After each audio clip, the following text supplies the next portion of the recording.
There it is. Oh my. There it is. My God.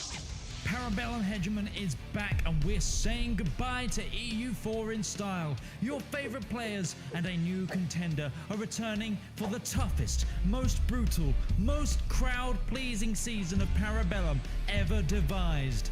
And ladies and gentlemen, it has been a season. Yes, that's right, our grand final is all but decided, but this wouldn't be Bellum if we didn't make a show of it. Yes, that's right, we have some of the toughest challenges of this season to date. There is still the chance for glory. Will the audience score a point? And will somebody take Zlewikk off the pedestal? There's only one way to find out, and that's in EU4 Bellum, the final season.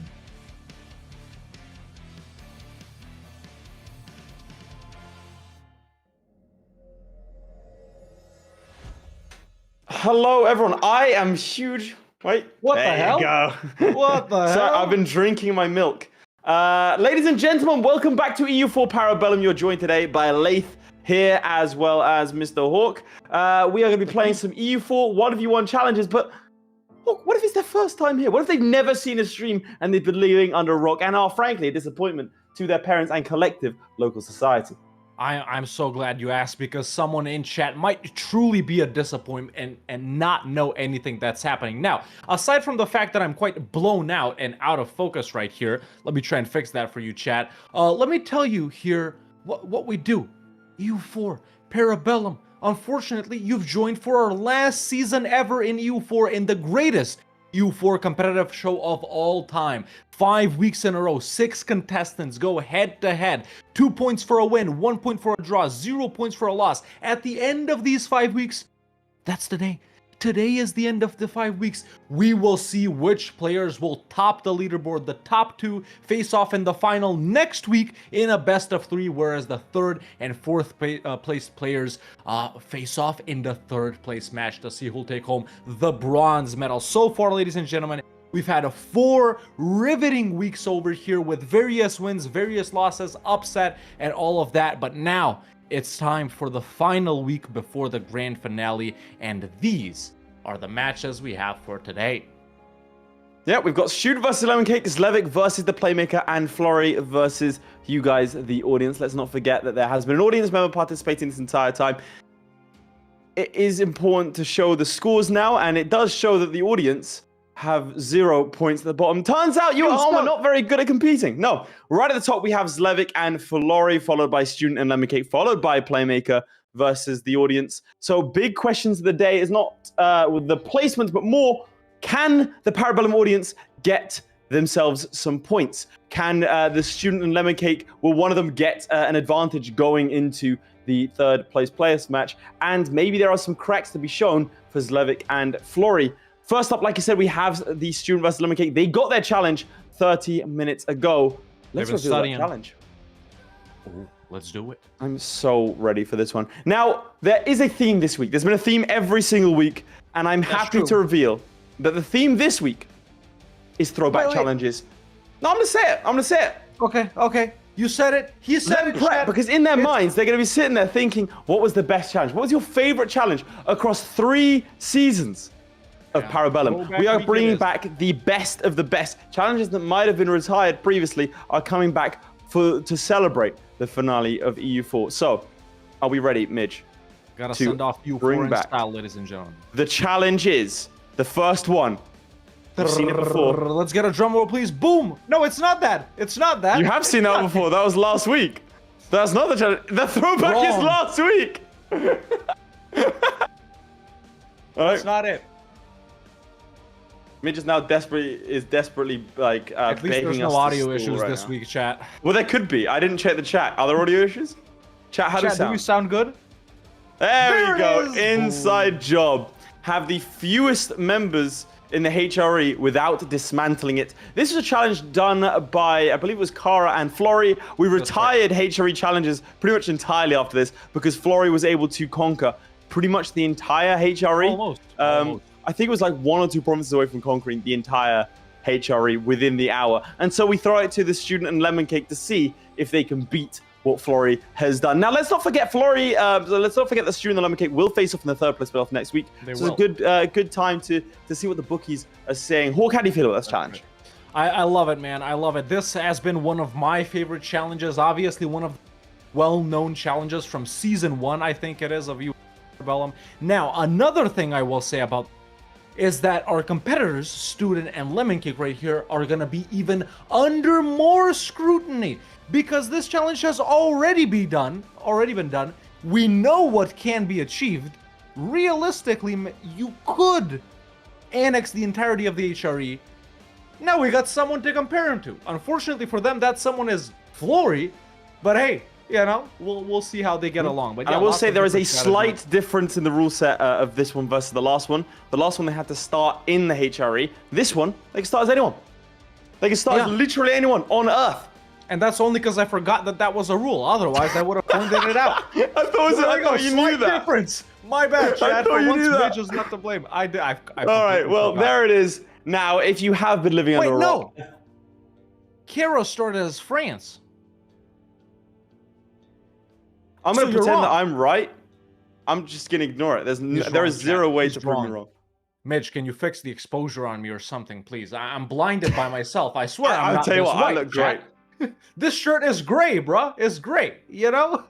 Yeah, okay, But, buddy. You look like aside mayonnaise is from too that- spicy for you, big man. That's really not. That's not a great look. He doesn't eat spicy food, chat. I've been with this man many times. Every time. Oh, hey, whoa, whoa. Is Let's this not say it spicy? like that. Let's not say it like that. Oh. Okay, okay. Well, I've become the devil, apparently. So there It's you have falling it. apart. The final EU4 show, and Midge is going on strike. Yeah. Midge, can we Aside get ready from with that, the? Can we get ready with it? Let's ignore the exposure, buddy.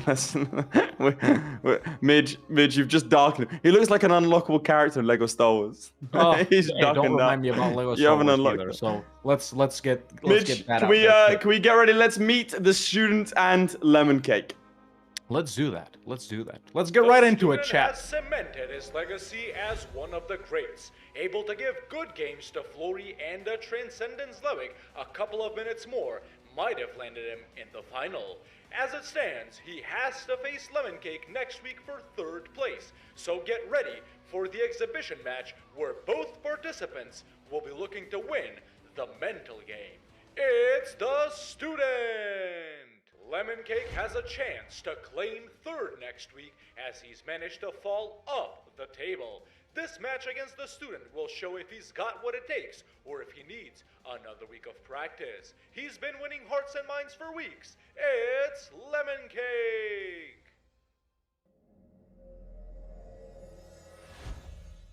Welcome, chaps. Welcome. Oh, come on. Not that being highlighted. What the hell? Come on, bro. Sorry about that, chat. Getting that stuff out of the way. Student and Lemoncake, welcome. Now, you guys are facing off next week, as we all know, in the third place playoff. You have the ability here to face off versus each other early. Is there any mind games going on here? Student, let's go with you first. Oh no, I don't know what the Laith is laughing so hard. Yeah, no mind games going on right now. It was a Hawk mishap. All right, Lemoncake, how about you? Go on, realistically, there have been some people saying... I didn't click it. You haven't been... There's some people saying, Lemoncake, that you haven't had the best showing. And yet, you could go third here in the next week. So, with that in mind, how important is it for you to get the win here today? Well, a lot of people like to complain about, skill issues and shops, but then I'm going to just say, what's the audience score and what's my score? And I think, This is true. results speak No, for no. themselves. Real. This is factual. This is factual. Now, Lemoncake, we've also had reports of you being drugged by the Student just a few hours ago, rendering you unable to move jaw and talk, and it made you slobber. What's all that about? This is unfortunately correct. So I'm afraid to say that the Student has actually sabotaged my dentist office by booking an appointment before Parabellum and then cancelling it, meaning that the dentist moved my appointment to right before the thing. So I'm back and I'm full of regulated painkillers in my body at the moment, but that's okay. That just means I can take more loans. Yeah, this is allowed, audience. It as is. we all know. It is allowed to sabotage your And- fellow competitor in any way. And I just want to say that if you talk about that further, then my lawyer will get you. Yeah? Okay, how good's your legal representation? Is it as good as Lemoncakes? That's the question. Is it going to be the first ever third place playoff decided by a legal battle? Yeah, I mean it's pretty good. I'm not going to tell you all my tricks, but I've got some aces up my sleeve. So you're not going to reveal your strategy for today, nor are you going to be revealing your strategy for your legal battle. That's very smart. I like it. I like it. Especially not for my legal battles. Final question that I have, student. Do you think you're going to do better than Florry? No, I don't think so, because you can't beat Florry in a conquest challenge. We all see that. But yeah, I have a strategy, and we'll see how it goes. And yeah, in the end, we'll see the score. Very nice, very nice. So, Lemoncake, any final fighting words? Obviously, we're gonna face the student again next week. Is this all the prep you need, or? Well, could have used 10 hours instead of 1. Leisurely speed 3 enjoyment. But we don't all get our luxuries in life, so time to give it my best shot and see what happens. This is true. This is true. Alrighty then. Well, we'll let you guys get ready and hop in the game, and keep an eye on the chat because we will tell you when we're starting. Gentlemen, good luck. All right, luck. folks, that was the student and Lemoncake obviously sharing their,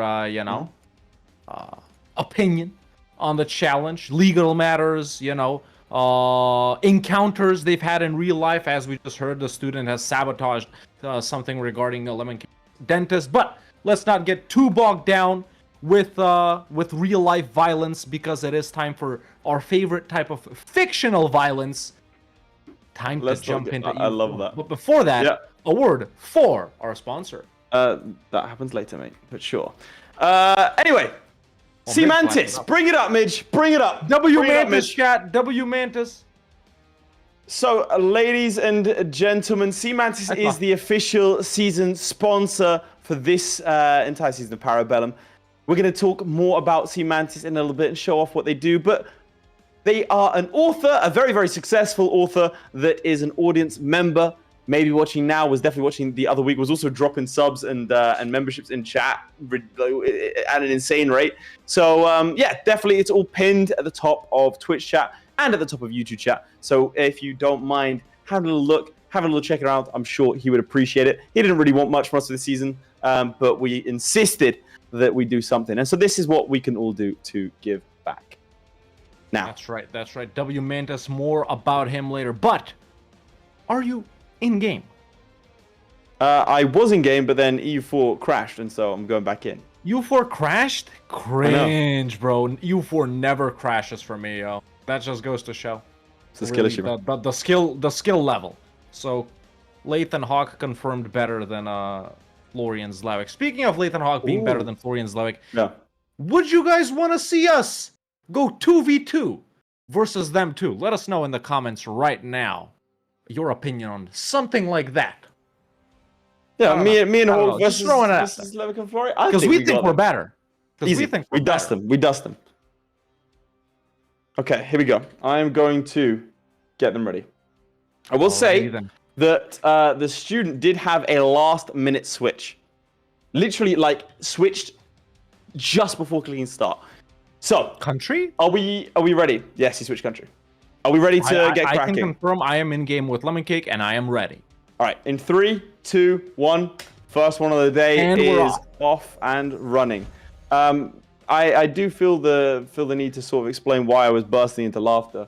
Behind the scenes, we did say, oh, there is someone spamming something, right? And Hawk was like, oh, can we ban this guy? Like, this is just as you're watching the player intros. What I didn't, because I was the only one that hadn't read this message, right? What I wasn't expecting is for it to be highlighted on the stream, a thing saying, I just uploaded a video of a woman putting her dog down. That was not something I was expecting to read. Midge highlighted it, apparently. Midge highlighted it. You Midge must have clicked when on you it and banned him, bro. highlighted You it. must have when you banned crazy. him. That's the thing. Midge clicked on the message, and when we click on a message, it flashes up, and Yeah, so like it this one. flashed up I clicked on screen. this one and it flashes up. I can click on So that's this why one. I was Thank you, like, JK. Well, okay, Donkey. I'm unmuting so I can deal with this slander. I didn't mute. I didn't touch our chat bot to deal with him. I went onto YouTube specifically for those moderation tools, so my hands were off. So, gents, I'm not. I hate to say it, boys, but to quote a Scottish meme, it was one of yous. Anyway, moving swiftly on from that, I just had to explain why I was suddenly breaking down. I wasn't laughing at our participants like some people were suggesting. It was just the absurdity of seeing that. Now, That's right. That's right. Now, with all of that out of the way, chat, we can see that we are here on my POV in Lemoncake's game. Now, just a quick reminder of the challenge. We need to have the fewest members of the HRE possible without dismantling the HRE. Lemoncake obviously has chosen to start as Austria. Good point. Allying, I would have preferred just a royal marriage, but allying and royal marriage India as well. And this is the number that we're looking at right here. So at the start of the game, there is 78 member states in the empire. 59 princes, 12 free cities, and 7 electors. Of course, is a part just over the regular princes. All of those guys together, 78. That is the number we need to have the lowest for real. Last time, you said Flurry almost full annexed it. I think Flurry was left on 4 or 5 members. Chat, if someone knows the exact number, remind me. But that is what I'm going to be comparing them against today, man. That is what I'm going to be comparing them against. So. It is a conquest-focused challenge. A student did pop in earlier and sort of say, oh, look, finally, one where I get to pick my own nation. So he's banned from future competitions, of course, if you complain it's over. I will say that both of our participants are playing as Austria. The student very briefly looked like he was going to pick France. He was going to do the Cara. I think internally as Austria is absolutely the better choice. Yeah, you gotta do it. You can't attack from the outside in, man. You're gonna have to deal with Austria every single time if you don't dismantle it. You just need to get lucky for a weaker emperor to get elected, but even then you fight all of their allies, so there's no point. I think it's and you get all of the manpower as well from Austria. Austria starts with 66,000 manpower. We have a war, if you look at my POV. Let's flip. An immediate conquest of Soisbaug. Look Is at that what it's called? Schwarzenegger over here. Yeah. Is that what it's called? I thought it was just Salzburg. Anyway, that's going to be an instant conquest over here. He has called in Landshut. Now, interesting. How... I mean, Florry just conquered everything himself, but how much do you think vassal feeding comes into it? Do you think you ally, like, for example, Bohemia, Brandenburg, and you just start, really like... gotta be... I think there is a valid strategy to be had here of allying electors, right? Because the electors, because they're middle rank, they're kingdom rank technically, or they're archbishoprics or whatever, they desire all of the German provinces, right? So because they're also allied to you, you'll never ask them for land back, so they'll never even release anyone. So I think there's a valid strategy in feeding a couple of OPMs to, like, I don't know, Trier, Cologne, whichever elector you ally, right? So good point right there. But what about let's say big guys like Bohemia? Is it worth it to go into Bohemia, do you think, and just to keep chopping them down? Think you wait. I think you ally Brandenburg and Bohemia, you ally like the bigger guys, and then you crack on. Personally, I would also say that, I mean, this is what Seru says. Flurry actually had 14 members left at the end, which is that's easy. That's the target then. That's the target. There you go. If they don't get 14, that's then they're trash. Same thing. Oh, Huget coming in with the 11 euro donation. Thank you for the competitions and amazing streams. Thank you for the support. Yeah, there you go. The TTS is working. We spent a year trying to get that working. I didn't hear it. That's why I said it. Amazing. Now, going back to the challenge, I will say, I think there is value in the Traxium. What's disappeared? I know, on purpose. I'll be back in a second. I just want to. I think the Traxium is the strat here, and by that I mean you conquer a couple of things. See, he's given it over to Bavaria here, which I think is a smart play. You conquer 1 or 2 provinces, right?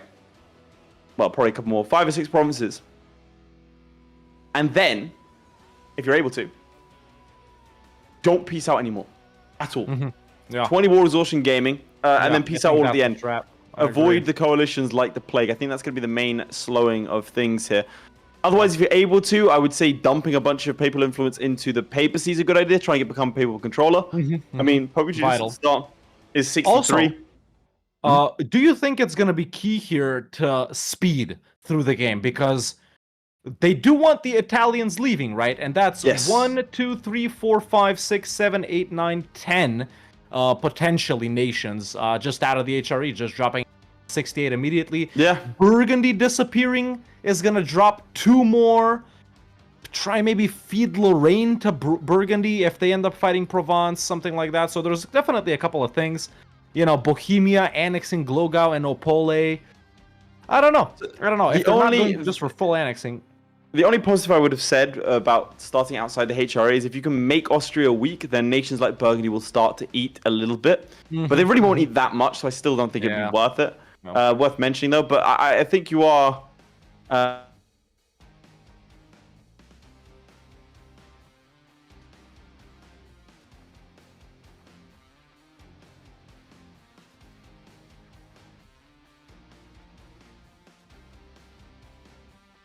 Italians. I think the Italians will be coming out either way. We're back. I think Are we back, chat? Mitch? Are we back? Okay, we're good. We're good. Okay. Sorry, chat. Sorry. Oh, this. I'll tell you what. Right. Let's everyone collectively. Yeah. Let's just take a deep breath. All right. All right. Just everyone in chat. Let's just take a second. Things have been going wrong. Midge is now going to go and build the next scenes that we need for the next challenge, so we're not surprised again. All right. There's going to be no more highlighting of dubious comments. There's going to be numerous donations towards the stream. We're all good. Yeah. That's the plan. Now, going back into it, are there any wars on your end?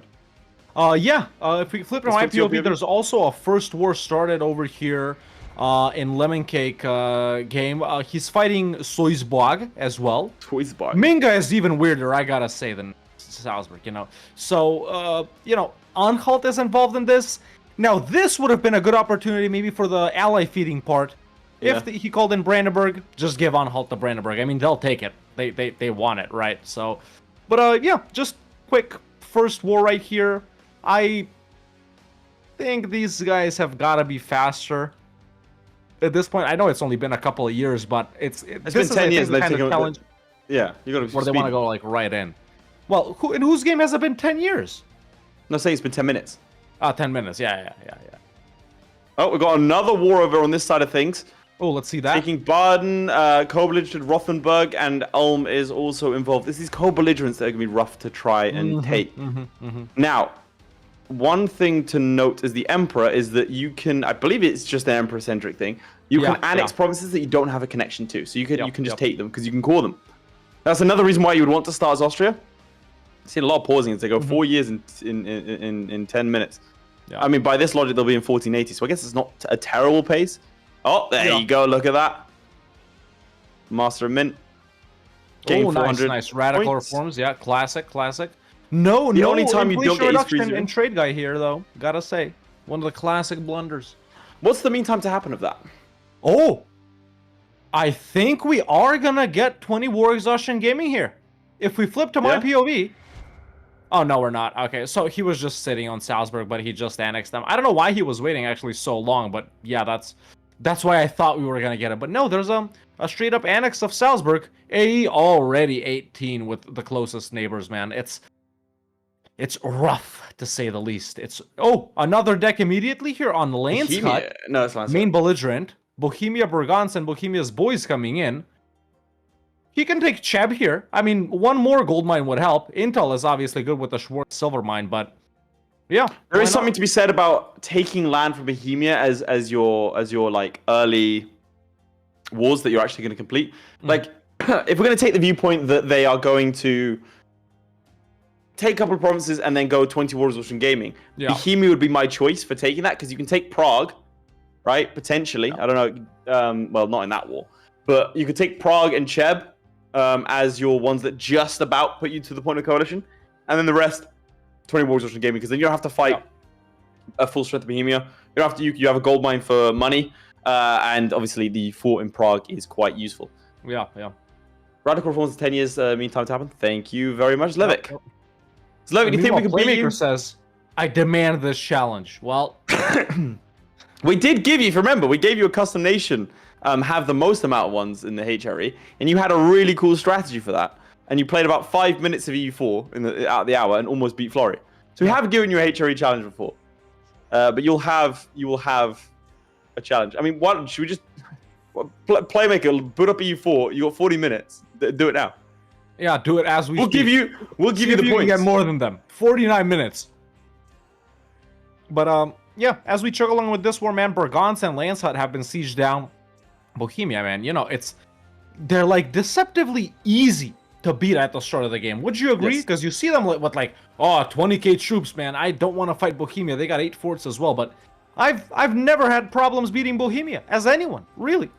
I remember once I was playing Mikolv, decked on them December 11th, 1444, full annex, easy. Just like Mikolv. Haters will say it's fake. No. Over on this side, Let's I see think we what's do have happening there, yeah. Mulhouse and Constance, the Austrian conquest over here. So yeah, we'll see how he gets on. I wonder if let's it's do gonna a check. How many members in your game? 77. Well, Lemoncake is in the lead, ladies and gentlemen, because his game is 76. East Frisia did not join the HRE. Well, East Frisia also didn't join over here. Because it's the decision they get. So, like, either Holland gets a core on it, which is right. a little bit weird, isn't it? If you think about it. I don't think the AI never takes that. YouTube has the better viewing experience? That's crazy. Could be. Let's agree to disagree. Twitch Yeah, guys, Chad, you gonna as say you can that? see above my head here, speaking of Twitch and YouTube, Twitch is in the lead with memberships, man, and we're only 63 away from reaching our goal of 600 global producers. Now, that's you guys at home directly supporting us monetarily, so the stream doesn't crash like it just did. But what else do they get if they become producers? Like, Well, every single week we have an after party. Can we go to Lemoncake directly, please, Mitch? Every single week we have an after party, which is where we discuss potential upcoming shows. We go a little bit behind the scenes. We've had a couple of things where we've done it, where we've had special member-only videos.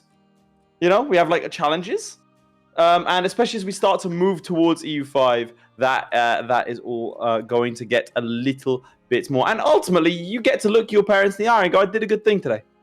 So essentially, you're purchasing peace of mind, as it looks like Lemoncake does take another province. You got to wonder what his aggressive expansion is here. not only did he do that, if we flip to my POV, I'll show off something in case chat missed it. He called in his ally Poland into this war and fed them all of Opole. Nice.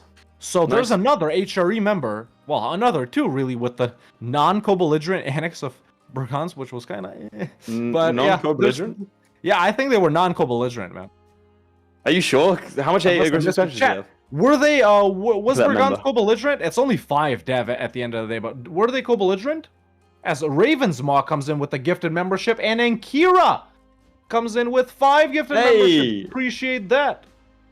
Yes. And Kira, if you remember, was our audience participant last week.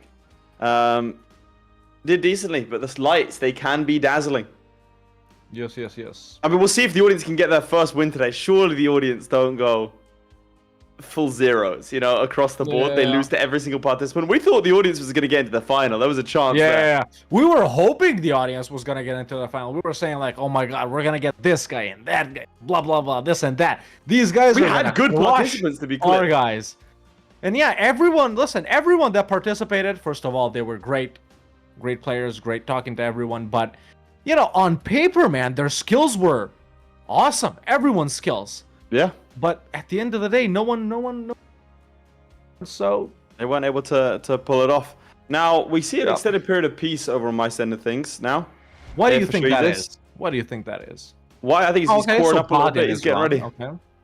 You know? Mhm. Over now, I can show you. Is student allied to Burgundy there 72. for the Is feeding he of allied to Lorraine? Yeah. I believe he is, yeah. He is, Yeah, in okay, fact, okay, allied good. to Burgundy. Yeah, the outside alliances, I think, are quite critical. I mean, let's have a little look here. So, Denmark will hopefully eat Holstein, so that's 1 down. Yeah. They should. Holstein is already gone in Lemoncake's game, by the way. That's probably that individual difference here. Burgundy does want a lot of this land, so you can go ahead and feed them. Poland, of course, wants all of Bohemia. That could be a shout to go for. You also don't want the Teutons or Riga joining. You want the Italians leaving. So I have a can question ally for them. both of you in terms of strategy. I want to know your take, and the audience. Are you talking to the stream, Mitch? Yeah, they can hear me. They can hear me. They should be able to hear me anyway. My take is, what do you think who is the best external HRE member to ally? Because obviously AI is not going to attack into the HRE if they think you're the enemy. Which nation are like Poland, France, Denmark? Who do you want to ally so that they will go in? Burgundy? Poland and Burgundy. Poland and Burgundy. Just like if I show off this, look at this. They want all this land and they will take it. You know. Whereas Poland, you can go Silesia, Bohemia, but like that's Silesia in this game is quite big. Oh, okay. They couldn't hear you. Oh. check audio issues in the bingo card. Yeah, we need more gifted subs. More gifts, please. So they can't hear me? I'm not gonna trust you. Midge was asking who Thank the you, best Pants, for the 5 external. gifted. Maybe we can get it fixed. Thank you so much. Maybe. We're going to take Midge outside and shoot him. We need the gift of memberships for the ammunition. After that crash, man, it's nothing as the same. Been downhill. It's been downhill. So he was asking what is the best external ally to have, because obviously they want to attack into the HRE. Oh, look at that. Oh, chat saying we could hear him. You could. They lied. We killed Midge for nothing. So Midge is blind, is what you guys are trying to say. Great. Now you've just insulted him. Awesome. Okay. Well, if we flip to my POV, we have a very interesting development here. So Lemoncake does full annex Landshut. Now a deck on Minga, who brings in Ansbach, Bayreuth, Bohemia, Glogau, Goslar, and Passau. Poland once again in. I'm anticipating that Glogau is going to disappear.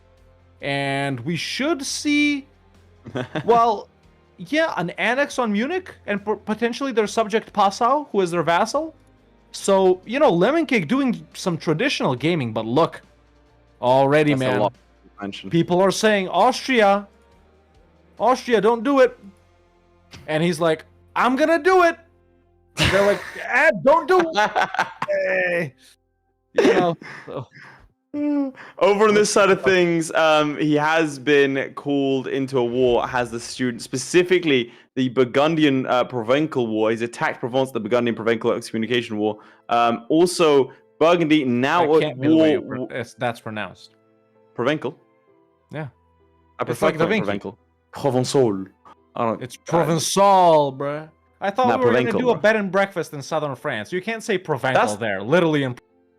I think they'll hate us even more. They'll hate you anyway, because. Well, okay, our bed and breakfast in Provence is gonna be great, bro. I thought you mean. Unlike you, I live in a francophone country. Thank you very much. So. You always throw this in my face. Unlike me, yeah, the half Tunisian. You're correct.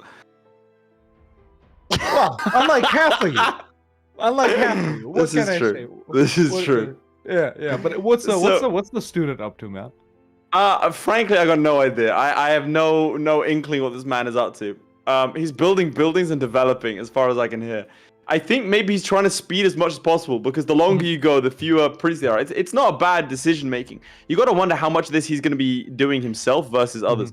He's got -20 aggressive expansion with some, -12 with others. So yeah, allegedly he's devved an institution. Why? Okay, sure. I mean, I'm not too opposed to it, but he's making money. I just, let's see, building a spy network on Württemberg and Memmingen. He's going for those guys. Okay. I am Quebecois, chat. I am Quebecois. There we go. Reveal live. Je suis manger. Oh, you see that? Ladislaus von Habsburg. Oh, that's done. actually good. That's actually good. Yeah, Why is that a little someone to drag around, potentially feed silly to Croatia, but then again, you. No. I said that Ladislaus died, not his emperor. Ladislaus died, which means he doesn't get the PU on Hungary, and he instead has a 0-1-0 as his heir. Not good. Let's flip to Lemoncake directly right here, because I want to see his peace deal. He's been paused for quite a while. What is he looking to do? So Poland didn't want to accept all of Glogau. Interesting. Interesting, yeah. They are roughly the same in terms of date. I mean, like 6 months apart, realistically. Let's see what he's doing now with Ansbach. At 73 members right now, so 5 have dropped since the start. Okay, we're going to check over here. 73 on your end. We have 69 over here. 69? Nice. I did chat actually inherit the Burgundian throne. It's me, Charlemagne. It me whole time. With the annexing of, well, actually, who did he just peace out? Okay. He fed Bayreuth to his ally Palatinate. So there's another HRE member down. Now let's see what he actually does with Munich and Passau here, because if he wants to do this, that is not going to be good. Yeah, I mean, we might see 20 Wars Ocean Gaming. The problem with 20 Wars Ocean Gaming is that you cannot then start new wars and call your allies in, I believe, because they might, I don't know. Does that work like that? Because they have the whole would be called into multiple wars thing, because you can't just pick and choose? I can't quite remember. I think if they're strong enough, they are willing to join multiple wars. Like even if you declare them like I know, one but month I and don't then think the you next can. month. No, as in like if you stay in a war for like that they won't join for 60 months, let's say, right? Because you're 20 wars in gaming, you can't like start a new war and have Burgundy join and feed them Holland, for example, or feed them Friesen, sorry. Well, I don't know. It's kind of a niche situation, isn't it? It is. That's that. Believe it or not, that's how this you whole don't get show it too works. often. yeah, pretty much. But yeah, this is potentially 20 War Exhaustion Gaming now. Something I'm seeing that's not very EU4-y of Lemoncake. Merchants not establishing communities. Diplomats idle. Eunuchs haven't been castrated. Not a single one. Hey, only going up. So yeah, They all man, have you votes. really gotta set those guys up. Like at the start, I think Vienna and Rhineland, since there's so many countries, put them establishing communities. You got 3 diplomats Yeah, right they're here. not doing that over here. To Do you want get to explain coalitions what out of the establishing way. communities does? Because some people might not know. That is terrifying me. So, chat, what established communities does is basically, I don't know if you know that, pro EU4 players such as myself, you would. There's actually a couple of different activities that your merchant can do aside from maximizing profit to give you plus 5% trade no power. You can also hostile trade, which increases spy network construction, obviously on every nation in which the capital is in the... And you can then improve inland routes, which I don't think I've ever in my 12 years of playing EU4. You haven't? Then some Muslim nations have the ability to propagate religion, but established communities gives you plus 15% improved relations in that trade node, which is actually quite vital for getting rid of coalitions. You know, when you play in Italy, just put one guy in Genoa, one guy in Venice, established communities all game, you're done. You're done. Yeah. Over on this side of things, this Burgundy war with, if you look at me, Burgundy war with Brittany, as in he's on the side, really not looking too hot. So Burgundy came in to defend Brittany, and unfortunately for the student, it means that Burgundy's less likely to get involved in future wars. He's also suffering a lot of attrition from this lot. Well, can't he just park them As off? Marcellus, he Park them can, but he doesn't know. And Yeah, so a they're lot just of, sort of slowly whittling down. unoptimized choices here, I gotta say, man. Yeah, but we do have a war against Strasbourg and Liège. So let's very see what he does here. I think he is also just going to just... Oh, maybe he's going to give this over to the Palatinate? Oh, actually, they The don't desire Palatinate that. will want... probably They want Baden. Ah, but they're 2 provinces big. They got Strasbourg and Baden. Strasbourg. Right? What happened here? Yeah, he's gonna have to take Strasbourg himself. I think. Let's see if he does that. No coalition though. What No about the coalition other at all. province too? No coalition? Okay, so that's No good. coalition, Yeah. but he can definitely give this over to Baden, Yeah, to Palatinate. I think they'll do it for sure.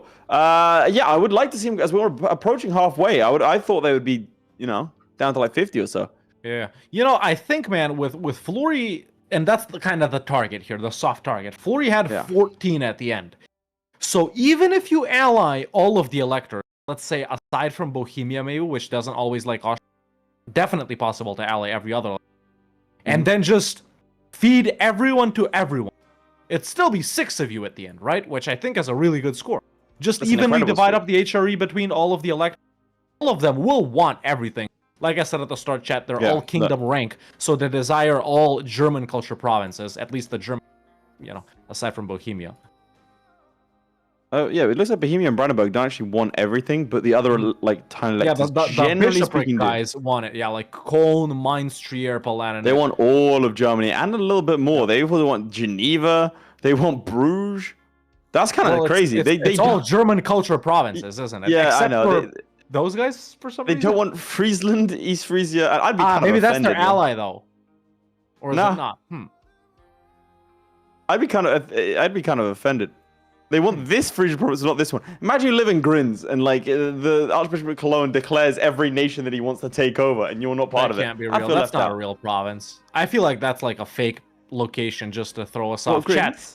Do you guys know anyone from Groningen? I don't think so, bro. So just All right, let's see. He has co-blitz Liège, so you have to wonder what he's gonna do with them.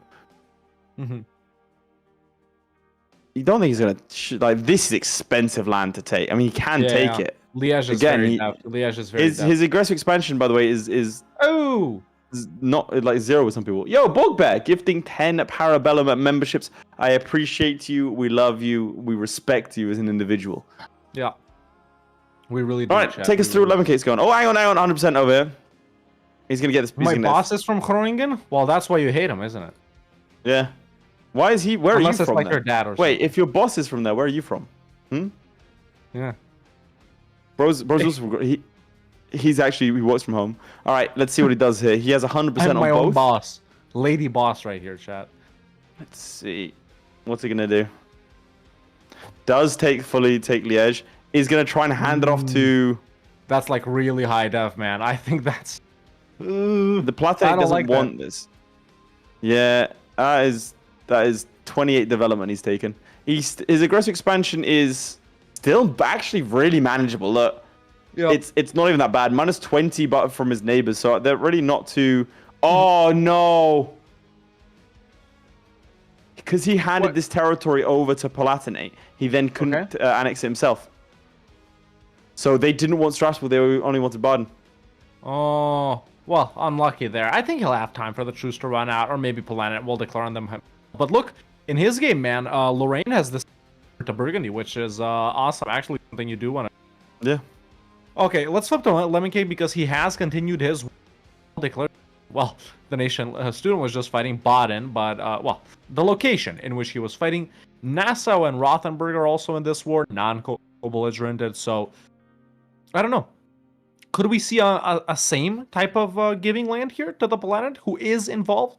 Perhaps Rothenburg to the Palatinate, or Nassau to Cologne? Could 3 nations disappear from this war? What do you think, Chet? What's he sitting at right now? Because he has a little bit of catching up to do, right? So the student currently sitting at 65. 70. Yeah, 70. Yeah. He does have. So new champion of the joust. Does he take it? He does. Not that good. But aside from that, man, what I was gonna say is, let's check. Okay, so Cologne does want. Palatinate kind of wants this and this. So yeah, there is potential there. There is potential. But chat, we haven't voted yet this game, bro. We haven't voted. I'll give him a 30-minute warning.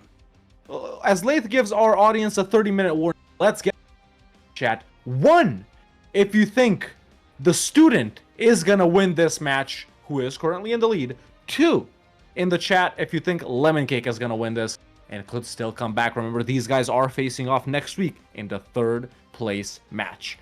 I'm very pleased to see that there's not like a blowout, because it makes me excited for next week to make sure that they, that it's good. I mean, I think they're making steady progress. We are halfway through it, and you think that the snowballing kind of has to happen. Let's do a little bit of a soul read right now. How many do you think the person you are spectating is going to get? What's the score? Just based on how they're doing right now, man, at 70 members, 40s? In the 40s, I hope. That's it. If we're not doing, the Flory 20 war exhaustion gaming strat. If it continues they have to do it at the end. They have to. Sure. Yeah, I think 40s. What do you think for student? I think 40s as well. I think it's going to be a close game. We do see a declaration over here. Flips my POV on Gelra. Gets Brunswick, Dortmund, and Regensburg. The idea, presumably, is to give land over here. Yeah, 2 of them could be given. Not too much else, though. That's a bit of a problem. I suppose the problem he's having is getting the Casus Belli. But for the most part, if you declare war on one dude in the HRE, you can get most of the HRE involved, you know? Yeah. At this point, I'm going to give our second set of competitors, Zlewikk and the Playmaker, their challenge, ladies and gentlemen, as Laith can continue showing off what's going on over there. Absolutely. So, yeah, he's going to go for Brunswick immediately. Now, the problem is, he is only going to get half of Brunswick, so he has to figure out what he wants to do with the rest of it. I'm hoping that, yeah, Cologne is in this war, and Cologne will happily take that land. To take it himself, still wouldn't give him the aggressive expansion.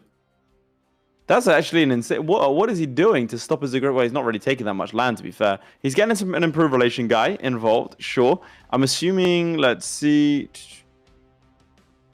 He does have religious diplomats. That's dip rep, though. It's not improved relations. I mean, the aggressive expansion is sort of surprisingly low. To be fair, this would be a slow game for Austria in a normal game. Like, if you were sitting here and you played sort of, what, almost 20 years of Austria, what would you be expecting at this point?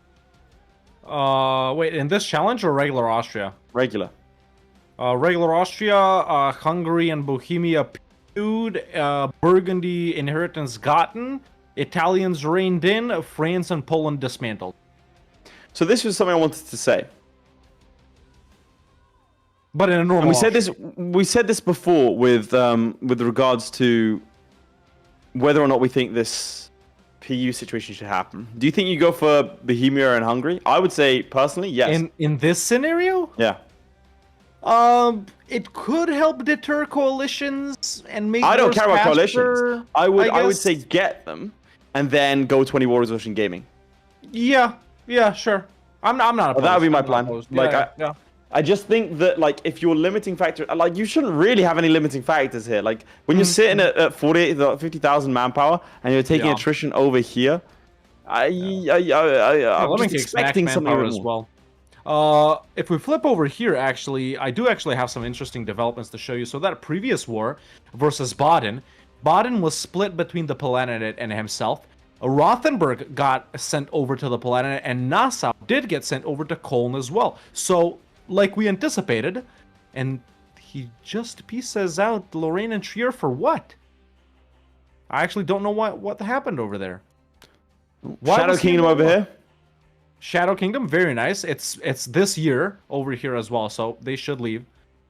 Did they leave already in the students game? Almost. He's just happening. He's just a little bit. Oh, he's actually been overtaken now by the by Lemoncake. Yeah, 66 members right now. With 10 guys leaving, it'll go down to 50. Right? It's 10. 1, 2, 3, 4, 5. It's actually 65 members over here. It's super close. Oh, it's tight. Bologna did join in Lemoncake's game, which they sometimes do, they sometimes don't, depending on relations. But they'll leave immediately afterwards? Yeah, they'll leave. Yeah. Geneva will stay in, though. But it's being annexed by Savoy, which is great. And it'll be done June 61, the same month that the Italians leave. So that's another nation that's actually going to leave the HRE. That's really useful for him, yeah, that's nice. And Geneva, pretty big here. 3 provinces. Savoy obviously should give Vaud and Vallis over to them. But yeah, we'll see what happens. Let's take us through the students' game. The student has just pieced out Brunswick over here. He's taken 2 provinces for himself, given 2 over to Brandenburg, and is now looking to take Gelre. Now, he's given 1 province over to Cologne, but then kept Gelre alive. Is there any way to force the Netherlands to happen this early? Probably not, right? No, I really don't think so. No, I don't think so. I don't think so. The best you can hope for is Burgundian inheritance, and then getting all this land. Is Charles in power in that game? Charles I, yeah.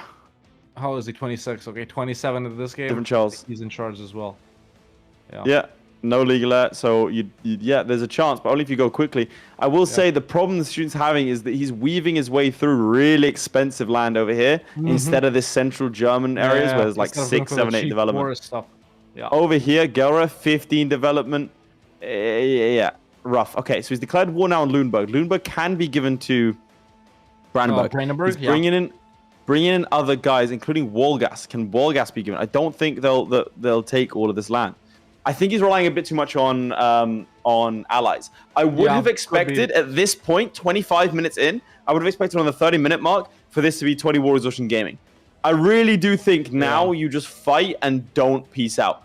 As Austria at this point, you really don't have that many rebels to deal with. There's no, like, don't get me wrong. Being a 20 War Exhaustion, really kind of nasty. Like, look at all the problems you'll have, especially that siege ability. But minus 20% siege ability in return for not having a coalition, pretty decent in my eyes. Like, you are, immune to it, and you don't have to deal with the overextension. You have to core anything. Just crack on. Yeah. There you go. Okay, we're seeing another war declaration against Oldenburg. You have to assume that that's what's going to be happening here. Now, I would have liked to have seen more co-belligerents done here. I think he's wary of his allies being against him, but because he's in a war with most of his allies anyway, they can't join the war against him. Even if they are like called in as a co-belligerent, they cannot join the war. And therefore, I think this is a bit of an error to not just call in. You could, as Austria, you can fight the entire HRE. Yeah, you should be. You should be. Did they revoke 3 cities that could be gobbled by people? The Lemoncake hasn't. There are only 4 free cities here. So Maybe the he did, student but I think has I some, taken yeah. himself. The student has some, but yeah. If we flip of this POV, ladies and gentlemen, I can show you that the Italians have actually ended up leaving the HRE, which brings Lemoncake's game down to 55, and Savoy has annexed Geneva, which is good. And then we have another declaration here on these other southern German guys. Augsburg, specifically being the main co-belligerent, with Memmingen and Nuremberg. So Nuremberg can potentially be fed to the Palatinate here. How this stuff, it's got to go over to him. So we'll see, how that transpires. We'll see how that transpires. But yeah, 22 minutes left, man. I really agree with you that they should be, going hard at this point, man. They should. I mean, they both got over 50,000 manpower, and yeah, there's full on manpower. Both of them are actually making money, kinda, right? It's I don't know. When's that point when you go on all out, right? Even if they couldn't that get point was 10 minutes ago. Yeah, shoot, it was 18 minutes ago for me. I'm actually doing the challenge in parallel chat on my second PC and 7th monitor. I'm actually, let me see. Oh, what are you looking at? Yeah? I'm down to 12 members, chat. Nice. It's impressive he can do that on his Samsung fridge. It is truly marvelous. He's just tweeting ordered from my another washing round of machine right now. Tweeting. I hate how there's so much smart technology, man. You Don't get me don't started. need any of that. I had to change out like the lights that I'm using. I had to buy new ones because I bought the Elgato ones because Mitch told me to. But they require Wi-Fi to work, and because I'm using like the building's Wi-Fi, because it's all entrenched, I can't do it. Just can't let them log in. So thanks, Mitch. Light. I can confirm it does need Wi-Fi to work, and it's a pain in the ass to get it to connect. It's to a the light. network. I Yeah, have it's a this light. remote. This remote, right? Genuinely, this is the Elgato remote for the light that I can't use unless they're connected to Wi-Fi. This is the remote for the light. I keep it on my desk to remind myself how upset I am, right? Yeah. I genuinely keep this on my desk. I look at it and it pisses me off. Why are we still here? I use it to fuel myself. Oh, look at this blunder in Lemoncake's game, man. Look at this blunder. So, Augsburg has been occupied by Köln because he has not set it as a province of interest, and you gotta when. That's how it is. That's how it is. So Augsburg actually can't be full annexed, unfortunately. It's another one where this just can't happen. I think they're probably being a bit more casual this season. This episode. I understand it. I do. But I would have liked to have seen a bit more from them both. Especially, we'll see that maybe they can go all out here at the end. But I'm a little bit surprised at that it's a little bit slow. Yeah. What's going on in the students' game? Yeah, well, from my POV, I'll show you. He's got his wall with Oldenburg and Nassau. Again, just kind of like meandering on over there. The second you're pausing for more than 10 seconds whilst in these two wars, like you're at war with Lüneburg and Wolgast. Oldenburg, and Nassau. Like, you know, these peace deals don't need to be happening during a pause. Yeah. And I think Yeah, it's just a province. that's what's holding the student back from challenging Florry and Zlewikk. Don't get me wrong, he gave them both good games, and he has also beaten Zlewikk before. But the main problem, and the reason he's gone 3-1, is that he just doesn't like flow things. Like, he's pausing again to do something, waits a little while, then unpauses, pauses again, unpauses. Like, unless there's something pressing, you really don't want to be pausing. You want to be pausing as little as possible. On speed 4, you shouldn't really, Yep. Lemoncake's really been be paused pausing. for like more than a minute. Let's go to him there, directly. honestly. Let's go to him directly. Yeah, let's go to him directly. I want to see what he's doing. Got a actually. gifted Good sub point. over on Twitch. So he's Okay. Now this is a valid reason to pause. He's chain co-belligerenting the entire HRE. Now you don't want Venice in there, and Denmark. That's one thing I'm seeing just from this list. You don't want Venice and Denmark into that war. So You wouldn't how do it. they actually end up coming in? Constance is in a trade league with Venice, and He's fighting probably everyone. from someone's co-belligerent. He's bringing in. Okay. I like this. He's gonna do it. Like, either he's got 20 minutes to win this war. It's enough time. Either he wins That's or he doesn't. everyone. Poland and Burgundy being in does give me hope. Let's see. Let's see who I we think can he's do. got it. I like it. I like this. Either you win or you don't. That's I like it as well. Either But you I think you conquer can HRE find or a you better don't. country to deck on or / not co-belligerent, just to not bring in some big non-HRE guys like Denmark and Venice. So, you know, Yeah. I think I would take away a certain co-belligerent there on whichever nation is calling those guys in. As we can see, yeah. So Constance being co-belligerent calls in Venice. I don't know who calls in Denmark. Yeah, but this is a valid reason to be. Who There's is the Denmark deck. allied to? So Nice. Denmark is not in. The biggest country or the most annoying country that's in is Venice. Savoy will be slightly annoying too, along with Milan. I would these rush North Italian Venice. guys.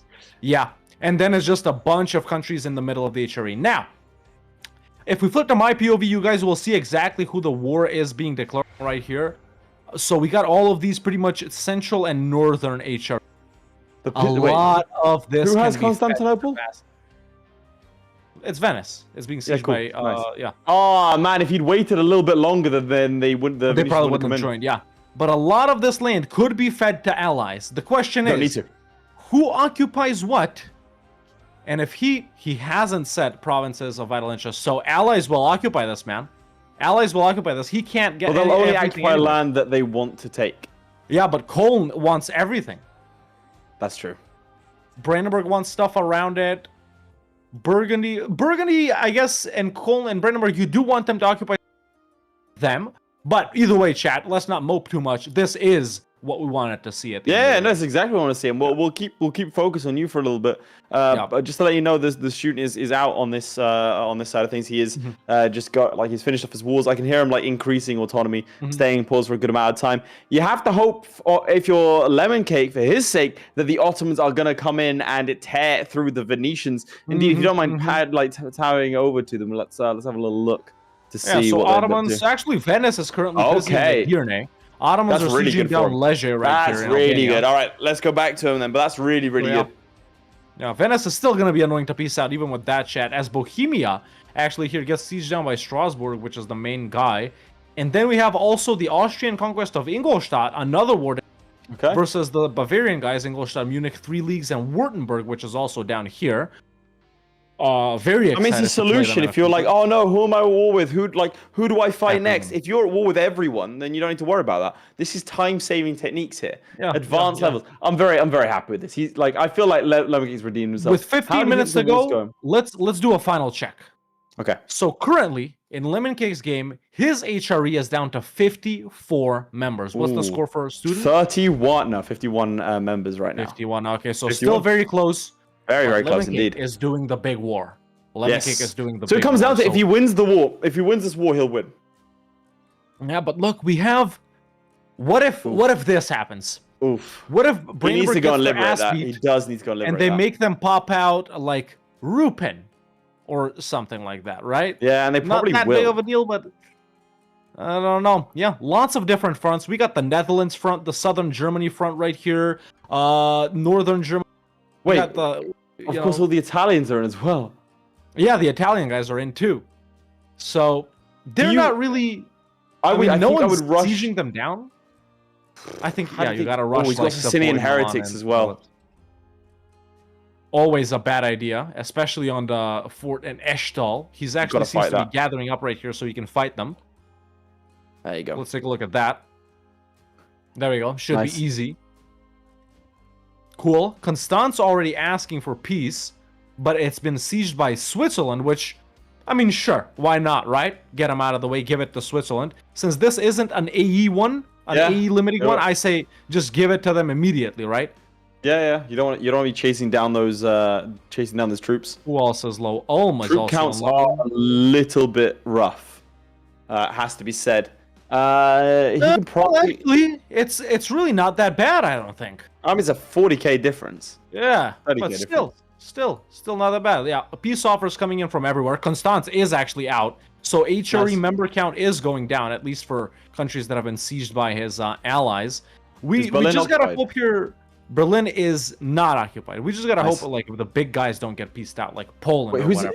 who's fighting the Balkans? Ah, the Venetians have That started was to. Venice. That was pull up. Venice. Yeah, versus Lithuania, Yeah. and Venice So- has actually won versus the Ottomans. That's crazy. Well, they haven't won, but they They pieced didn't out. lose. They kept That's bad. Constantinople, which is crazy. Well, I think the Ottomans have attacked Albania. is the Yeah, key it's for part, and they Albania, pieced yeah, them it's out. always the Now first one, the problem with that is that the Venetians are going to be pretty fresh, and you got to decide There they are. who to prioritize. That's Do their you main army. prioritize defending Poland, Lithuania? I would say no. I would say use that. I think you gotta to piece piece out out. North Italy You here. have to- You gotta yeah, piece you out have Savoy, to. Milan, Venice. And look, Mantua and Ferrara and Bosnia are in too. These guys, man, you don't care about down here, right? Silly, Yeah. sure, is annexable, but everyone down here in the and 3 leagues too, he really doesn't care about. And they all got Vienna just manpower. got taken. He lost Vienna. Yeah, he did. Siege. Actually, in this war, he lost Vienna, which is crazy.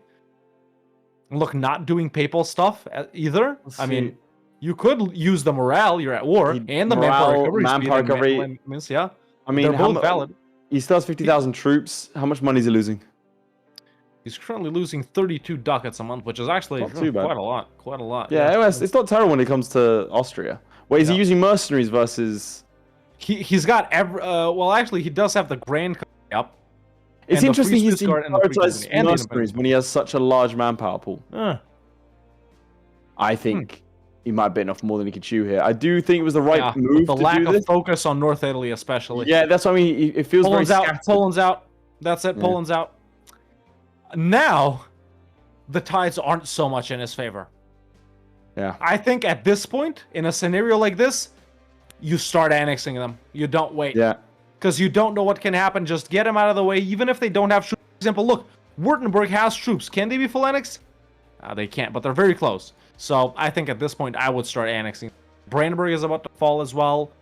There we go. Someone else has just disappeared. I can't tell who, if I'm being honest, but possibly someone in this one. So we have a but slow, one- methodical take from the student and a mad Let's go to rush. him briefly. Let's see what's going on there. Yeah, so he's now going and focusing in on northern Germany. Again, still high dev over here, but a slow declaration on Utrecht, Dithmarschen, Friesland, Mecklenburg.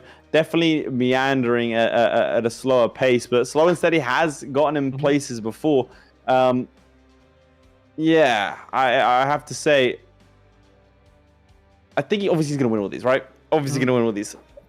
I'll be intrigued to see what he does with the final 10 minutes, whether or not he does decide to move and push somewhere else, and push a little bit harder, because you have all of these tiny guys that you can definitely fight. Yeah. I mean, he's taken espionage ideas. He's almost finished it. I mean, do you need to finish it? What's the last one? You don't need to finish it, really. You just need the second, well, the third one I take too for the siege ability. I know. Yearly corruption, like, Yeah, he's just playing the game. I think. This is I think just he's not just even playing EU4. coalition wise. He has minus, like, he has 5 aggressive expansion in some He areas. could be so much more aggressive. Yeah. Oh, he could be like insanely aggressive. Keep in mind, chat, the student might be saving himself here for next week, right? Yeah, To be maybe he like, doesn't let's want not to expend myself. However, Hawksboy POV, please. yeah, if we go back to my POV, we'll keep an eye on this war. With him saving himself, that might cost him the win And that might cost him the win of the mental game as well. He'd be like, wait, Kind of I important. already lost the Lemoncake. Was I taking it too chill? Did I underestimate him? Okay, what's Lemoncake gonna pull out this week? So, you know, this match is very influential for next week's third place match. But yeah, just consolidating right here in the middle of Germany. Big war. Stack. Big battle. That's a wipe Now, right there. see, there was 72k just standing still. That would be a really good one to go and fight because of combat width. And look, there's even more guys over here, man. Losing Yeah, now, he's starting to 77 push it ducats up. a month. Brandenburg he's and maybe Burgundy are 10-1. all out of this war, though. So, you know, chat, the giving of land to certain allies is not going well, man. I don't think any ally has been fed any.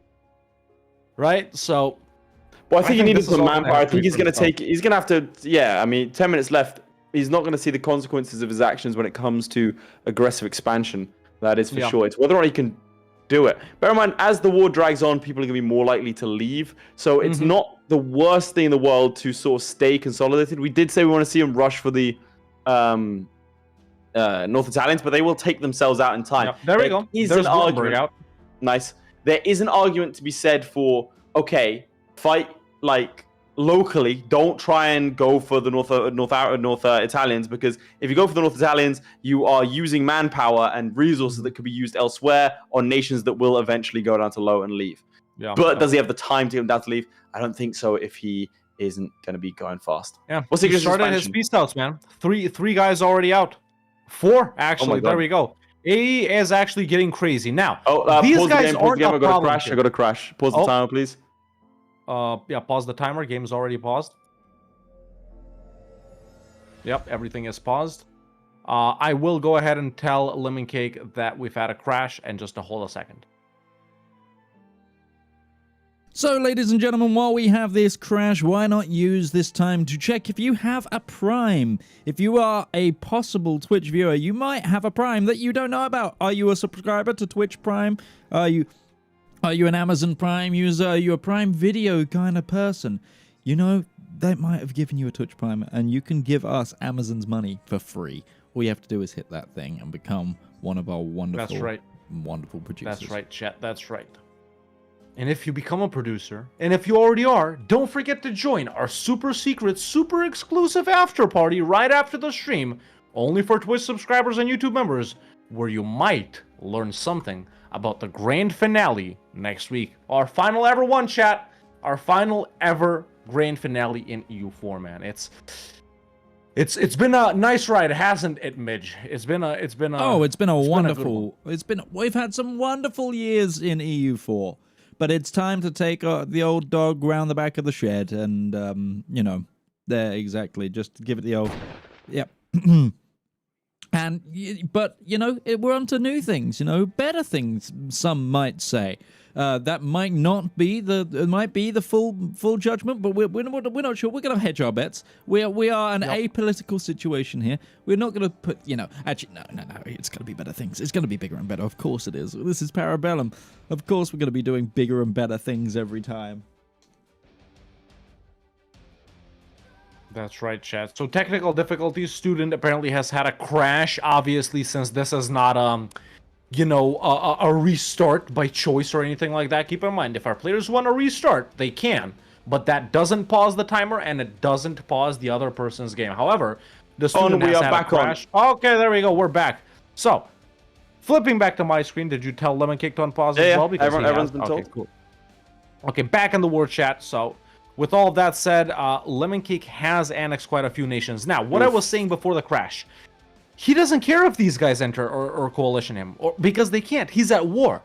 What he does care about is France, the guys that he's not fighting, so some of these northern guys and a couple of Italian guys, and then possibly Hungary and even Iberian guys, Naples, England, the Kalmar Union, which I think is going to come into play if he does continue to annex guys like this. So yeah, it's interesting to not do it in the final 5 and to do it now. I suppose if the they're under final 7. siege, final 7, true. But like, if you're under siege, go for it. Like, if a nation is going to be besieged, then yeah. But the problem is that these guys are going to be, I suppose, catch-22 because if you don't peace out, then obviously it doesn't help at all with your score. But if you do peace out, then the remaining guys are going to be less likely to peace out if you get declared on in the coalition war. Yeah. If we flip to my POV, we do see, I think we're going for the 20 Wars Ocean Gaming over here. We're up to 5 as more wars are being declared. We have Augsburg moving in the 3 leagues. We have Strasbourg, Augsburg, Beirut, and Munich. I think that is what is going to be happening here. Men at Arms being recruited. It's still coasting. Like, he's losing $30 a month, but still coasting, I think, when it comes to the debt. Let's see. 2,000 in loans, actually. He's a quarter way to bankruptcy. I think you could probably go a little bit harder. Yeah, that's not bad. That's not bad. But yeah, all right. I'll keep you updated with this slow stuff here, but flip to your POV. Yeah, going back over here, he has wrapped up completely that other war that he was doing versus, like, Ingolstadt was main belligerent, I think. Still involved in this Strasbourg war. Nice, the coalition but continues to grow, with France being the biggest boy in there. Once again, still just a couple of the North Italian guys, some North German guys. It really isn't that bad, and he has kind of paused his annexations. As we can see, you know, he can do Ulm, he can do Strasbourg over here. Well, that's pretty much the only 2 guys he can full annex right now, because a lot of the other guys... Venice out? Venice and Milan actually just got peaced Nice. out, and they can't even coalition because of What are the truce, numbers but looking like? I'm noticing... Nice. Numbers are almost even. I'm noticing that a lot of these other guys he's fighting, man, are actually kind of big, yeah. So we got, like, Saxony and Thuringia, this bigger Würzburg, bigger Brunswick, Munster, you know, Trier, Liège, High Dev. So it's tricky. It's tricky, I gotta say. Let's see. Let's go to Lemoncake directly. I want to see who he's piecing out, Midge. I want to see what he's doing. So let's see that directly. Or maybe we can even go Final 5. Shoot. But we don't have students can't do POV, that. right? Yeah, we can't do Final 5. Okay, so I guess we're not seeing Another war. If you flip to anymore. my POV, another Let's do war that. over here against Berg and Hesse. Very much a divide and conquer kind of thing over here. I don't hate it. I think he could probably go a little faster. In the meantime, Bohemia has taken out Silesia, so that's another Nice. one. No Geneva being annexed in this. I lied. Oh, it is nice. Nice. A couple more months. That's gonna be annexed. You like what? Sorry. I like how Wolgast's been annexed by Brandenburg there a lot. Yeah, he's done very well to sort of feed his allies. Burgundy less likely to. Let's see, what wars they in? Attacking against Lubeck, and in the Lubeck war, it's Bremen. Lemoncake has gone bankrupt. Oof. Let's flip to my POV. So he's still involved in this war, obviously. Did a couple more peace outs, but chat, as we all know, that deleted all of his merc armies. Yeah. He is being sieged. Let's just confirm with the bankruptcy right here. So yeah, that's he what could have happened. avoided that. I mean, I think he's still got corruption. How much can he Yeah. debase for each time? If he debases now, he gets 200 ducats, which isn't Yeah, bad. I'm saying he still- could have done that before. So Yeah, he he could could have. have, yeah, Five he times. could have. That's 1,000 ducats right there. If he's losing 50 ducats a month, let's and say. now everyone's just sending him white pieces. Yeah, if he Wolfsburg is loses actually 50, offering to give him stuff, but he's losing 50 ducats a month at 1,000 with 1,000 ducats. That gives him stuff. He can also could have exploited Dev. Yeah, I think that was an think he avoidable bankruptcy. might be done here. I mean, who Yeah, is? he can't do anything. He else. is piecing out still. Yeah, I think gonna he be a just good got score. Oldenburg. Yeah, it's gonna be a good score. Might even go down into the 30s, honestly. Just eyeballing it here. There we go. There's someone else out. What I forgot what they were on when the last time we checked was 50 something. They were both on. I think. yeah, they're both on like 55 and 55, or 51 and 54 apparently, Yeah. according to Midge. So that they were very very close. We'll have to see. I mean, I can't imagine he's going to be doing too much else. There's Würzburg full annexed actually. Wurzburg's done. Right He's still there. a He did Thuringia too, so he's Oh my risking God. it. He's Oh my risking God. it with him being bankrupt, dude. That's why he's got to let only days tick and just piece out everyone rapidly, because Castile, Aragon, Hungary, and all of them boys join. Oh, this gets decked He's gonna immediately. get insta. with the Has bankruptcy Silly been taken insta. out? I think Silly got taken out. Silly's out. Yeah, Silly's out. He is piecing out, man. He is piecing out. Thuringia is the most interesting one to me, but I think That's Can we go to him directly then, Midge? If you yeah. don't Let's mind? go to him directly. But nothing else is sieged though. What can he do? Ah, there we go. He can do Strasbourg, but they're the main guy. He can't do anyone else. Well, actually, God, he he's can, actually if he pieces continuing. him down. I He's like actually it. If continuing. He can siege him down, can't he? Yeah. Like, he just Oh needs my to God. avoid battles. Hegemon That's Union incredible. has entered the coalition. So has Castile in the meantime. Oh, we got a hype train on Twitch in the meantime. Keep them subs coming in, boys. Keep them subs coming in. Maybe we'll have no technical difficulties if we get enough subs. Naples is also in the coalition now. He has got another one whilst being bankrupt. I like it. That's Yep, the kind of yep. grit I like to see from Lemoncake there. Yep. That is good. We're also seeing mass peace outs on the students' POV. Ooh, I mean, let's flip yeah. there just briefly for like 10 seconds, see what's going Yeah, on. sure. He's got 3 wars on 100%. You can see now he's doing this. Do you want to give him both a warning? A minute. Yep. He's got those 100% in. He's going to be just piecing them all out. And we'll see if he's able to get them in the final minute here. Serious gifting 20 subs. Keeper in the train going. It's fully left the station. Let's see where it ends up. As these two do their final moves. Have to say, they did pick it up a little bit. I think we can confidently say that. We were a little bit concerned around the 30-minute mark when we saw a lack of movement. But frankly, this is going to be decent. It might not look like too much from the outset, but believe me, he's gone prioritizing these individual city-states up north as we enter into the final 20 seconds of the game. I think he's done. That's a score. I can confirm he has locked in his score. Lemoncake All of locking them in fighting the score. up until the final minutes in Excellent. comparison to previous showing, games where they yeah. were not able to do so. I would say that's a good balancing from them. A good showing, a very, very good showing, especially from Lemoncake, who some were questioning why he should be in the 3rd place playoff match. Well, I think this does prove it here today. There it is. There it is. Do you have the score? There it is. Ladies and gentlemen, just a quick reminder. That was the inside job where the student and Lemoncake faced off to have the fewest HRE members in their games without dismantling the HRE. This is our first challenge, a part of Throwback Week. Woohoo! We're going to see the coolest challenges of the past 2 seasons. Season 1, it was Florry versus Kara. Florry had 14 members left. Did they beat him or not? I think Kara had 70, Yeah. if memory serves. I remember us making fun of the fact that if she had just let the Italians leave, there would have been fewer. Yes. So, But that on is- this side of things, we have wanna go first? a respectable 33 member states. Ooh, very 33 member nice. states. Very nice. 33 is good. I like that number. And that was enough to beat Lemoncake, who has 38 member Very states close. in his game, ladies and gentlemen. So a tight game. You know, just a couple of things going different. We could have had a draw here, man, if we're being honest. But the student takes it away and wins the mind game because he does face Lemoncake again next week for the 3rd place playoff match. But with all of that said, what do we do now? Because I forgot.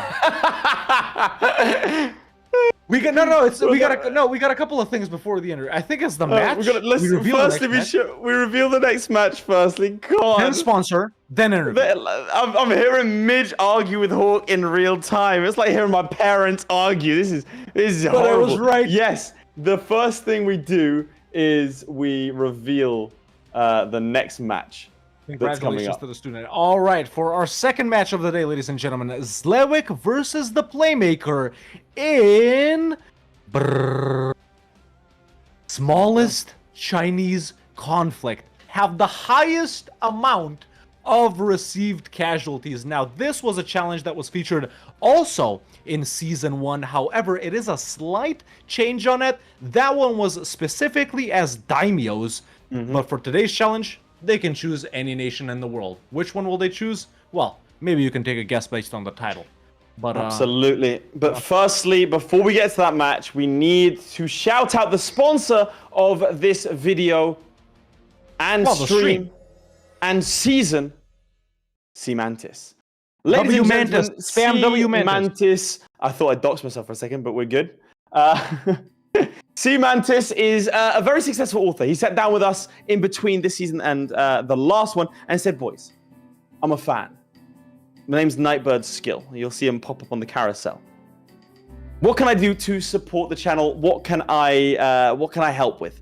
And we've come up with this. We are going to be shouting out and have been shouting out his book series, Path of Ascension over here. Book 1 of 10. You can see this has gone up by about 200 since last time. So hopefully you guys are reading this book and loving it. High ratings, only the best of the best. But what is this book series? Why should you care? This is a lit RPG adventure. What is a lit RPG adventure? It's an adventure book with video game references within it. Not references like, oh, look, it's that video game with this video game. It's specific, for example, It's Steve level ups, from Minecraft. right? Yeah, it's not like that.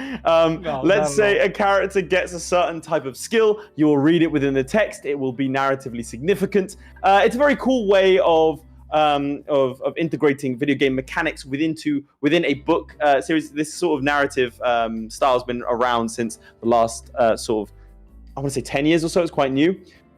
So that is the case. If you like fantasy, you like these kinds of books, Brandon Sanderson, that sort of stuff, you'll absolutely like these kinds of books. I have made good on my promise. I've finished book 1. I'm halfway through book 2. I've been personally enjoying it a lot. So that's why it's a fantastic thing for me to be able to shout out. I know that you'll enjoy it. If you like my kind of content, if you're like-minded individual like myself, then make sure to check it out. You can get it on Kindle Unlimited for free today if you have Kindle Unlimited. baby. You can also get it as an audiobook, a hardcover, a softcover. I'll be honest, C-Mantis told us, hey guys, I'm not looking for anything like, I don't really want anything corporate. Frankly, he didn't even seem that fussed that we'd be shouting him out. But we as a community are going to come together and help this guy in the same way that he's helping us. So make sure to click on this link. They are tracked, by the way, which means that his publisher will know just how good we are as a community. So if you want to help out Bellum, at least click and check out these books. They are fantastic. Yep. So there you have it, folks. Click the links in the chat in the description. And now Laith is gonna go ahead and have an interview with the student at Lemoncake before we're back with the next challenge. Stay tuned. We'll drag him in. Hello, chaps. I can reveal by only 5 princes, student, you do take it away in this third place playoff before the third place playoff. 2 kind of different strategies when it came to the end there. I'll start with you, Lemoncake. The bankruptcy, talk me through it. Yeah, it wasn't meant to happen. I'll be honest. I looked at it and I was like, yeah, I have enough loans. I should be able to I should have maxed them before. I should have taken the max corruptions. I think what's worse is knowing the score's now off by 5, is that there were more than enough 5 princes in the for sure. If I wasn't bankrupt, finish those sieges in time, which I was assaulting, was doing that. If it wasn't just the surprise bankruptcy, I think I could have definitely won that one, which is a bit annoying to hear. But, you know, at least... But to be fair, it does prove your case that you deserve to be in the sort of third place playoff, you know? Well, what can I say? I've sunny lost a student before, but, you know, third time's a charm. There you go. And also, you've the dentist, you know? You're pumped full of unregulated drugs.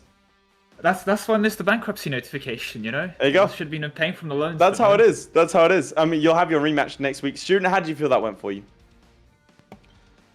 Oh yeah, I mean, hearing that it was only a matter of a bankruptcy, I mean, I have to say, like, watching out to not go bankrupt is kind of part of the match over here, but... No, it is.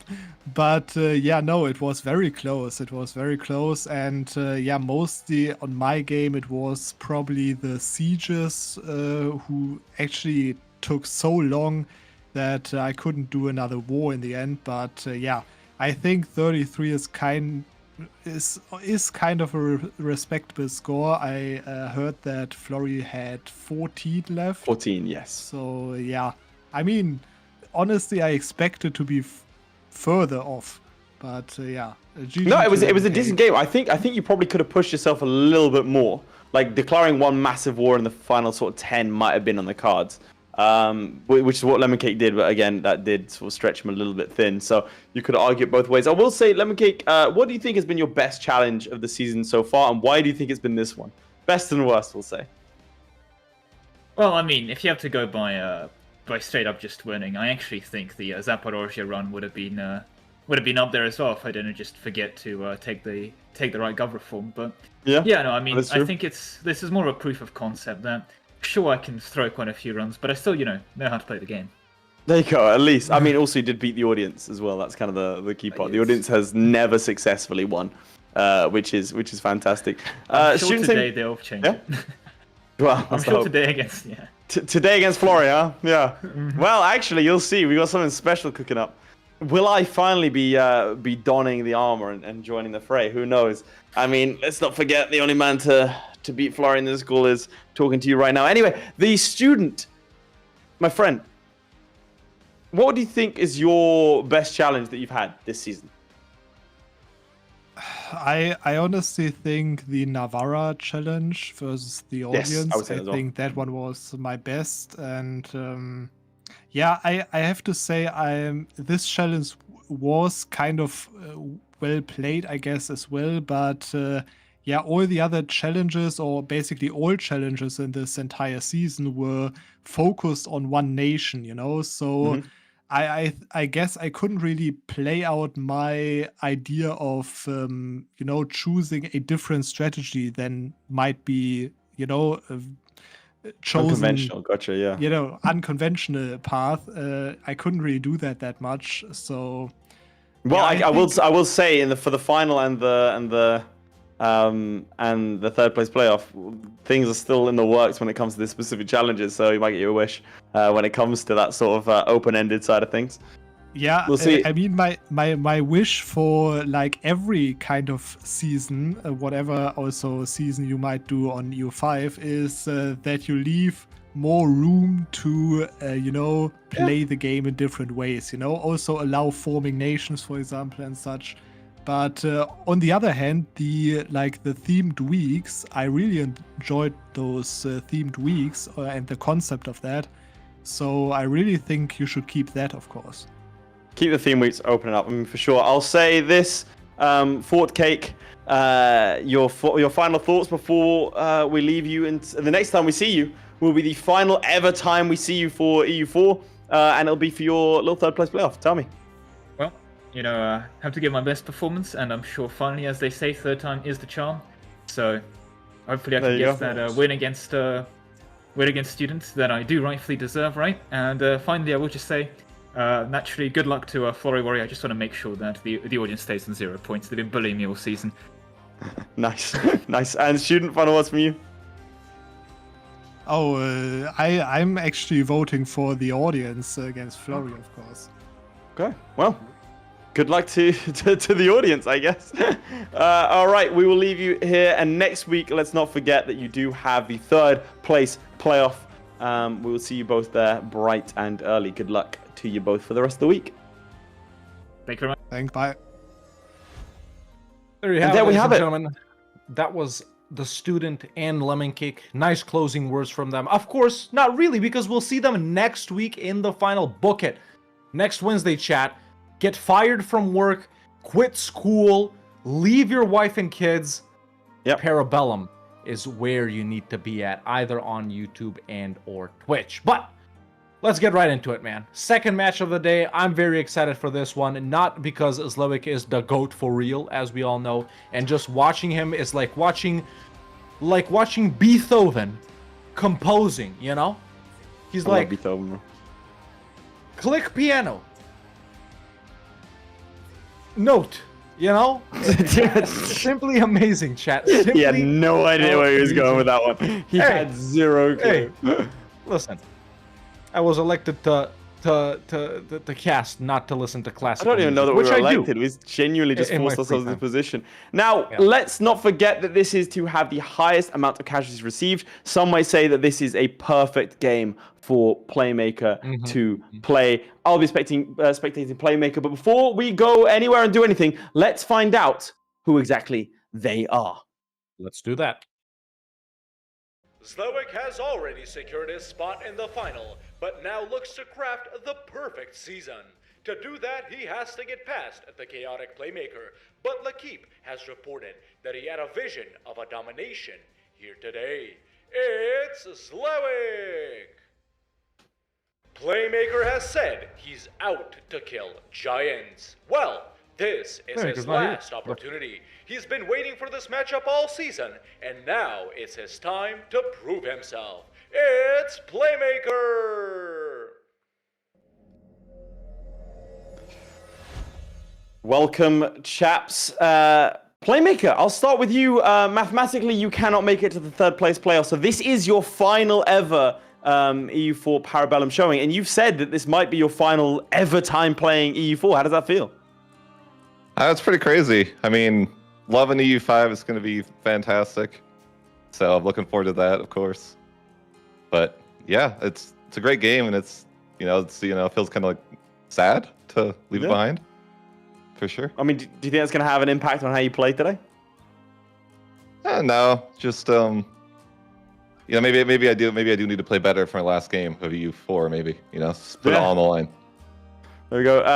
Zlewikk, you are guaranteed in the final for next week. Does that mean you're going to be taking it easy today? They're gonna regret for not putting extra rules on that one. Well, we've heard words like this in the past from you, from Florry. Every time you guys have said it, we've seen a crazy strategy, but that is what we want to see. We want to see absurd numbers. We want to see game-breaking situations. Can you get 7 trillion casualties? If you can, I'm gonna call up Guinness right now, and along with my beer, they're gonna bring in the guy with the book, and they're gonna be Zlewikk, most casualties in EU4. So, but yeah, like Leith said, you're guaranteed to be in the final. So far, this has been a perfect season for you. But let's not forget, last season was also at this point, so far, a perfect season. Are you already thinking about the final, or is your mind completely focused on today? Honestly, I'm pretty chilled about it. I mean, I've been in 2 finals already, and I think I've played well in both. It was just a matter of small differences in the plays, so I'm not worried at all about the final. If I do my job, I'm gonna win it. Excellent. Very nice. Well, we'll talk more about that next week in the final. Of course, we have lots of questions for you. But aside from that, what do you think about today's challenge? What do you think about this throwback? You will remember it from season 1. It was the Daimyo one. We've changed it slightly for this season. Yeah, I think it has a potential for AFK gaming, so I would personally put battle losses as a requirement. But let's see what we cook for the now. I will say, when you're talking about AFK gaming, I have participated in a challenge very similar to this, and I went for the AFK gaming attrition strat, and I lost. So bear that in mind. Bear that in mind. Bear that in mind. Yes, Leif's okay. Helpful. That's very helpful. We don't talk about that. Anyway, chaps, let's get cracking. I can't wait to see what both of you are going to be doing here today. Get locked in, get in the game, and get ready to get going. We'll speak soon. Good luck. Good luck. Good luck. Good luck. Good luck. Good luck. All right, that was Zlewikk and the Playmaker, ladies and gentlemen, in Smallest Chinese Conflict. Now, why did we title it this way, Leith? Why is this the title of this challenge? Well, we assume that they're going to go Ming, but I'm telling you now, Playmaker has not gone Ming. Oh, yeah? No, he's not gone Really? Ming. Yeah. I'm excited to see who he's gone as then. I'm excited as well. And I'll explain why in just a second. Are you in game? Are you ready? Yes, I am in game with Zlewikk. I can confirm that I am ready. I don't know. This is going to be an interesting one. All right, in 3, in 2, in 1, we go. So the Playmaker has gone for Austria. We assumed everyone would go Ming on this one. Now, Austria? I have to say, that was a weird choice. They start with more manpower than Ming. They start with more manpower than Ming, sure. But Ming's I'm assuming he's gone Ming, has Zlewikk. Yes, I can confirm that, yes. Yeah. Now, I remind everyone that there was a little bit of controversy, our first ever qualifier, where the Playmaker picked the Ottomans, Kara picked Ming, and therefore Playmaker lost. There was very little he could do to claw back that victory. Are we going to see something similar here today, do you think? I mean, I don't know, man. Austria is an interesting choice, and I'll tell you why here. Like I just said, they do start off with more manpower than Ming, and they do start off with more max manpower than Ming as well.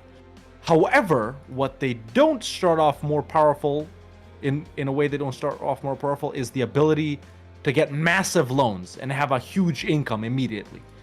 As someone in the chat pointed out, losses from mercenaries do count in this, and Austria is the Playmaker's favorite nation. That's Twizzy right there.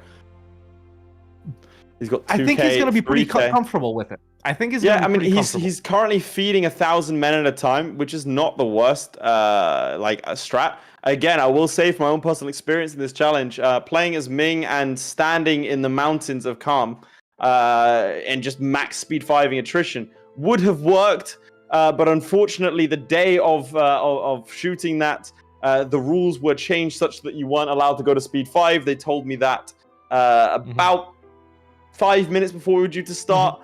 But hey, that's fine. I'm still not salty, as we see a gentle feeding of 1,000 men, each time into Salzburg. I don't disagree with this strategy too much. I will say, I just don't think that you could have as much success as with the Ming side of things. How much manpower does Austria conjure per month? 774. So actually a lot. That's still more than Ming. Ming is That's 532. insane. Maybe So in terms of Austria was the pick. Yeah, in terms of like raw stats here, aside from the money and aside from Ming's size and its ability to get more and bigger merc companies, Austria is leading in every other. Yeah, but financially, like he's actually making it such that he's. He hasn't. Is he dead the gold mine? It's the other. He hasn't even dead the gold one. mine. Yeah, he hasn't even dead the gold mine. So I mean, he's actually doing fine. Yeah. Is If by we the way, flip to my this POV here, big. just to show off Ming briefly. So Zlewikk, he's already pulled out the merc companies, already pulled out the armies, and he's already going for the stacking them in hills until he gets ready to do stuff, I think. Because, you know, he did say that there is a potential for this to be AFK gaming and just standing there. But is he losing that much? I mean, I don't think so, right? He's at 26k right now. What's Playmaker at? 20k. Okay, so maybe Now, here's the problem. Is 39k. Okay. Oh my god, that's a lot. The problem is that the manpower is already gone, so he has to rely almost manpower is exclusively on mercs, and then the merc manpower also runs dry. Yeah. So we'll have to see who can bring it. Don't forget, Ming gets manpower from tributaries. Let's have a look. Is he set up that? He has well, actually it's right here. He has set up to get manpower from all of them except Com, who, well, for some reason he has. Very smart. Yeah. So, I mean, it's going to be an interesting one here. Already up to 70k. I don't That's know. a Will lot. I think Playmaker is going here with the gradual strat.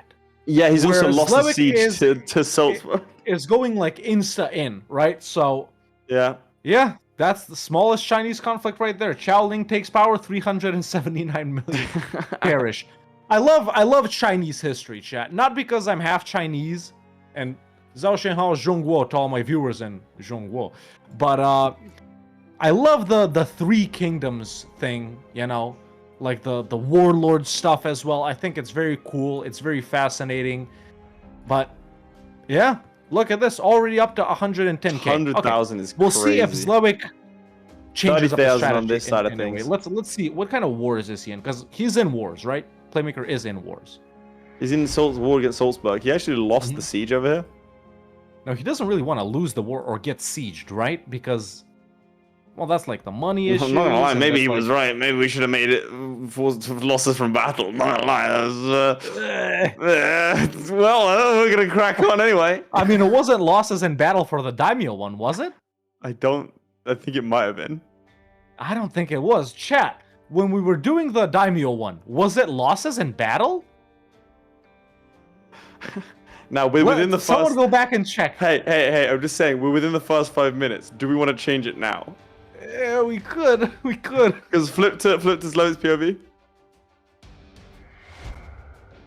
Yeah, he's a... Like, I'm less concerned about the 150k. I'm more concerned if you, like, drop that down. Like, we got to Zlewikk directly is what I'm trying to say. Yeah.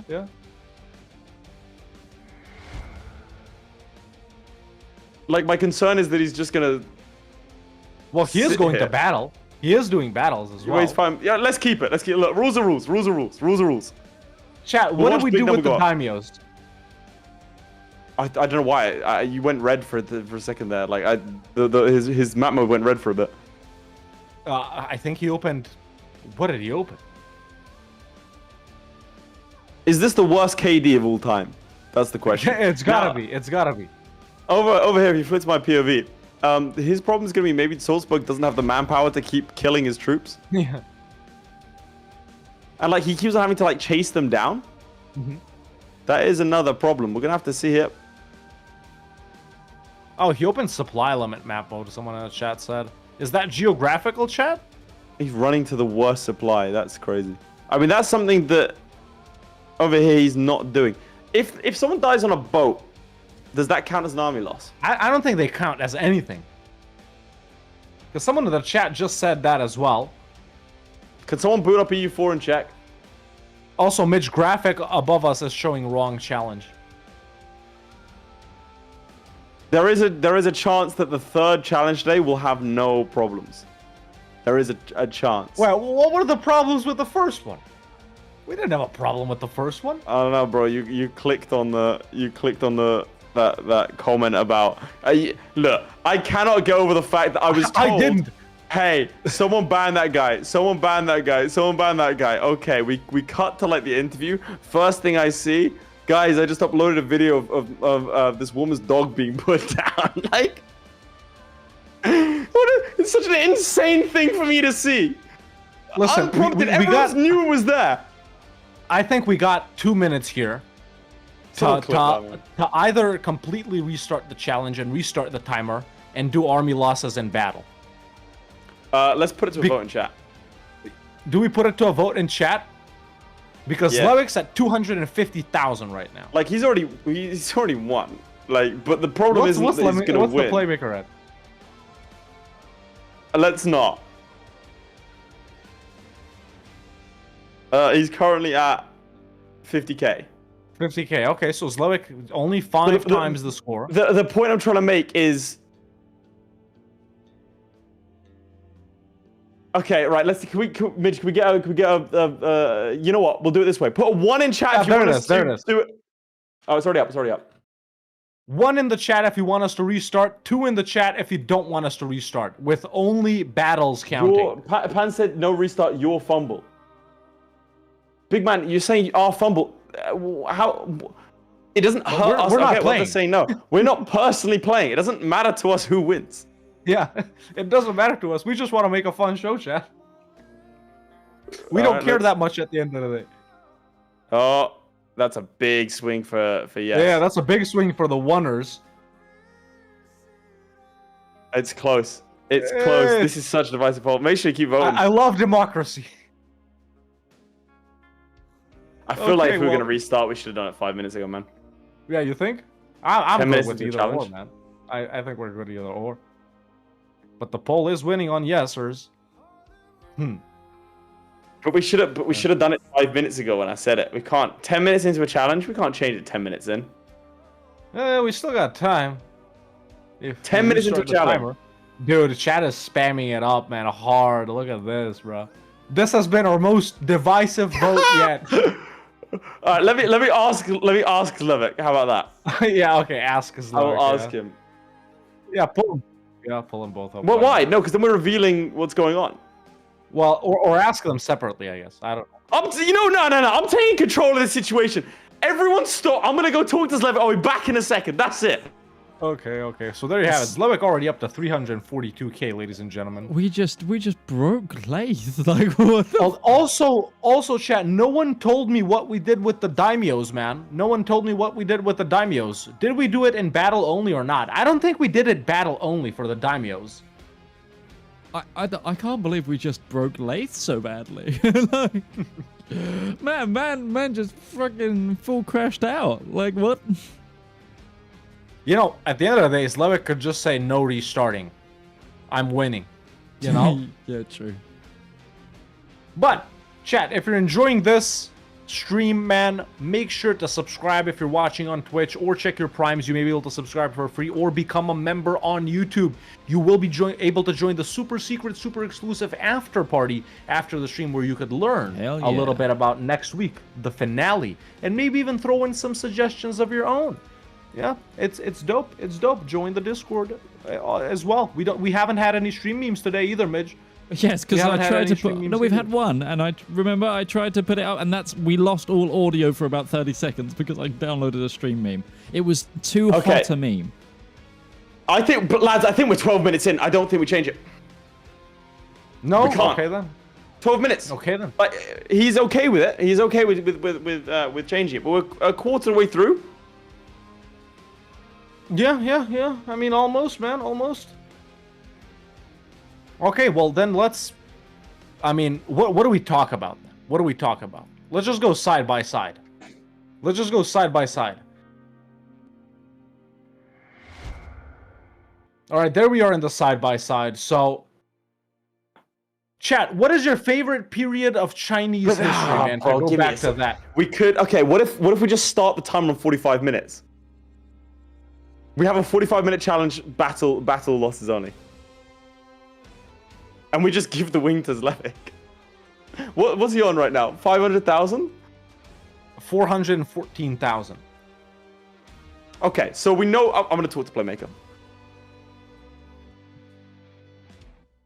What's your favorite Chinese period So- of history? Midge, we can also Yeah, throw yeah, up some yeah. stream memes. Oh, while yeah, we're I'm gonna chilling. try Qing and put- period? I like Qing. I see. The thing is, like, I've always been a Romance of the Three Kingdoms fan. Like, I know it's fantasized. I know it's like mythology, but Romance of the Three Kingdoms goes hard. I was a Dynasty Warriors kid. Like, I think that was my first experience of like Chinese culture. Honestly, was probably Dynasty Warriors, and like, so forever, I will have an affinity towards that period. It was so good. Yeah. Oh, radical reforms coming in for Zlewikk. He actually is making manpower right now, so he's just doing like insane. mercs and stuff like that. Yeah, it's like mercs exclusively almost, but Playmaker's paused as well. Wild, absolutely wild. yeah, chat. The reason we're talking about changing it is because we think it's boring. No other reason, man. Yeah, Right? It's not like we want, to even the playing field. I spoke to Playmaker and he said, I'm not sure how that would change things. Bro's really lost in the EU5 source. Yeah. I'm calling it. We're doing battle losses. I'm Yeah, fully I mean, calling it. the audience voted for it Yeah. too, man. Yeah. We already called it. The audience voted for it too. Yeah, let's Okay, just let me- restart with a 45-minute timer. Army Yeah. losses. Yeah, that's what we're doing. Go ahead and tell them. All right, chat. See, we thought they would be doing things. Because they did things in the Daimyo challenge. They didn't just stand on mountains. They actually went to wars, and it was tight, and it was blah blah blah. So let's just make it a fun challenge. Let's just make it a fun challenge instead of just sitting around and yapping about nothing. Okay? Zlewikk got nerfed? Nah, it didn't got nerfed. Zlewikk goes to the final anyway, and based on other things, Zlewikk probably takes it away just based on skill. But the thing is, we just want it to be fun. We want them to be doing things instead of just sitting around and us watching, 90,000 Chinese stand in Nanyang. Right, we're restarting. I've talked to them both. Okay. Yeah. Zlewikk said he don't So- want the win, by the way. He said he wants to do it again. Yeah? Yeah, don't want the win. Don't care. Doesn't care about the win. Wow. No, as in he thinks he's going to beat him again. Yeah, I think we've made the right choice here. I'm not going to lie, because Yeah. We should have done He's- it 5 minutes ago when I said it. we should have done it 10 minutes ago when I first said it. Well, third time's the charm. We should have done it in 5 minutes when Midge would have said it. Midge wouldn't have said anything. Midge has gone off and got a burger, bro. Midge isn't even here right now. Hey, don't talk to me Yo, about yo, yo, burger, yo. okay? You're gonna make me hungry. Now, I do want to say Zlewikk is in the finals either way, and Playmaker can't get into third place playoff the match, third place yeah. playoff. That is the only reason we are changing it. That is the only reason. If this had been a match where the scores would have affected who goes to the final, who goes to the third place playoff, we would not have been doing this. I want to make that very, very clear. Okay? So there we go. You hope that Playmaker gets the hint. Well, we're doing just battle losses only. Okay? They're both happy with that. They've also said we can also do a challenge from another past season. I'm not deviating that much. Also, yeah, we don't got the cards for that. Yeah. Set up Yep. your Listen, chat. We thought it would be actually wargaming because that's what it was last time, right? Last time we did this, it was super fun. They didn't just stand around on mountains, and they actually did stuff. But I guess it's just the nature of the countries they can pick, right? Yes. So, you know, we wanted to see them, you know, pick big and powerful nations, which is not something we've had a lot of this season, right? So that's why we anticipated Ming gaming, Ming going to war and stuff like that. But obviously, with army losses and battles, man, it might change. I think Ming is still a valid option for another pick, but I think there are also other valid options, man, because you do want someone who's rich and powerful that can go into a lot of wars. So, yeah. Yeah, and we're all going to shorten it to 45 minutes, chat, as well. So, you know, like Laith said, we're doing this because the scoreboard literally can't change no matter the outcome. Zlewikk is first place either way. Playmaker is like fifth place either way. Yeah. Aside from that, we wouldn't have changed it. And in that case, really, it would have been a Playmaker loss because of a bad pick, right? That just would have been the case. Well, he also wasn't doing attrition either. He had 300 losses from attrition. Yeah. So this strat is actually a lot more viable for his Austria. So you know, it's not a bad pick. Yeah. We'll have to see. All right, we're getting ready to restart. Listen, chat, things like this happen. They've happened in I like the edit. Nice. That's huge. I like that. That is huge. Look at that from war. Like that. Yeah. Embedded within. God, my hair is real fluffy at the back, you know. I did not see that. Jesus. It's also flat because you've been resting on it. Yeah, because I'm resting on it. Okay, but alright, I'm ready. I'm ready as well, and I can already tell you I'm not seeing Ming, chat. I'm not seeing Ming. I'm predicting an Ottoman's pick from Zlewikk here, I think. It's a nation he's comfortable with. It's a nation that he can get a lot of wars in. Let's make sure we... Alright. Are we ready to get cracking? I am. I'm confirming our players are ready. 45 minutes on the timer, Midge. 45 minutes. Okay. Starting in 3, in 2, in 1, go. And we're off with a little edit live. Apologies for that, ladies and gentlemen. But here we are in Zlewikk's POV. And it is the Ottomans. Is this the first time we're seeing the Ottomans this season? It is. I believe it is. And I've missed them. Mehmed, my beloved.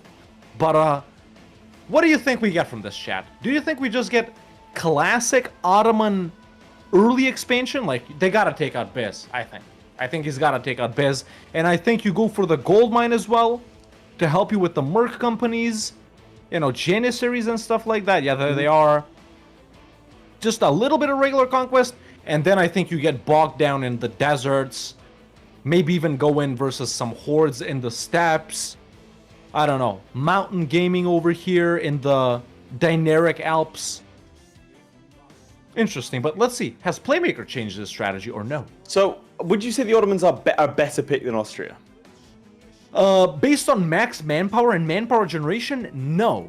But based on the and he did all of his army losses last time were from he was on 100k in the first 15, right? I think Austria is a good pick. So if it's my POV. Is Playmaker still Austria? No, he switched to the Ottomans. So, according to us, he's gone to a worse pick. Yes. Possibly. We don't know. Possibly. Yeah, you and I, we've had our faith shaken in our own knowledge now because of this switch. Yeah. Everything we say is possibly. All right, we have a war against the Byzantines. Once again, man, Austria, 66k max manpower, starts with 9,500, and it generates 750 per month. And wait, what the hell? Why is Zlewikk making so much more manpower than the Playmaker? Zlewick's at 376 and 37k max. Privileges? Let's see. Has he done this state stuff? The state manpower stuff? Yeah. No. No. No. He hasn't increased enlistment? No. I'm surprised at that. Has he assigned Thomas Arts coming in with the 10 gifted memberships on YouTube? Appreciate that. Maybe this will help us come up with better challenges. Who knows? We'll see. So we're going... Yeah, Zlewikk is slackening. Yeah, you're right, actually. Sorry, don't look at us right now. Don't look at us. Don't look at us. Wait, I need to give Flurry his challenge. Hold up. So let's stay on your POV. Well, you give Do it I to him in give 15 Flurry his minutes. challenge? 15. Oh, you're right. In 20 minutes, actually. Okay, Flurry, you can chill out and host us. All right. Byzantium have already lost 8,000. We have over here 1,292 losses. Mm-hmm. This is actually more losses, triple the amount of losses, quadruple the amount of losses he's taking in attrition now. Yeah. Is the entire Austria game. I'm surprised at the Austria switch. I am as well. I am as well. I think, man, I thought he had a better Austria strat. is probably the better pick for this. But Like listen, individually not to say we feeding know- Salzburg was, I think, was a good idea. Already? I really do. Huh? I said already on the Constantinople one? He's already taken it, right? He's different. He Yeah, plays Zlewikk fast. is Do you wanna Zlewikk. deselect the chat message? Oh, sorry, yeah. There it is. Okay, Zlewikk starting his first war versus Biz as well, so we're about to see army losses here. Yeah, how much do you He think has we lost- see of traditional gaming? I think the early 5 to 10 minutes should be traditional gaming. I would wipe out Biz and Serbia, honestly. Just Serbia for the gold mine, Biz for the Constantinople. But interesting that Zlewikk has already popped a couple of Aelets. We go to Hawks, maybe? Yeah, if we go to my POV, we can flip here and we can see actually the amount of manpower that he's getting from Aydin, Saruhan, and Menteşe right here. Here they are. This is a classic Ottoman opening from Zlewikk. He has done this, specifically this in the past a couple of times. So, yeah, there we go. Sieging down Constantinople, just a classic opening. Circassia is in this as well. Probably, maybe could Aeolate them or something like that. There's another deck instantly on Dulkadir. I think you consolidate Anatolia without Akuyunlu and then a little bit of the Balkans here. Nice wars could be done versus Venice. Massive battles with them here in the hills could cost you a lot of losses, which is nice, but you don't want to weaken yourself too much at the start, I don't think. Yeah, that's the question. How much do you sort of sacrifice your manpower and how much do you Or send them out to maybe pasture? slow expansion coalition at the end, question mark? Double coalition, Europeans and Middle Eastern guys coalitioning you? And just stand in your provinces, fight them? I think assaulting sieges will be the big thing here. I think you can lose a lot of men assaulting sieges. Also, I can confirm a naval battle has been lost here. We're not counting sailors, but I just wanted to know. Yeah. Also, Byzantium has been conquered already, completely, in this, and a new nice, war against nice, yeah. Epirus has begun. Zlewikk slightly slower than Do you want to quickly Yep. amend the thing in does. chat, in the Hegemon chat, just to say that we are specifically looking at battle losses? Well, they should yes, know, but just so they just should so we know. know. Let's just make sure, though. I don't want any like questions about the matter, you know. Okay, over on this side of things, do you want to see if he's taken? Oh wow, no estates. Okay, No estates? no estates. Maybe just couldn't be bothered. Zlewikk stacking them estates. 5 privileges to the Demi? I've never seen that in I've never Well, seen that actually- before. Not since '98. not since Chat, let's- Demi or Demi? Which one is better? Surely you get increased levies here, right? Since Would you not leads- go increase levies? Yeah, you gotta go increase levies. Are called Yeah. late slides. Shouldn't Hawk members be called Hawk homies? Chat, this is Parabellum. We're the... What's our... Parabellum producers, dude. Parabellum producers, that's right. I was trying to think of a cringy name, but I didn't, so there we go. But I didn't. Yeah, but I didn't. Not witty today, chat. Not witty today. Used up all of my comedy on nothing. I'm not very funny today, I gotta admit. This but is sad, dude. This is a spiral. This is a cool for help I've ever seen one. Do you want to have a chat after the stream? You feeling alright? I just haven't been watching that many Eddie Murphy stand-ups Yeah, recently. yeah. I forgot all of the cool jokes, you know. Yeah. Chris Rock too. You know, with all of these modern comedians participating in the culture war, they've just stopped being funny. You know, I miss real comedians from the '80s. You know, You know, they just all they did was hate their wives and crack on with their day. You know. yeah. I tried to go out last night with the boys, but my wife said no. Classic. The old right, ball that's and chain. I hate women.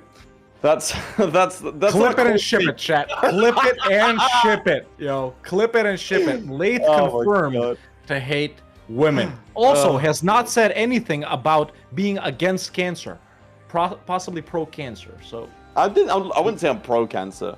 Anyway, let's. He didn't say he's against it either. Look, I don't want to push being back to the corner. Do you want to explain what's going on in Zlewick's game?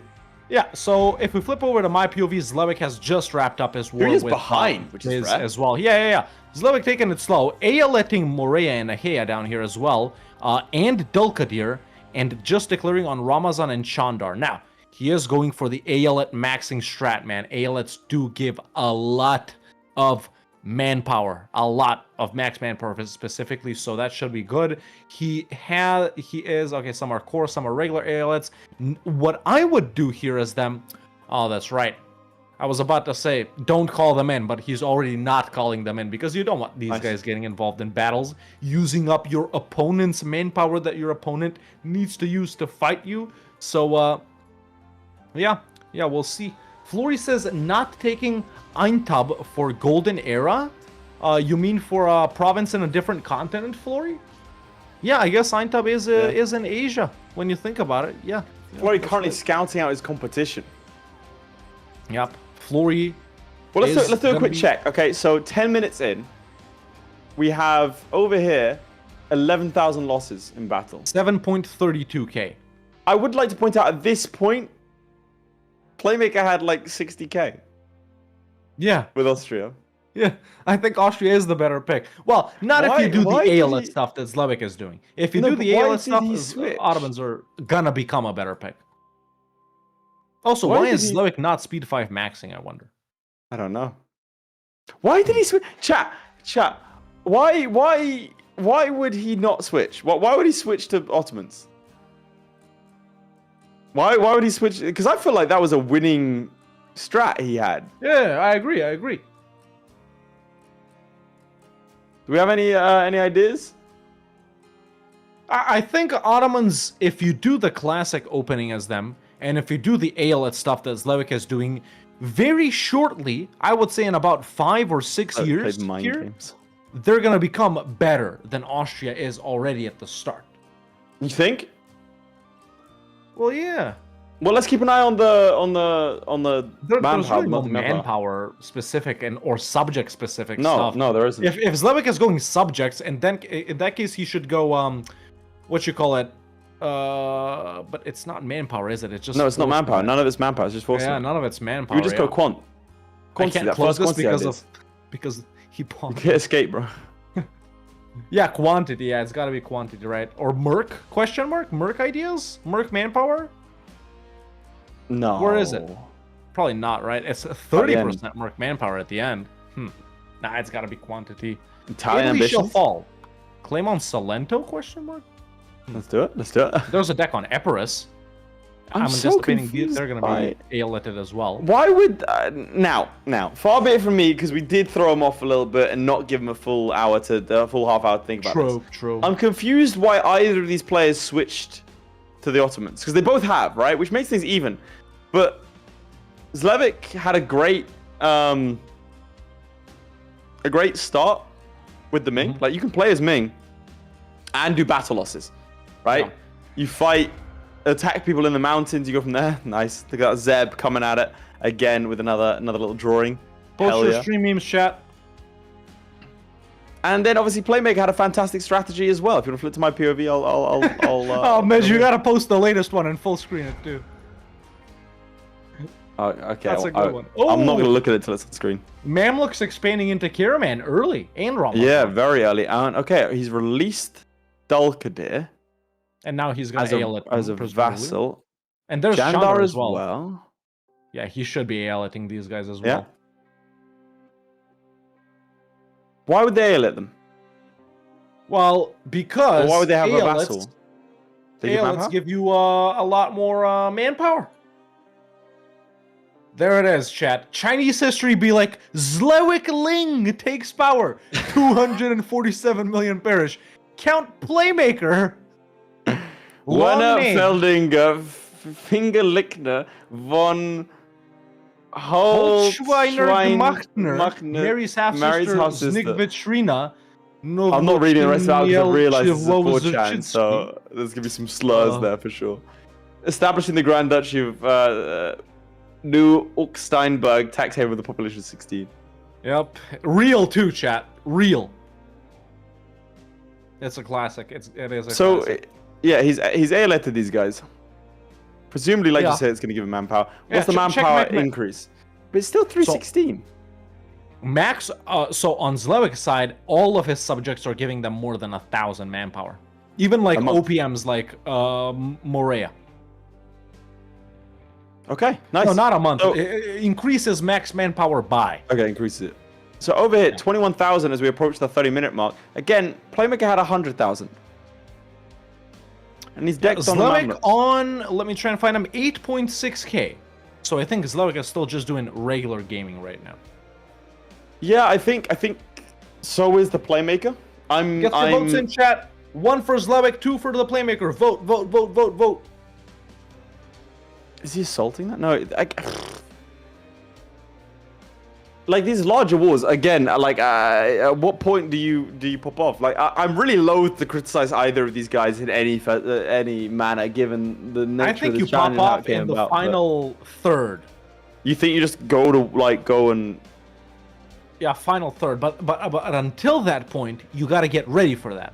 Got to max don't take manpower, that. get professionalism too, so you can slacken. All of the mercs basically grow as big as you can just to get the biggest merc companies. Which even if they were Austria or Ming or the Ottomans, you do get empire, so you do get access to more merc companies. But like Flory mentioned in the chat, with merc ideas, not only do you get merc manpower, but you can hire more of them, which allows you to ignore the distance that you can hire them from. So you can hire, merc companies like, if you're the Ottomans, let's say from India or from like East Africa or something. I think that's like a that, better right? play than relying just on manpower for sure. If that's the way they would do it, I'm still failing to see why you wouldn't pick Austria. Yeah, You're gonna have I to gotta ask him in the say, interview. yeah. I mean, he might lose this. It's the only challenge where losing battles does edge you a little bit closer to victory. Let's see, he's Tech 4 to the Mamlukian Tech 3, so frankly, he should still win that. Oh, he's also hired some mercenaries over here, the Independent Army. Losing 45 ducats a month. We will see again, one of the few times where going bankrupt. Yeah. Stepping stone, really. You'd expect to see it. What is that? What is he doing? Is there okay? He's diving straight in. Double battles going on. Okay. Yep. Yeah, no, it's double stack. No, there's a stack right here, not quite over here. All right. If you want to Zlewikk, I'll keep you updated. Yeah. If we go back to Zlewikk, he has consolidated the main portion of Anatolia here by wiping out the Beyliks. There's a deck on Akkuyunlu actually who's allied to Ajam and bringing in their boys. So, this could be already some army losses, but I think this is still a part of the standard wars at the start that Zlewikk is going for. Akkuyunlu, as a pretty big subject, will bring in quite a lot of manpower. I'm assuming an Aelet is what we're going to see here as well. This is Ottomans proper right now, chat, right here. So, yeah, I think we're going to chug along with regular gaming for about probably 10 or 15 more minutes here, and then I think we're going to see our players start realizing What do you think they're going to do? I think it's going to be, hire the merc companies, get professionalism up if you can before that, so you can slacken all the way, get all of these guys, and just get into some big wars in certain type of terrain where you don't really want to take that much attrition. So maybe on your own land, come in, like Flory said, get 10-1 wipes so you get half manpower back, so you can then recruit new armies. And yeah, Zlewikk decks on Serbia and Bosnia and Silly right here. Goldmine would come in nice, unless he plans to AL at them as well. So yeah, Akkuyunlu already done. Just got a piece out of Jam. Zlewikk currently sitting at, let's see if I can find him, 13.75k. Over here we have 33,000. So now Playmaker decisively in the lead, but I think Playmaker is already doing the losses thing since the start, right? Whereas I think so. these are just regular losses from Zlewikk, man. I think there's regular losses over here as well. On the Mamluks as well. So we'll have to see. Flory says, I think I would island trap a 20k Venice stack and just march into them over and over. Yeah, I mean, if you walk in with a 1k, you get 500k back. Walk in with a 2k, you get 1,000 back, so... True. And that's just good investments, chaps. I put $1,000 into the stock market, I got 500 back. They call me That's the money right. maker. Follow for more investing tips. Follow for more investing tips. This But is let's go to your financial POV. advice. Let's see what's going Yeah, on. he's immediately breached the walls over here. Let's see. Yeah, he's just overstacking. He's taking so much more attrition. I'm so curious as to why his strat changed, man. I feel like the other strat was just so much better, but I could be wrong.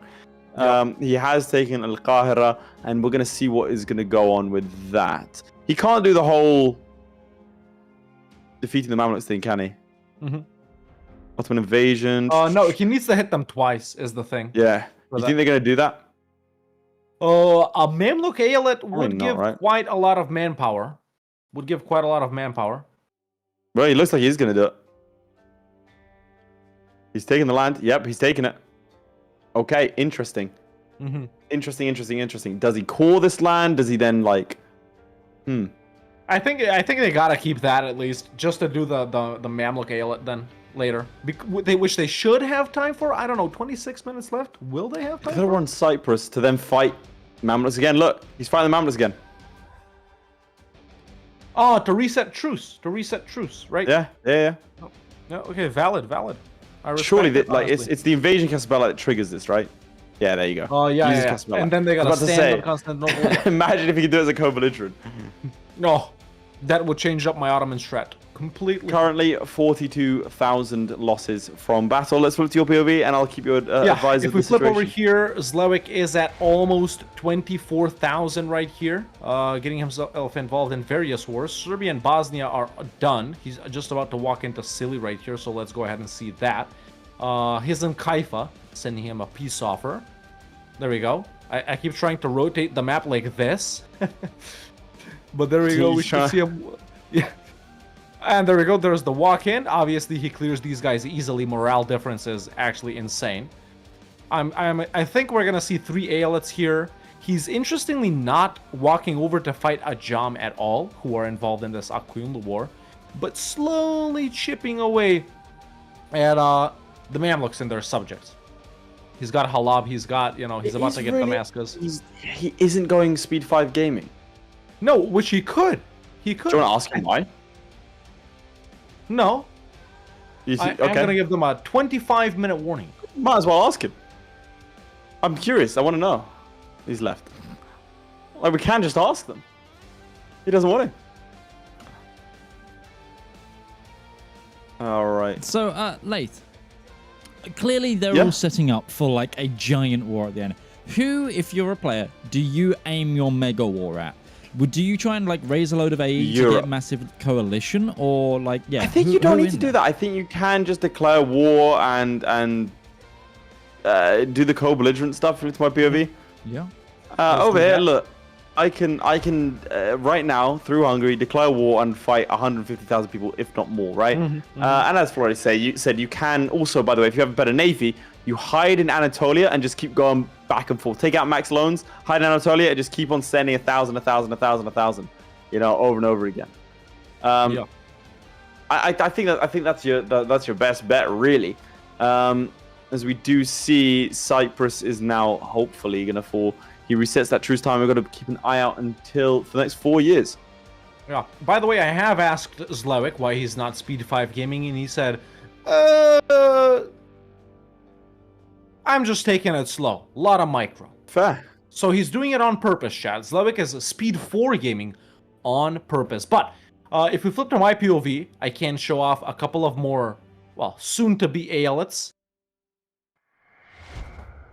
There it is. So he has pieced out Serbia and Bosnia, so 2 more can pop out over there. Montenegro too, perhaps, if he wants to.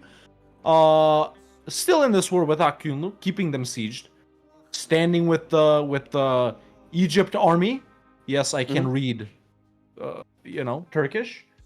It's just chipping away at Egypt itself. What's the manpower increase per month and maximum manpower? Increase per month is 685, so still not better than Austria has at the start. Max manpower 58k, still not better than Austria has at the start. So they've just gone past Ming here. Well, at least Zlewikk has. Yeah, on this side of things, if you flip to me, the Playmaker has a maximum manpower of 35,000 and is gaining 300 a month. Because he doesn't actually have, he only has Jandar and Dolkadir as Aelets. Presumably he's going to go for the Egyptian one. But I'm really confused as to, as to the strat here. Like, is this something that he was pre-planning? It looks like he's gone off to Serbia now, yeah? I'm going to say something controversial. I think if Playmaker had stuck with Austria, he would have had more.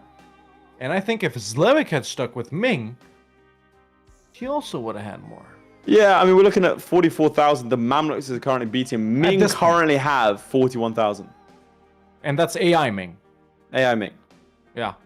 What about in your game? What's AI Ming? In Zlewick's game, actually, Zlewikk is in the lead with countries that he can see. Let me see if I go global here. I think Army Losses is universal. He's still in the lead, 59k Zlewikk. Actually, Mali is second in Zlewick's game with 33k. He jumped up to 59k. He's taking the lead. Yep, he has. He was behind the entire time. Yeah, he was. Yep. It's just this Mamluk. In fact, he lost a big battle to the Mamluks over here down in the south. Can we flip to Hawk's POV?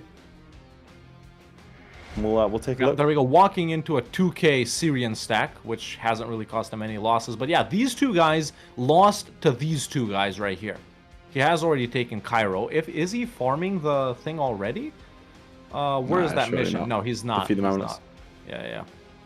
So he needs to take 6 more provinces over in the Greater Syria area. Man, I'm really excited for the last game as well. We have an audience member that Florry will see in his dreams. I'm going to give them their challenge right now. Please do. Please do. Over on this side of things, it does look like we are going to be waiting for that next deck against the Mamluks. A very, very weak Mamluks with few allies. Sometimes they can pick up 1 or 2 annoying individuals as he goes up against Serbia and Bosnia. What does he do with both of them? He has co-belligerent with Bosnia, so assumedly he is going to also take them as an ally. Can he do it all? What? Do you have to? You could turn a vassal into an ally, yeah? Our competitor versus Florry is in the special channel, right? Yes, he is. Okay. Okay, cool. Just double checking. We're keeping it a secret. We'll send it to him anyway. We're keeping it a secret who Florry is facing from Florry and from everyone else. Because usually the audience member comes in, they're a little bit shy. I just sent it in the chat. Yeah, now Florry knows. Why? Well, what was I supposed to do? Just put the chat thing in the chat. The whole point was meant to reveal on stream to Florry. Oh, okay. Well, I just revealed it to him in the chat. Well, just hide it. You can hide it still. I think he's seen it. Just hide it, bro. Right. Anyway, looking back at the current challenge, it looks like he's finished up these Bosnia and Serbia wars. It looks like they're all done. Down here, there are some Syrian separatists he's going to have to run and deal with, and the truce is up in 2 years with the Egyptians. Current army losses, and I think we'll do this for the final time, are sitting at 44,000. Currently, AI Mamluks is doing a little bit better, but obviously helped along by Playmaker himself, and Ming is on 41,000. So we'll keep an eye on those things. How are things looking on your end? Hold up, I'm messaging 8 different people. Okay. To hide this from Florry up here. So, I'm not sure when the so-called big war comes into play. I'm also not seeing him he's not taking tech. Is he waiting for Renaissance? Doesn't look like it. Shouldn't be. Okay. He's been the competitor that Florry is facing has been messaged separately. Excellent. Okay, now let's go back to Zlewikk war. because I have things to show off. Sure. So Zlewikk has wrapped it up versus Akuyunlu and the Mamluks. He has not full annexed Akuyunlu, but he has fed him to Dulkadir and also fed all of this to Lebanon. Now, can he still do this mission? So does he have the CB on the Mamluks? Let's see. Yes, he does. Ottoman invasion. There it is. Okay, so yeah, checking along. 64k max manpower, generating 1.8k a month, but that is because he's slackening. So aside from that, it would be what, half of that, so 900, right? So yeah, we're chilling.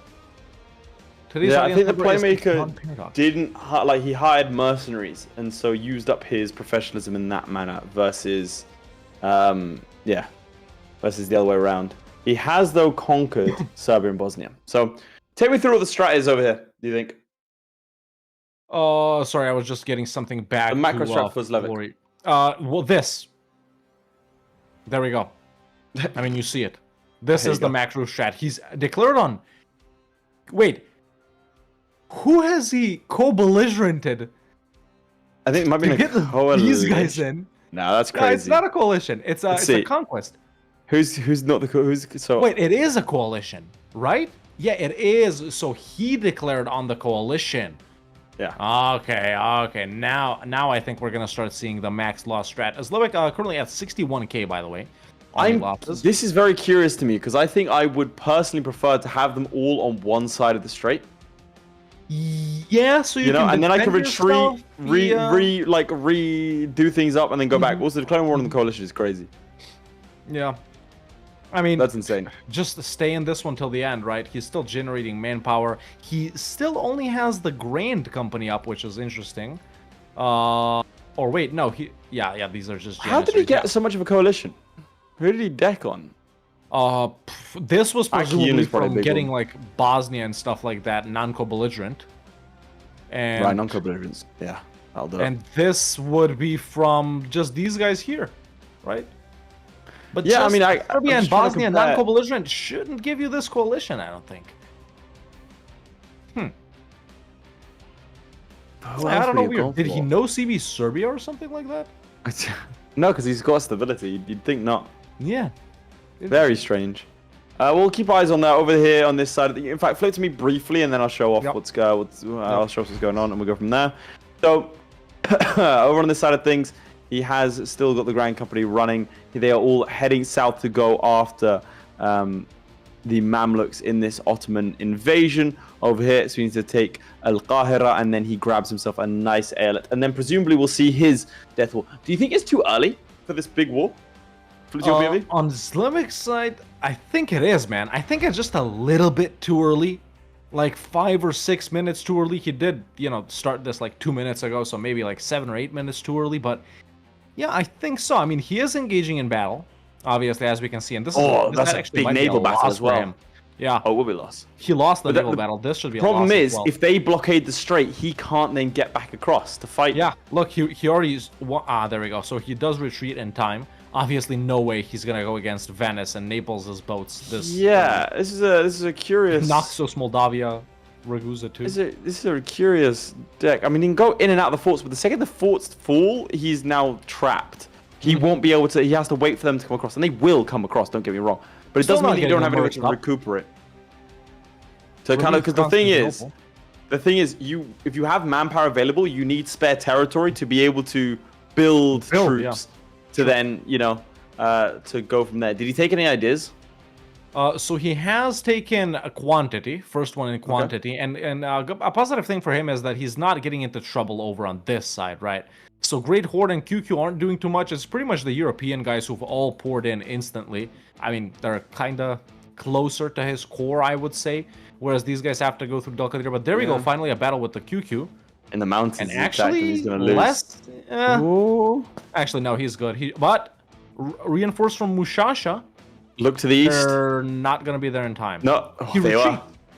No, they were there in time. Actually, they were. Yeah, you're right. They were. He has 10k in Circassia kind of chilling as well. Yeah, these guys are black flagged. I think he's just saving them for something. But do we do a final check actually, or No. I think we've done our final checks now. As we see, if we flip to my POV, we see the war over here against Al Qahira. So he just needs to go over here, and if I read it correctly, he sits on Cairo. The audience member is a Red Hawk below 0 attempts in a trench coat. that's too many audience members. That's about 50 or 60 illegal. audience members. That's illegal. Can't do that. Yeah. Didn't make you mad that both of them did their below 0 stuff on first try? Yeah, very. But I didn't want to show it because I have a tough guy facade to maintain. I am the bad boy sure. of U4 after all. So. Actually, such a good title. Hey, you all right, so coined listen, that. I did. That's why I said it's a good title. All right, Yeah. he takes Cairo immediately and cracks on, and I'll keep you appraised of the situation. Yeah, he should be able to Your alienate them. Now, POV? if we flip back to Zlewikk right here, both of our participants involved in major wars, he is kind of like, holding it together over in the Balkans. Thessaloniki being sieged, no fort down in southern Greece. You know, regarding this specific war, sure there have been lots of, you know, that's just due to attrition. 70k troops lost in total, so 60-something k just from this war, as we can see. But yeah, holding it, man, holding it. Obviously, none of these guys can be separate pieced because he decked, right? So he's gonna have to keep this going. Yeah, I mean, this is gonna be a 12. Yeah. War score 2. Getting caught up on this other side as well, man. I don't know. Something that surprises me, and how is he losing this much money, even though he doesn't have all of those merc companies up, is interesting. Is he above his force limit? Yeah. He is above By force double. limit, yeah, but no free company, no independent, no these minor ones that he can hire. I think if you're Well, doing still- the all-out war, you go the all-out everything, right? I think he's waiting until his manpower maybe goes. Or maybe this isn't the all-out war. Maybe there's a secondary all-out war coming. But if he expends himself so much in this first war, what Well, it won't matter if he just impact keeps on could the second fighting. one have? You just keep fighting and fighting and fighting at this point, I think. Like, he's winning Yeah, I think- battles. I think you stay in this war till the end. I think getting stack wiped, I would agree with you. I think getting stack wiped is the ideal. Right? Because then you get the manpower back, but you still take the losses. Like, getting stack wiped is the actually most is walking efficient in way of here. doing things. Okay, this is Well, a yeah. big battle. He'll want to win it, I think, as well. Yeah, he yeah. wins it. Like getting stack wiped is the most efficient way because these losses he's taking right now are not replenished. You get stack wiped, you get 500 men back, but you still lose 1,000 men. Yeah, no professionalism to slacken, by the way, chat. Just 0.56, so he can slacken like, what's that? A month tick, 2 month ticks, something like that. Yeah. But yeah, still chugging along. What's Playmaker up to? How is his losing progressing? It's going all right. He's losing quite successfully. Let's If you flip to my Playmaker. POV. He does have a good amount of manpower, and he's just he's just sieging down. What's Zlewikk? If There he's you just sieging down over here, does he need to siege these areas? Feels like just a loss of manpower for no reason, really. It's 3 events all in one. Yeah, I mean he has to hold it for 2 years, right? So Wasn't it 3? I'm not sure it could be 3. It's been a long time since I played the Ottomans. Yeah. I think this new tree is disgusting. But hey, we move. Ooh. How long do you have to hold it for? I can't remember. It's subjugate Egypt, I think. The one after that. But it doesn't matter at the end of the day. But if we go back to my POV, I think Zlewikk He's is 97 starting war the score, maxing okay. strat. Zlewikk is starting the maxing strat because he has gone max loans now. Nice. Independent army is up. Let's see, where has he recruited it? It's right there. Okay, so walking just back and forth right now. I'll Forts give him a 10-minute warning. still holding, chat, surprisingly, man. No forts have fallen. At least I don't think. Yeah. So that's good. He's keeping Ankara, he's keeping Constantinople, he's keeping Thessaloniki. Yeah, I think Zlewikk is apparently very good at slowly losing a war. So that's what's happening right there. 3 years. Student in the chat says 3 years. But yeah, Midge, do we have the poll? Do we have the poll for the Zlewikk versus Playmaker? Because I want to tell these guys to vote. I love democracy. Palpatine He is does. my He favorite. does like road. All right, get your final votes in chat. 1 if you think Zlewick's gonna win. 2 if you think Playmaker's gonna win. We don't know who's leading at this point. We have no idea. So get them votes in, like you voted for our challenge reset thing. Maybe we can go side by side, or let's see what the Playmaker is up to, because this is... We don't have Playmaker's POV. Ah, that's right. Okay. Has he managed to AL-it the Mamluks? He is he close. 90% worse? He is close. Again, I think the chat is saying 3 years, and they're also saying 90% war score. Yeah, so 90% war score too, yeah. it's been 3 years. just So now he needs needs to the get more war score 90%. up. Yeah, he can get Hausa out of this war. He can get if he Makuria, just yeah. marches here, he can get Makuria out, fight this, and go down. War score too. Ooh, I mean, this battle might be enough. How much does he got from battles? Only from 5 from battles, so yeah. Yeah. We'll see. Yeah, I think that's gonna do it for him. The Mamluk should bring in a big manpower pool, and I think after that, man, Playmaker needs to get like right into it with his for sure. with his major war. Yeah. Pretty like lickety split as well. Yeah, Yeah, Makuria's pretty close to 9. being out. I mean, he has to Do you think- kill it. Yeah. Do you think Zlewikk pieces out of this till the end? Probably not, right? No. I think that's it. Oh, here we go. Fallen Mamluks. Yeah, there it is. A sound Let's plan to see. end the war now. No, no, no. Or just take 300 admin. Do it. Do it 300 admin. No balls. He wouldn't. He wouldn't. He wouldn't. Is he reading the event? Nice. Okay, He might have there's been. Rayla. Yep, there's Aeolette of Egypt, ladies and gentlemen. How much manpower does it bring in? Let's do an insta check. That brings in... Wait, for the 0 because Monte? they're disloyal. Yeah, yeah, that'll do it. Yeah. Does he know? Does he know? That's the question. He needs to Yes. make him loyal. All right. I mean, it's easy. They're a vassal, technically, right?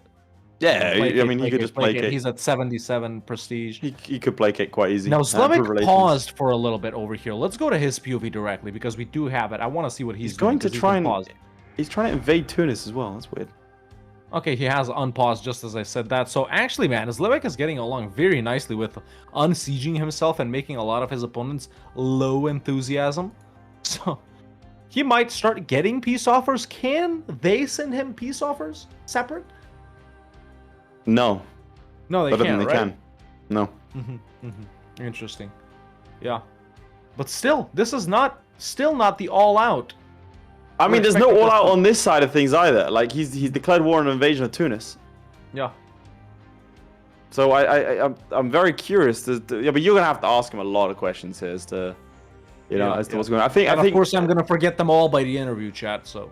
Okay, let me say very specifically. Ask Playmaker why he switched.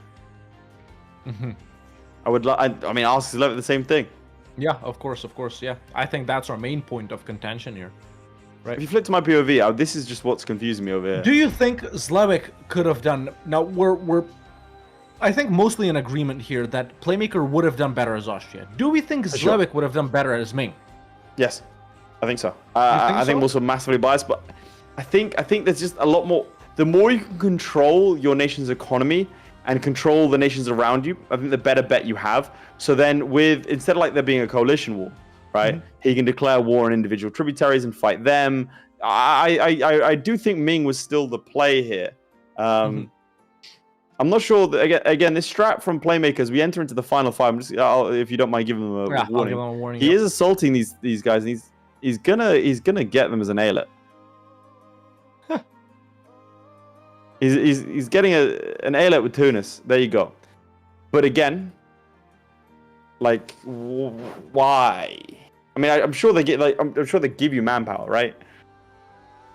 Now, Yeah, Tunis gives him 2,000 manpower, max manpower, before I which gave is them great. that warning, Zlewikk Yeah. did something very interesting. Let's flip to Flip my to your POV POV? and I'll show you.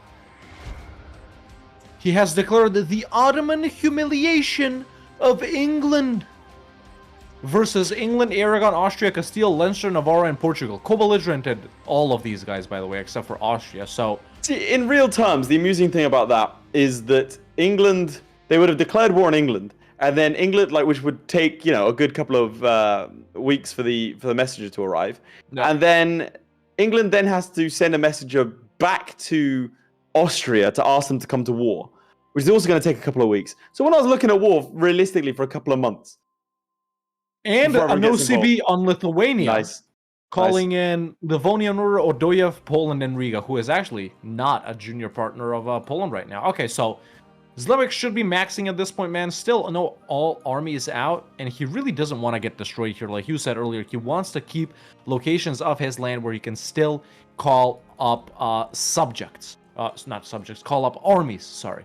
So, there we go. Battles over here. Another battle over here. That one was won. Aragonese and Austrians coming in. Another battle over here versus Venice. So much to look at. There we go. We got this battle right here. That one could huge. be a loss. I mean, he does And want to it- start losing. Oh my god, he's gonna win it. He's gonna win it. He That's won insane. it. No, you're kidding. That's insane. I He mean, you want to get actually stack won quite. that. That's the idea, right? I think final 30 seconds, you just lower your maintenance and just start attacking everyone. Yeah, probably. 3 Maybe- minutes left. Yeah. Can you flip to my POV? Because with 3 Yep, minutes let's do left, that. we have the Ottoman invasion of Fez. Ooh. He do be invading Fez though. Now, the interesting thing is he is losing a lot of troops by assaulting these areas. I don't know if it's going to be quite the same as a massive battle, but we'll keep an eye on it. Flip to your Yes, POV chat. and I'll let you know. So in EU5, by the way, when you declare war, there is letters that go back and forth, and Yeah. it takes like 6 or 7 months for a war to become active between countries, yeah. depending on how far away There are you like are. different phases. You start out like Yeah. inactive and you get to active. Think like, Yeah. and it operates with front lines like the Victoria. Yeah, it's just like Vicky. The war score, Victoria's- yeah, the war Victoria's system is just like Vicky. It's basically the exact same. It's 1-to-1 copy. Me when I Um, spread misinformation, but another You know, someone deck by turned off the Zlewikk over stream there and here- went, "No, I'm done." Yeah. We just made someone refund EU5. I think. Guys, I'm sorry. My job's being threatened. But yeah, Ottoman truce break on Mamluks over here. So I think with the final 2 minutes here, Zlewikk is just going all out. All of the merc companies are out as well. Manpower being expended everywhere, and I think you just try and walk into every single army that you can right here. No need to siege, Big Z. Just walk into the Armata de Tbilisi right here. Oh, here we Just go. walk Right, in. 1 minute 30 left. The Playmaker has Let's max go. manpower and has declared war on Tugort. Well, they That's can't the beat update. him, Back to you. can they? No, they can't beat him. I don't know what's going on here. Yeah. Okay, so back to Zlewikk over here. If we're on my POV, I think he's just trying to get involved in battles. There we go, walking into this Venetian and Herzegovinian stack right here. But the thing is, he's beaten some of these guys so hard that they've just left. Yeah. While actually Hungary got PU'd by Bohemia. But that's why he needs to drop that army maintenance, you know, and just then march in. Again, that's stack go wipe. bankrupt. Go bankrupt. Oh no, yeah. That deletes the. But merc get rid of the companies, actually. mercenaries. I mean, Yeah, he's gonna yeah. go bankrupt. It looks like, Yeah. but There get we the go, losses walking in. into this stack right here. There you go. He's Pausing. gonna lose that. Interesting. Yeah. He did win the one versus Venice. There we go. Castile reinforces. Yep, that's a loss. Doesn't retreat too far. Walks in again. Gonna give him a 30 Now in a second. province they control. Highlands, of course, doesn't really matter that much. There we go. Just 20-something seconds left here, chat. It's gonna be tight. It's gonna be tight. Okay, he's fighting peasants as well, which does count towards losses in battle, by the way. And with just I mean, get ready 15 to pause, seconds big left.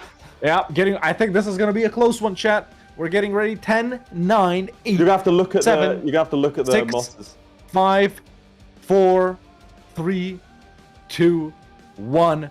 Take it Pause. away, Midge. Get lost. Yep. We are Okay. done. We are done. I've got Okay. my number. I've got my number as well. In fact, I'm looking at it right now. Chat, after a brief restart and edit of this challenge that was smallest Chinese conflict, have the highest amount of received casualties from war. battles. Originally, from battles, that's right. Originally, Zlewikk started as Ming, Playmaker started as Austria. We were bored, made them restart. Both played the Ottomans, which we still think Yes. was worse choices. Okay. Empirically. So I'll question them on that. I'll bang him hard. Nice. Ew. Could you Do you give have me your your number? score first? Go for it first. My score first. I think we go with your score first. No, I wanted you to go with your score first. I insist. You insist? I insist. That's a Red Dead reference right there, chat. Zlewick's score in this challenge was 291,000.6 losses. That's interesting. 291.6k. I do want to point out that That's after number to 15 minutes with Playmaker's previous strategy, which was valid for this game, he had 100,000 casualties. Playmaker comes away with 110,000 casualties. So in 15 minutes in his previous run, he beat this run. You beat this run. And he does lose I have to a Zlewikk. lot Please of ask me so grilling. many questions. to do. I have a lot But of we do grilling to have, of But course, before that, the challenge for next time. Take it away. here is the last challenge of the day, ladies and gentlemen, between Florry and you, the audience. Will you get your first points, or will Florry continue his winning ways? Midge, let's flash it up. And there it is, Turkish Delight. Starting as a Turkish Beylik, own the most Levantine culture provinces. A classic This was a good one. from season 1 between Zlewikk and Habibi. We're about to see it repeated by Florry and one of you guys watching. But before They what? Okay, So- I'm getting challenge? input here. What is that? I'm getting an input here. It looks like Zlewikk and the Playmaker were actually colluding on a secret challenge. They were colluding on a secret challenge. They had spoken together. They weren't playing this challenge. They were playing a different challenge. Now, before we learn what that is, we're gonna quickly go. We're gonna quickly show off our sponsor, and then we're gonna find out what the hell these two participants are talking about. What I'm talking about is C Mantis and Midge. If you don't W mind, Mantis in the POV, chat. I'll W show it off. Mantis in the Your chat. tracked link, if you click on Twitch or on YouTube, you'll be taken to this link. Midge, do you want to take that off the screen? You'll be Click the taken to pinned this messages. link, and this is the Path of Ascension series of books. This is what we are being sponsored by. Who is C Mantis? C Mantis is one of you. He's a community member, cheering on the audience member, just like you.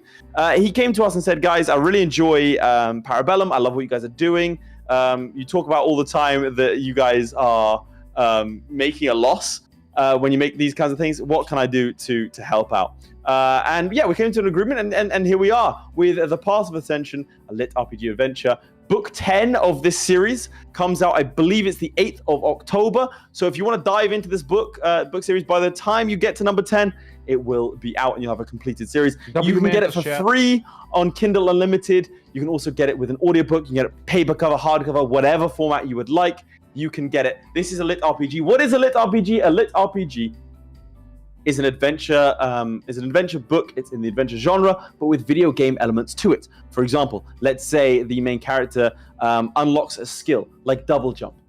That is embedded within the text in a video game style, so it'll be instantly recognizable to those gamers out there, and I do mean all of you at home.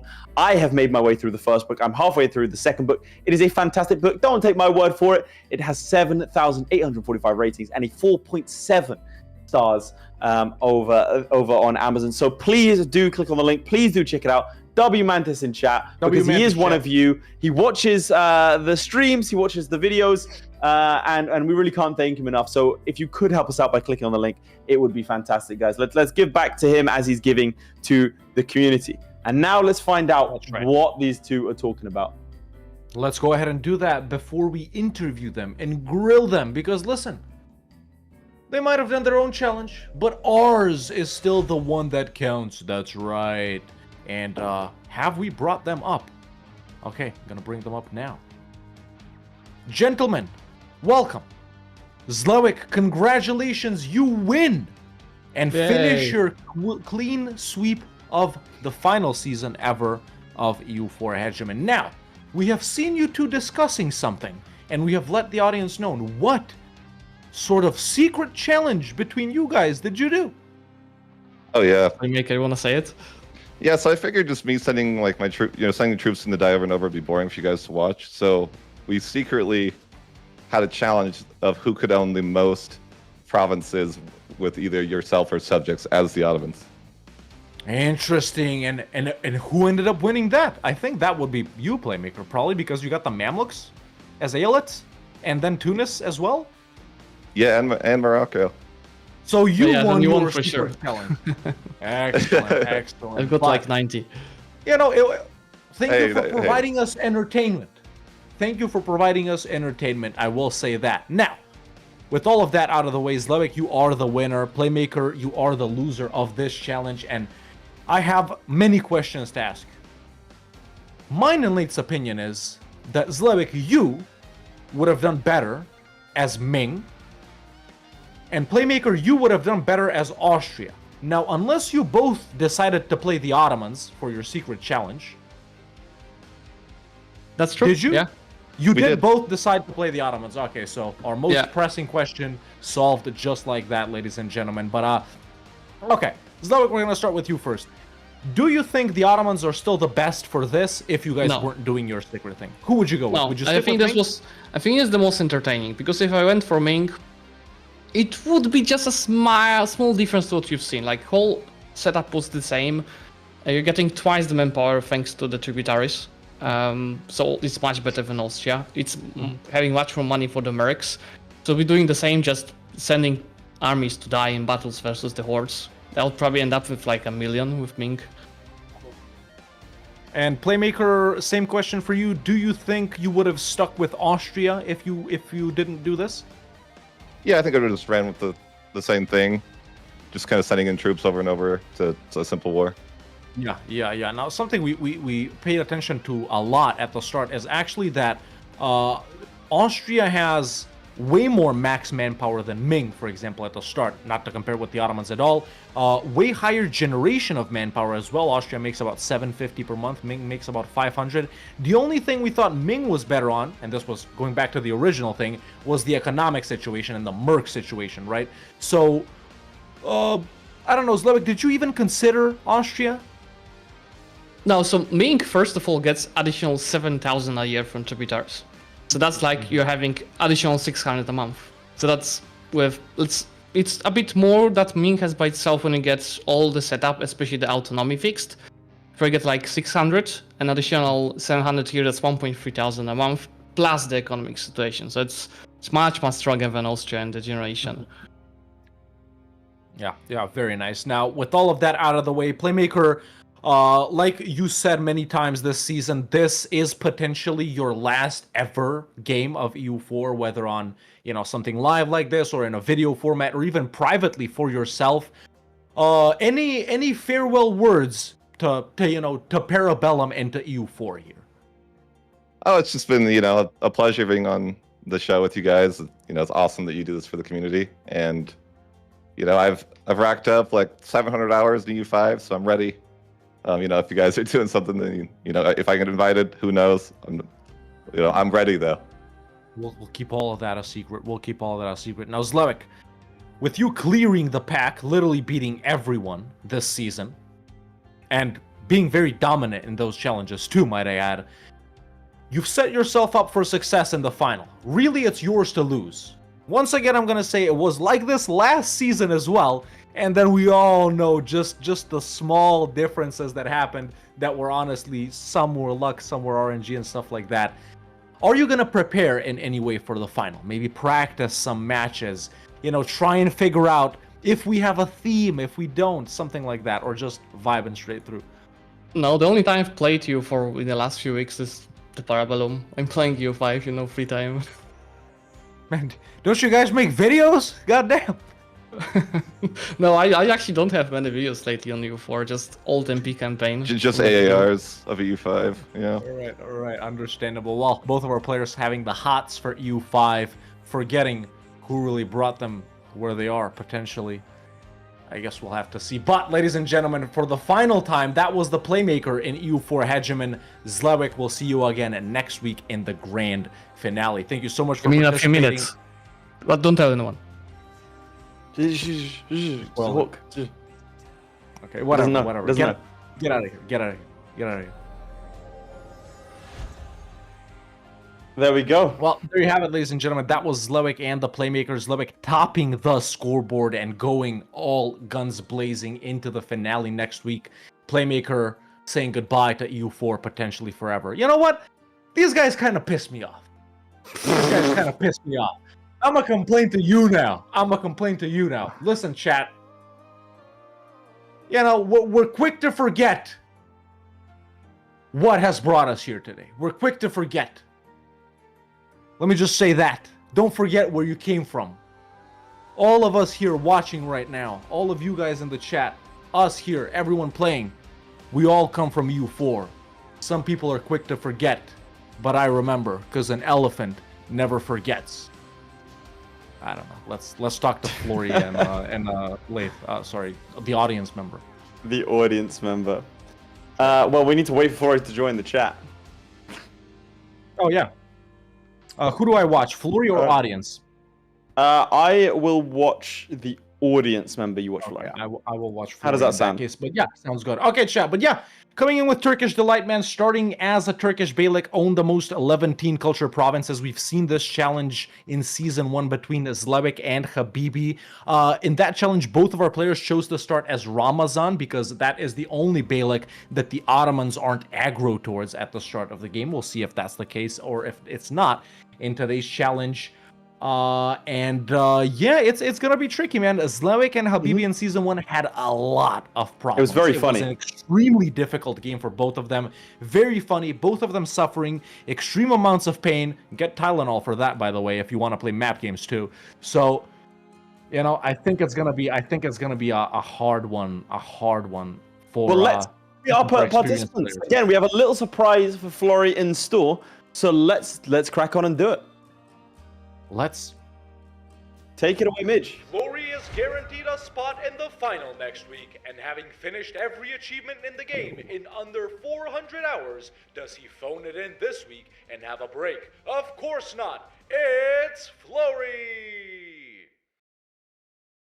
The audience has had a disappointing season.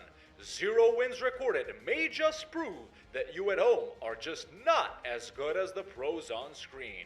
But today, that might change. We've scoured the internet for a participant, and we have someone special. Someone who has actually beaten Florry before in this format. Ladies and gentlemen, it's Venomite! Let's begin. Hello and welcome, Venomite, to the stream. Florry, how do you feel about facing someone who has beaten you before in this type of challenge? Yeah, I knew I was gonna face off against Venomite. I can't. Look at his face. Look at him. Look at the mustache. What is this? Oh man. We're trying to play it as if it was Zlewikk in Decisive, but here we are. Here we are. Venomite, how does it feel to be facing Florry again?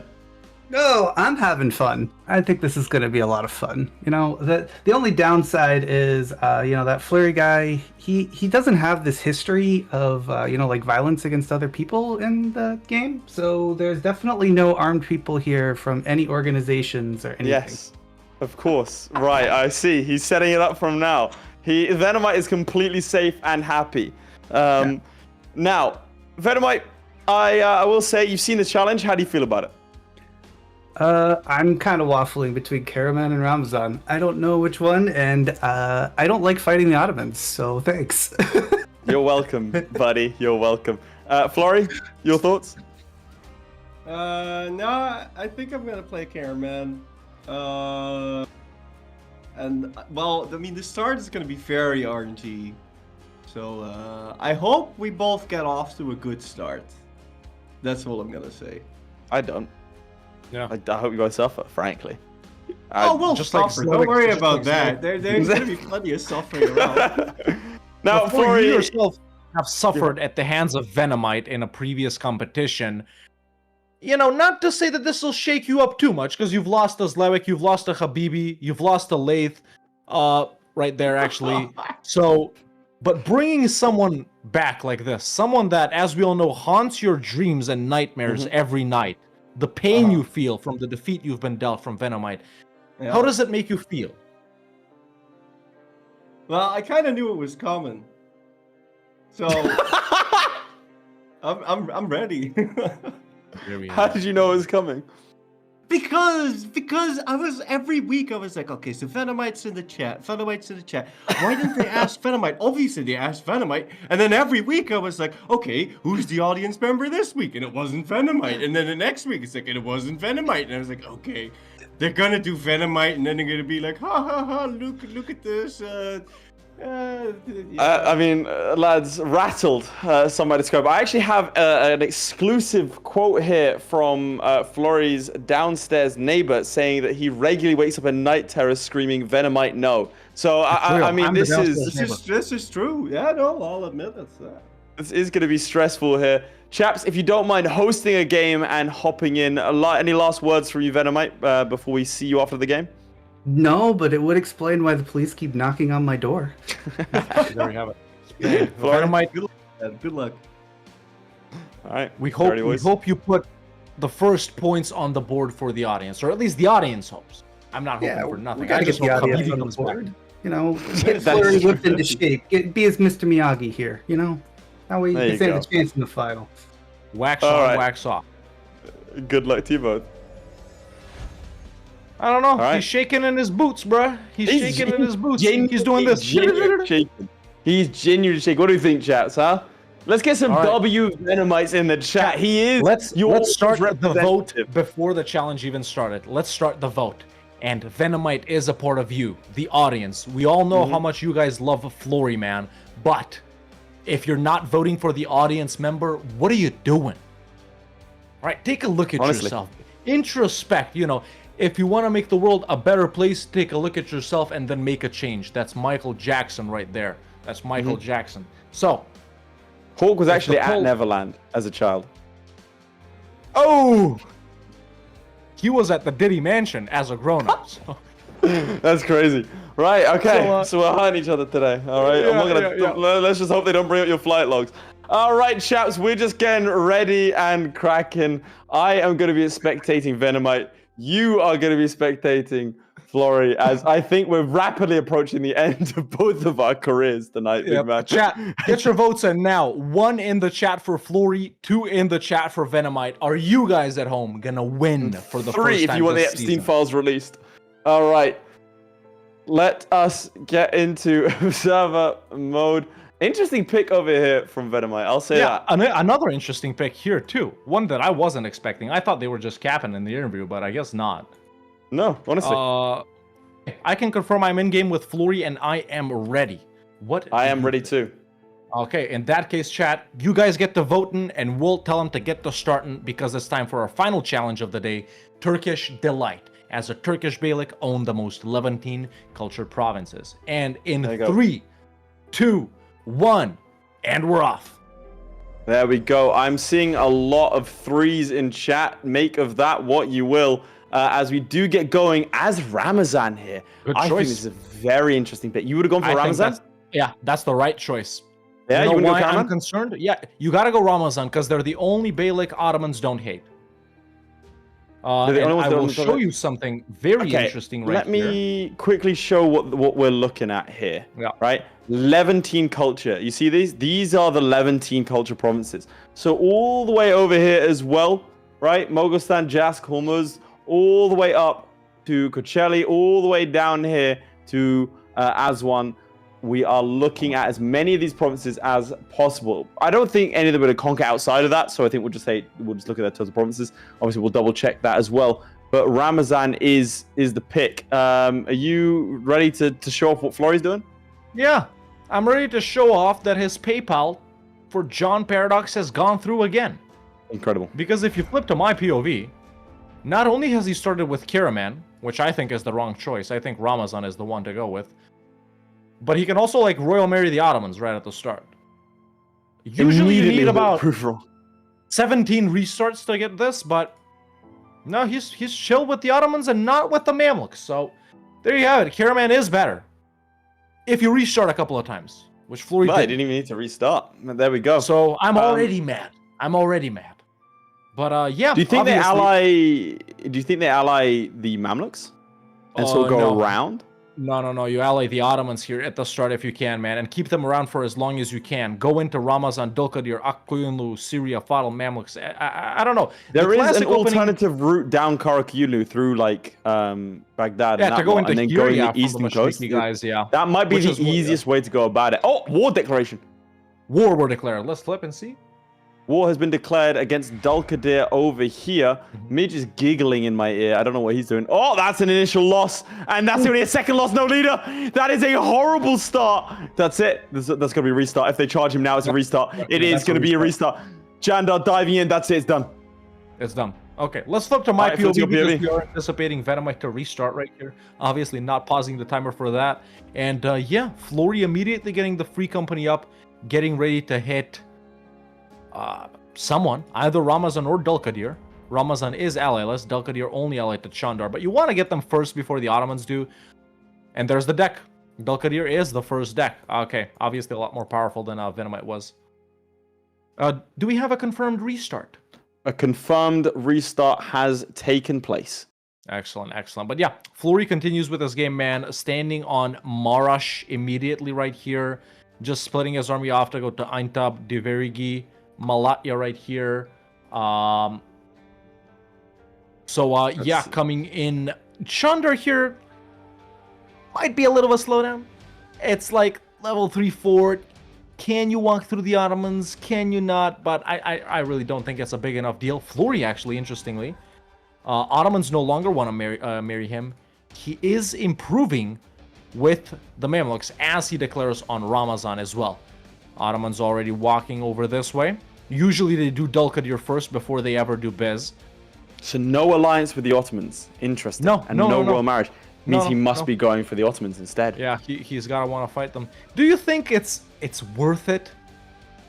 Like, No. just because there's so much more down Well, here. having Like said you that, this is Mamluks, the easiest bet. Mamluks are really nasty to fight at the start of the game, for sure. I would say more annoying than the Ottomans without Constantinople. Would you Yes. Oh no, for sure. I agree? The only think thing I, is the fighting the cost. Ottomans, you can't get that full war score. So I don't know if it's worth it. I think trying to ally the Ottomans is always the play. I think that's the play that Venomite is going for, and I also think Dulkadir, Akyunlu, Karakyunlu is the play. I really do. In regards to who to fight and in what order? Yes, Dulkadir, and then you go Akyunlu, down to yeah, I agree, Mushasha, yeah. Hassa, take that east coast, and then after that you can look at fighting the Mamluks when you have enough favors with the Ottomans.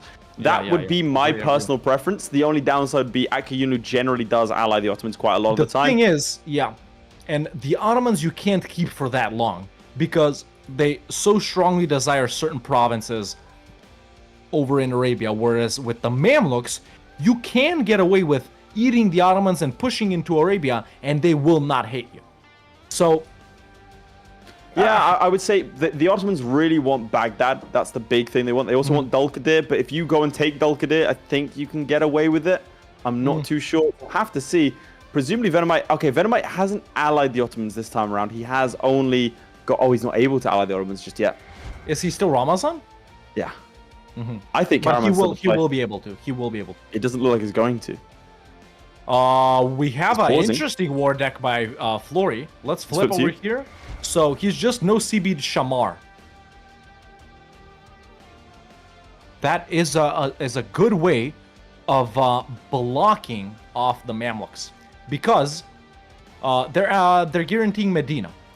Aniza's always their first war, and after Aniza they go into here. But if he does this, there's nowhere for them to go after Aniza. Of course, provided he gets there, which actually he's already in Beja. Wrapped up Ramazan. Got mail access. Simple. We have another restart on this side of things. Another restart. Okay. Still got time. 54 minutes left. I think restarts are valid until Yeah, 45 no, I think it's minutes fine. in chat completely, so we're chilling on that front. Akuyunu involved in a certain war versus Humst. What? They're allied to Aniza? I've actually never seen that, dude. And to Shirvan? I don't know what Flurry has got to be changing the files, man. Chat. Flurry's got to be changing the files of his game, doesn't he? Oh, but that's not good. Look at what the Mamluks have taken here from Akuyunu, man. They got Urfa. Not that they aren't already close to him, like Syria's right here, but them directly owning land right here. Yeah.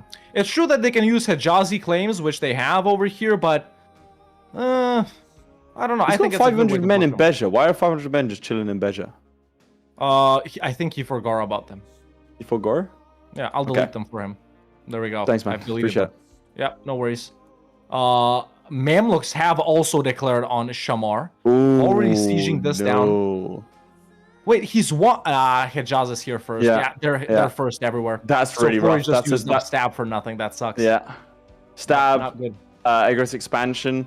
That's really rough. By the way, I can confirm that the restart was due to him playing as Ramazan. Dulkadir was guaranteed by the Ottomans, and Karaman allied the Mamluks. Well, not only has Flurry edited his own files positively, he's also remote PC'd into Venomite's PC and rigged his Black game flagged. negative. He's been black flagged. Yeah, he has. I think Shamar... Oh, wait, no. How did he get black flagged then? I don't know.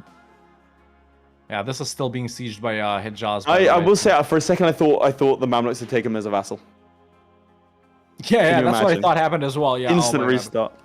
You think? Yeah, he's got This is time, a yeah. stupid hard challenge, by the way, chats. Like, it might look trivial, but it is very, very tricky indeed.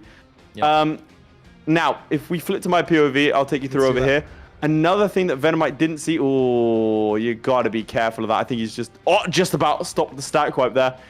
He has gone to war with Ramazan immediately. That is going to be points on the board for him. Now, the other thing I want to point out here is this. He didn't build when he built the Force Summit last time. He forgot about this mission, which meant that he went to war with Dulkadir too late. Oh, now he's doing Caraman. He is. So he switched over to Caraman. I think that is a better play. Now, we do need to look at the wording. What did you say the challenge was? As a Turkish Beylik, own the most Levantine culture. Own the most... Okay, cool. Because that means that Caraman starts with 5. So I versus conquering them, which would be obviously 5, like minus whatever you have. Okay, he's gone after Dulkadir. Dulkadir allied to Jandar. Sorry. I didn't say that. I said starting as a Turkish Beylik. Oh! Flip to me. He's been decked on by the Mamluks. Go to Flurry directly. They turned hostile. I was just about to say that when we flipped to my POV that they turned hostile, but now they just decked on him. Is he fighting it? Flurry famously does not restart. Is this the time he does? Oh, this could be big. This could be real big. He should have married them when he had the chance. Or actually, he didn't have the chance. He should have married the Ottomans at least. Is he going to fight this? He could have pulled off an alliance with the Ottomans. Midge, we have channel predictions, right? On Twitch? Can we start one to see if he's going to win this war? Let people do something with their channel points. All right. I completely forgot we were doing things with that the past 2 seasons. You've just reminded me now for the first time. I know, me too. It's the second to last week. Yeah. Okay, all right, but so yeah, what do you think his plan is? Surely so he's gotten a certain merc company up, increasing his army size, but he's negative stab, man. It's like, and you know this might trigger these guys to declaring too, right? Because they usually prefer to fight someone else here, and the truce is about to run out. Let's see. They don't desire it strongly. What's his leader? Okay, he's a leader with infantry combat ability. What's the general? He's got a 3-3-1-2. But there's nothing like he has a 2-2 is the best he can do. What do the Mamluks have? Miltic 4. Mamluks guy is a 3-4, so already better than his 3-3 on the Merc company, at least. I don't think he can do this, man. He doesn't restart. We know this. He won't restart unless he's forced to, which is going to lose him a lot of valuable time here. Yeah, I think he may be forced to. It's only been 5 years. But he won't. It's Flurry. Battle coming in hot here. Companies aren't even up full. There it is. He can probably beat Syria before the Mamluks come in. The Mamluks instead not bailing out Syria and going for Aintab. That's a good stack wipe. His vassal getting taken out by his vassal Dulkadir. Currently, there's 85,000 channel points being predicted that Flurry will just win this, with only 500 channel points being put to The Mighty Will Fall, which is that's insane. Yeah, that's real believers. That's insane. So if you want to make some quick channel points, then just vote against Flurry, and if you end up winning, then you'll get paid out so much. In fact, I'll do it on my Smurf account right now. To form some channel points on I'm going to do that as well. There you go. I saw that. I will say that we're actually announcing a cryptocurrency that's tied to the channel points. So bear that in mind. This soon will be real money, unless you're the FTC, in which case I'm lying. Yeah. Right. We're starting to my POV, everyone. Finally. If you flip to my we were gonna start it earlier, but then the Hawk Tour coins debacle happened. Massive battle. Go back. Flurry can't run away. Go back. There it is. He can't run away. They're catching him anyway. Flip to Flurry directly. Okay. What's he gonna do? He's paused. July 31st. How much is he losing per month? Money? A lot. 20 ducats a month. Max loans is 30. Oh wait, max loans is 30. Currently at 20. He can debase and exploit tax, but he can't run away, man. At least not with all of them. And can he get access from the Ottomans? Access from the Ottomans is not possible right now. Access from anyone else? They backed off. He goes in here. Hijazi Sack goes in Adana. This is going to be a win. Are they going to make it? Actually, no. He retreats. Actually, a good time to retreat, though. A good time to retreat. What can he do here, man? This is I a think crazy gonna water slow him fight. down This so is much. I think he's this just is losing unhinged. time. Yeah, I know, but Florry doesn't restart. This is his whole thing. He does not restart. Florry losing time. No Highland for no tech advantage. Got to restart. He does have Caraman. He's about 8 months away from Tech 4, Miltech 4, and he's just gotten the bankruptcy notification. So he's chilling. Someone in the chat said Florry knows the AI code, but I don't know. Yeah, you can you can tell what the They AI actually is gonna don't do. got the war goal. Actually, they do got the war goal. It's Eintub. He's gone for Tech 4. He does have Tech 4. That's a Wait, stack how the hell wipe. did he get it? He got an event. No, he got the use the estates. Oh, that's right. Nice! Look at that! It's a stack wipe. This guy's unhinged. This guy's unhinged. Is there a Ladies and war he gentlemen, can't win? we got him. Has this man ever taken an L in his life? Never. If you flip to my POV, He's I just also wanna show 6'6". It is true. He ruffled my hair once. Right. We have a no CPU over here on the Rassids. An interesting strategy and in improving relations with the Hungarians. Yeah. He's taken land up here against Jandar. Have to say, I think the Ottomans are going to deck on him. I have to say, he has allied the Mamluks though. Let's flip to your POV. Things keep getting worse. Did they deck on him? No. Merchant's Regency, the heir is 2 years old.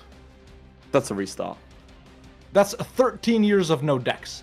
Unless he gets like Pretenders or, you know, there are events that can get a new ruler up. But oof, That's rough. that's rough, man. And I think rough. Ottomans, they wrap this up, they hit him, They come for honestly. him, Well, yeah. actually, no.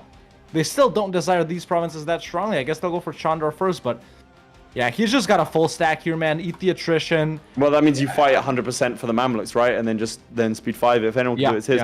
You- What you a gotta- 15 you gotta- minutes, huh? What a 15 minutes. Just take cheap-ass provinces like this. Yeah, you gotta do like this, honestly. You do that, I think I'd do it the other way around. I think I'd go for the expensive provinces this time around and then go for the Mamluks again. Yeah, that's true. I don't know. It's tough. You can't declare war for 14% on 13 Halab. years. There's no Yeah. point going for the cheap 14% ones. on Halab. Yeah, already in a long war, but the you know the way he plays with the pausing and really when you're in a regency, you just want to speed it if you're trying to beat through it. Well, you that's know, what I'm and not saying. restart. I think it's a rare speed 4 from Florry here. Yeah.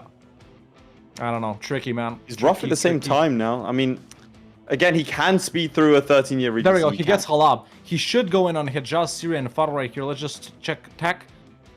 Yeah, still good. I He want got to tech tag early, into early. the Mamluks here to see how far they off from Tech 4. They're not that far off. They're not that far off. They're going to have it in just a couple of months. But a year There we is go. enough to take the Mashk, but that's about it. I mean, He he should he beat wants to them do here. damage. No, Yeah, he will, should but beat them here. he has to do damage. He has to.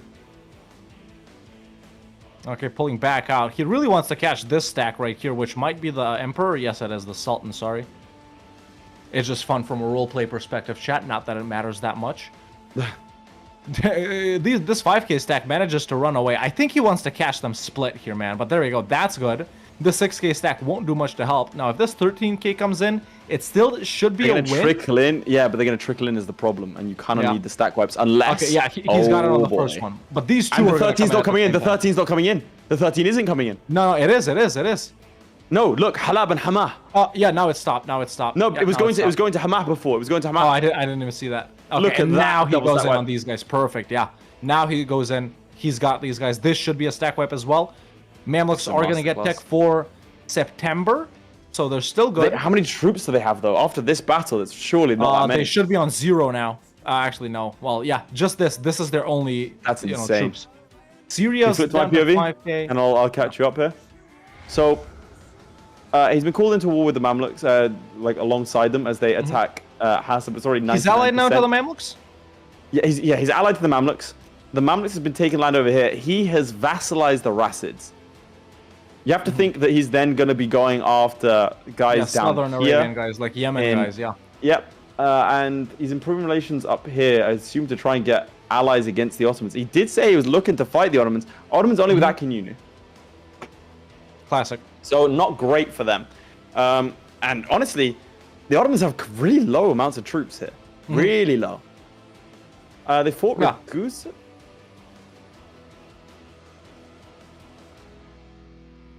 Someone redeemed channel. Did you say that out loud, or should I repeat it? Okay. So apparently someone has. Can you go to Venomite real quick? Sorry. And then I'll explain. So someone has redeemed the channel point. Can you go to Venomite, please, Midge, right now? All right. And then someone's redeemed the channel point thing of a expert's POV. So Midge, can you flip it back over to my POV real quick? Thank you. So we have the expert POV. 1 second. Let me just. Hi, expert Laith here. I'm gonna give my expert analysis of. Of this you're the situation. expert? Yep. Nice to meet you. Good to meet you. I've heard good things. I've heard that you are the number the easy top 3 players of all time in EU4. Yeah, and not 2 or 3. And yep, sure. Right, so we do see down here. I imagine he's gonna start to move on Michlaf. How far is he from getting some? I mean, I'm surprised he's not carrying favors. Ooh, defending against the Timurids. And you said he's allied to the Mamluks now? He is allied to the Mamluks. Unfortunately, the Timurids fighting Hormuz. And he's... Ooh, no. The Mamluks are fighting Hormuz.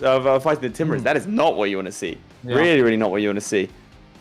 I mean, the disloyal... I don't... I've genuinely never seen that before, but sure. Yeah, assumedly he's going to try and take the guys down here because they are real weak and easy. You take one of them, you take all of them. Again, Aiden, this is the water deck, to be honest, in my opinion. You go after Mahra because he picked the Rassids, who have a custom mission tree, and they get very, very a lot of good claims. You can declare over here and declare war and bring in Aiden, and then that's an easy war to win. That's a very easy war to win. I mean, frankly, you should do that now. Like, I don't know. Let's go back to my POV here real quick, because Flurry has managed to conjure up 65% war score on the Mamluks. They still haven't taken Tech 4, neither them or Syria or Fadl, basically anyone who's involved in this war, or Hejaz.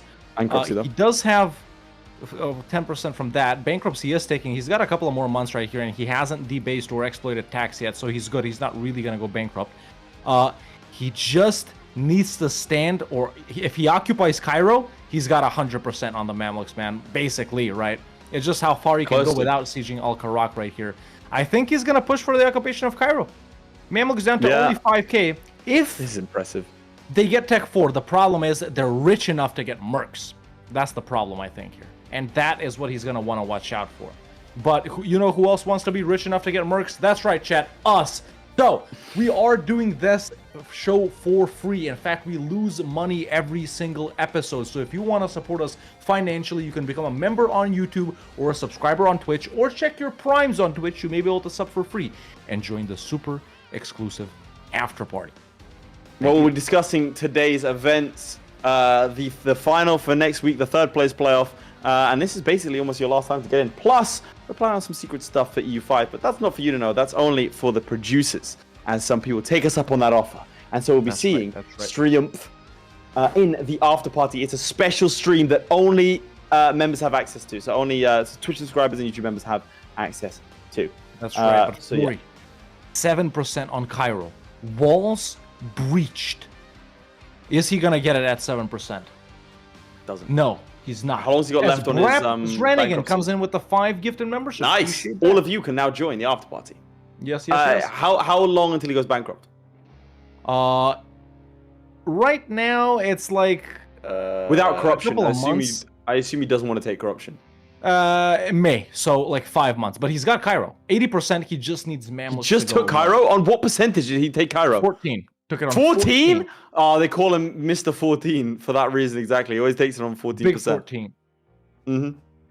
Damn. That's right. That's incredible. That is. Yeah, he just needs to get them on low, man. He just needs to get them on low. I think beat back. Why are they not on low already? Mid battle. They're yeah. They're making. Or are they gains. oscillating between? They're making gains. What gains are they making? That's frustrating for them. They're sieging. They're making gains. When they siege, they think they're making gains. That's impossible. Yep. They don't know. Let's go to him directly, briefly, and then Laith can show off what's going on in Venomite's game. Who's the starting leader for Karaman, by the way? The 001 guy. Yeah, I just wanted to make sure. Yeah, 001. Yeah, but he's got Merchants Regency still. Just a quick reminder. 233. Air is 140. Yeah. It looks like he's going for it. Money, war reps, taking a load of land. This is impressive. This is super impressive. Yeah. So he does That go is for the cheap one. insane. Nice. It's just magic. Honestly, I'm in Glad awe we of this caught that man. on his POV. Yeah. Just goes to show, chat, that me and Florry, you know, the two best players of all time, I am his sensei after all, do think alike, and we've agreed to both go for the cheap provinces. So yeah, Florry restructuring his loans right now, man, and he's already up to quite a few Levantine culture provinces. In fact, I'll show you very simply. He only owns one non-Levantine culture province, which is basically this is the number we're looking at, right? If it's only that, which so one it's is 22. right? This one isn't. Yeah. Yeah, so it's 22 right now, right? Yeah, so it's 21.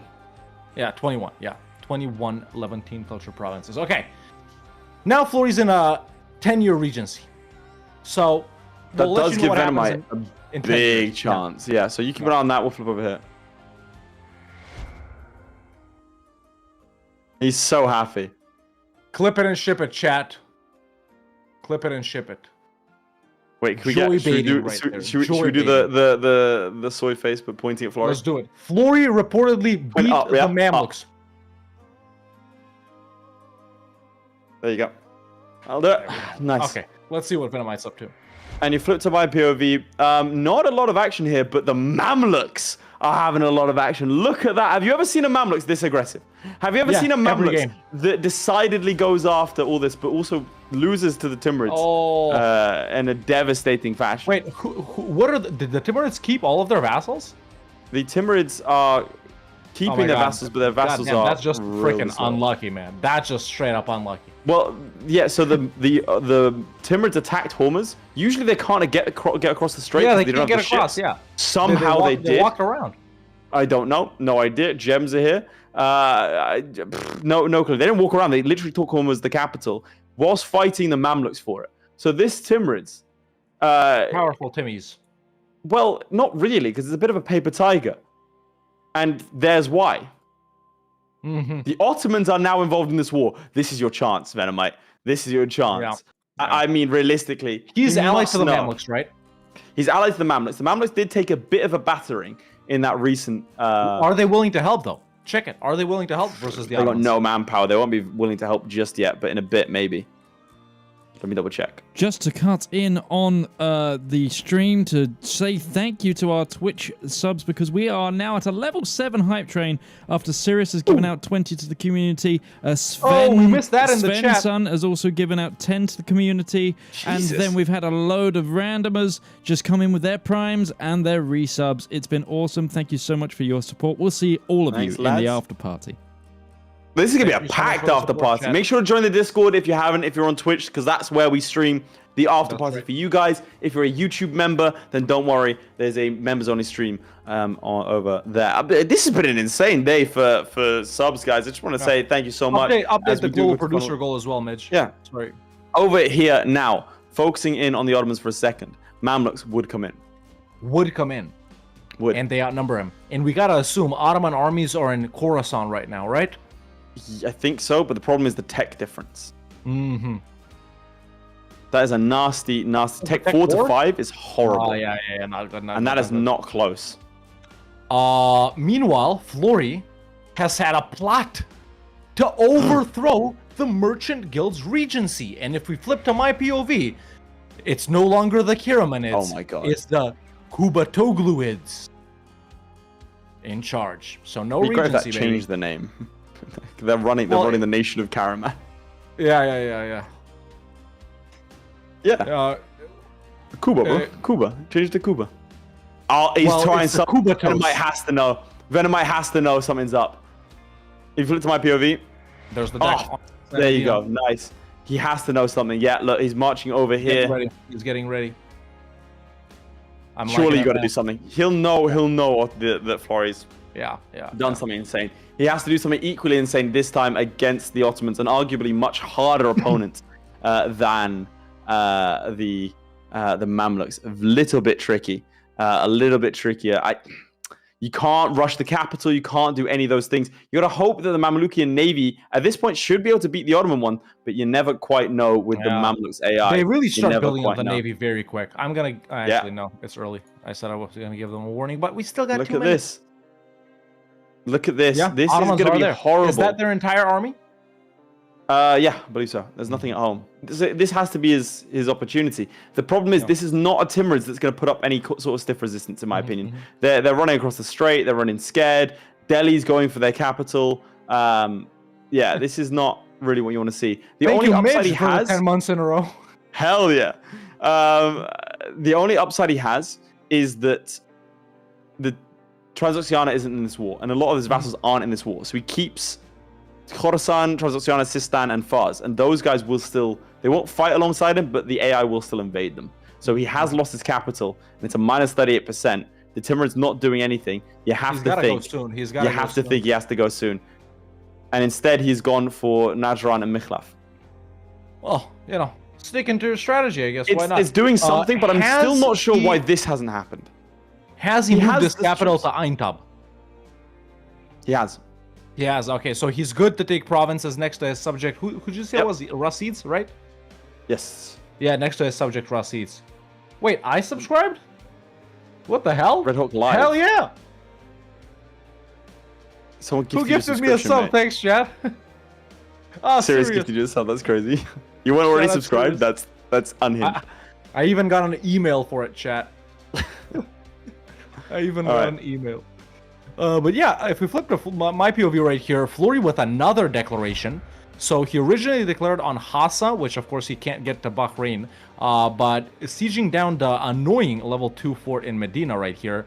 Now, another deck on Najd, co-belligerenting Dawasir, makes Hormuz come in. So by taking this right here, he effectively almost completely, if we don't consider Hejaz, blocks off the Mamluks from here. He could make Hormuz end that alliance, which would leave Might you even open to 30-minute one. Timurids. But yeah, Flurry chugging along nicely, man. Still at 21 provinces because one of them isn't Levantine culture province. So yeah, just chilling. So yeah, these are pretty regular wars for Flurry, This man. is- He is about to get the Yeah. Peasants War, actually. And But you can stop that by just accepting it. yeah, so Like, really immediately after it nothing happens. too bad. Yeah, I'm it's still not great. surprised the Ottomans haven't hit him, man. Yeah, I'm And they very still surprised at that. don't- They Bruh, could have. They also haven't he's gone for allied. Jandar. That's crazy. He's allied. I never That's noticed. crazy. That's upsetting. That is upsetting to get. Just how much is this man paying John Paradox? I don't know. I want to know. see his tax returns. I wish I was that linked up with John Paradox, if I'm being Honestly.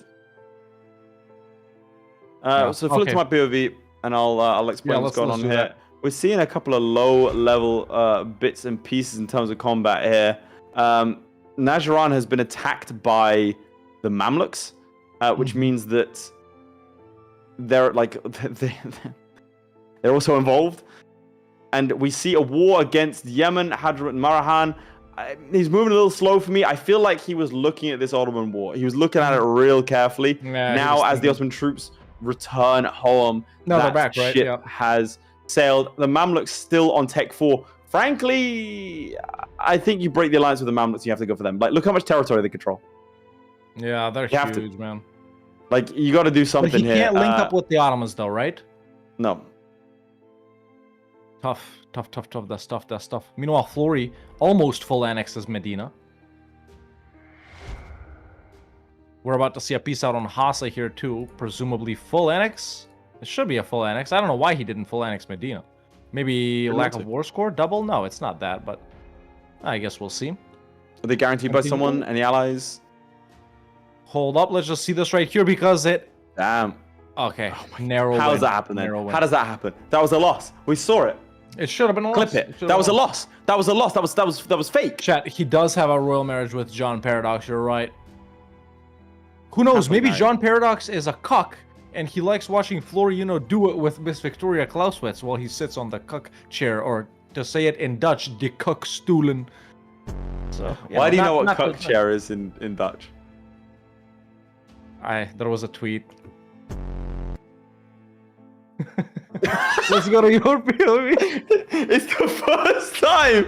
It's the first time I've laughed at one of those stupid sound effects, Mitch. All right, over here we do see what against Yemen, so he's going to be going in over here. He can take a couple more territories down here. The difficulty is going to be going after Marahan. I don't know that we'll be able to get all of it. Frankly, I don't think I would go for all of it. Did he co-belligerent Hadramut? He did not. He's going to take it anyway, but he reportedly did not co-belligerent them. He can still go in against Aiden. I think that's still a very good idea. In fact, it's kind of his only real play here. Go for it, take the land, you know? Yeah. Go for it, take the land. You got the numbers, you got everything else. I don't see any reason why I wouldn't. Now, going after the Timurids might be a plan. You can grab a couple of territories there. Hassa, also allied to the Timurids. Hormuz, allied to the Ottomans. So there's your way to fight them without their allies. But, I mean, their allies extensive as well. Yeah, yeah. He had his one opportunity. I think he got, well, not necessarily lucky, but it's a good thing he did that thing in Yemen there, man, because as we can see, he's been completely blocked off by the Mamluks. So even though these wars are going slowly, they are going steadily. So I don't know. Florian, in the meantime, still hasn't pieced out anyone else. Yeah. I was just going to say, I think on this side of things, his capital's getting sieged down by the Qadiri separatists. On this side of things, I am like, it's allowed. That forming a nation is allowed. I just don't think. I think you had to go to war with the Ottomans. I think it would have been an incredibly difficult war, and then we would have been sitting here like being like, "Oh, why did you go to war?" But I think it had to happen realistically. As Saluzzo gets the Burgundian inheritance. Common, surprisingly common. Oh man, but yeah, I think the Timurids is the way to go. There's going to be another Liberty War surely, and that's when you go for them. You can go for Hormuz, Hassa. Yeah. So we'll have to see. But I mean, that Tech 4, and he's going to get Tech 6. You break the alliance. I'm sorry, you do. Tech 4 versus Tech 6, even Tech 5 versus Tech 6. And he is, he's got what's his army size right now? A respectable. It's got like 20,000 men. What about Mamluks? Probably 30-something K now? 40 maybe? 30,000. 31K. I don't know. Like, he can win that. No, he can win that. He can win that 6. Yeah, with Tech 6, he can win it. It's just the getting bogged down with the forts and stuff like that and being sieged down yourself. He has to move through the Mamluks to get up north, and then the Mamluks siege down the south, so it's... But he has to do something. He knows he has to do something. You're playing Florry. Florry just lost 3 stab. I think he didn't go bankrupt, did he? He's about to. No, he hasn't gone bankrupt. I don't know why he's lost stab. A ruler died. But he's close to bankruptcy. Wife region. Yeah, ruler died in combat. Yeah, we got a wife region here. Can I see?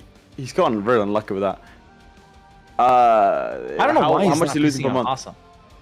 Maybe he's losing 16 ducats a month, so he's good. He has max loans, but once again, still, actually, corruption is going up. So we're seeing a repeat. What's happening to Florry is exactly what was happening to Zlewikk and Habibi. Yeah. Pretty much.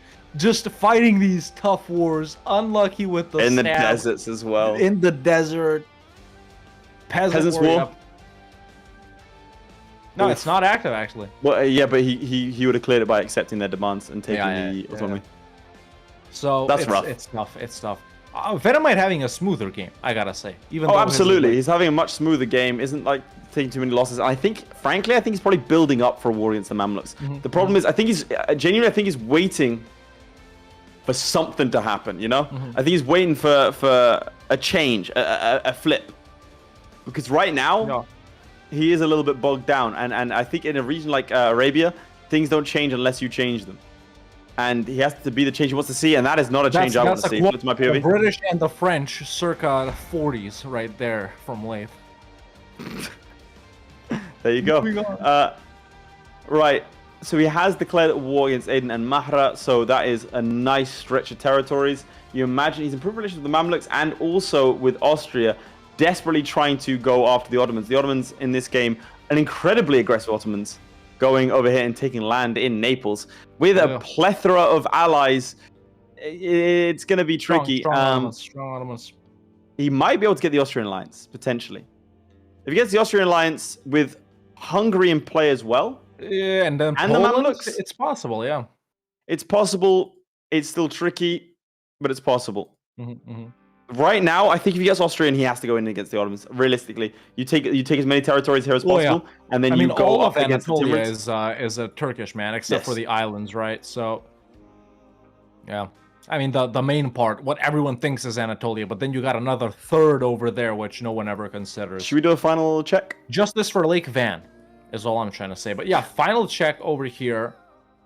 27 as far as I can see. 21. Oh, this is close, chat. This is 6 very provinces close, in. man. Like, bear in mind the provinces that Florry has are large ones. And Florry, Yeah. frankly, if you flip to your POV, Florry's kind of run out of steam a little bit. His Yeah, nation I can't mean, stretch as far. he's This is a bogged lot down, closer man. than I thought it was. Yeah. He's There's that bogged down, bankruptcy, he's that bogged minus down. 3 stability, 41 legitimacy. It's a hard one. He can definitely finish off these wars. There's no Inflation. question of that. No war exhaustion, though, but yeah, aside from that, high corruption, Minus low 90 prestige. Show off the Yeah, prestige this is stuff, because tough. some people don't realize how bad prestige Yeah, is. prestige like. is bad, chat. Minus Bad prestige is real 44% bad. improved relations is the biggest thing. But not that coalitions are a risk here, but still building up a spy network on the Mamluks, though, possibly planning for even an OCB if he runs out of time. It's just this Najd and Dawasir war has taken ages, man. And he's How long also fighting Hormuz over on this side, so really not that long. In real lifetime, it was long, sure, but yeah, only Well, I mean, 5 regulars. Venomite is almost 10 years ahead in time.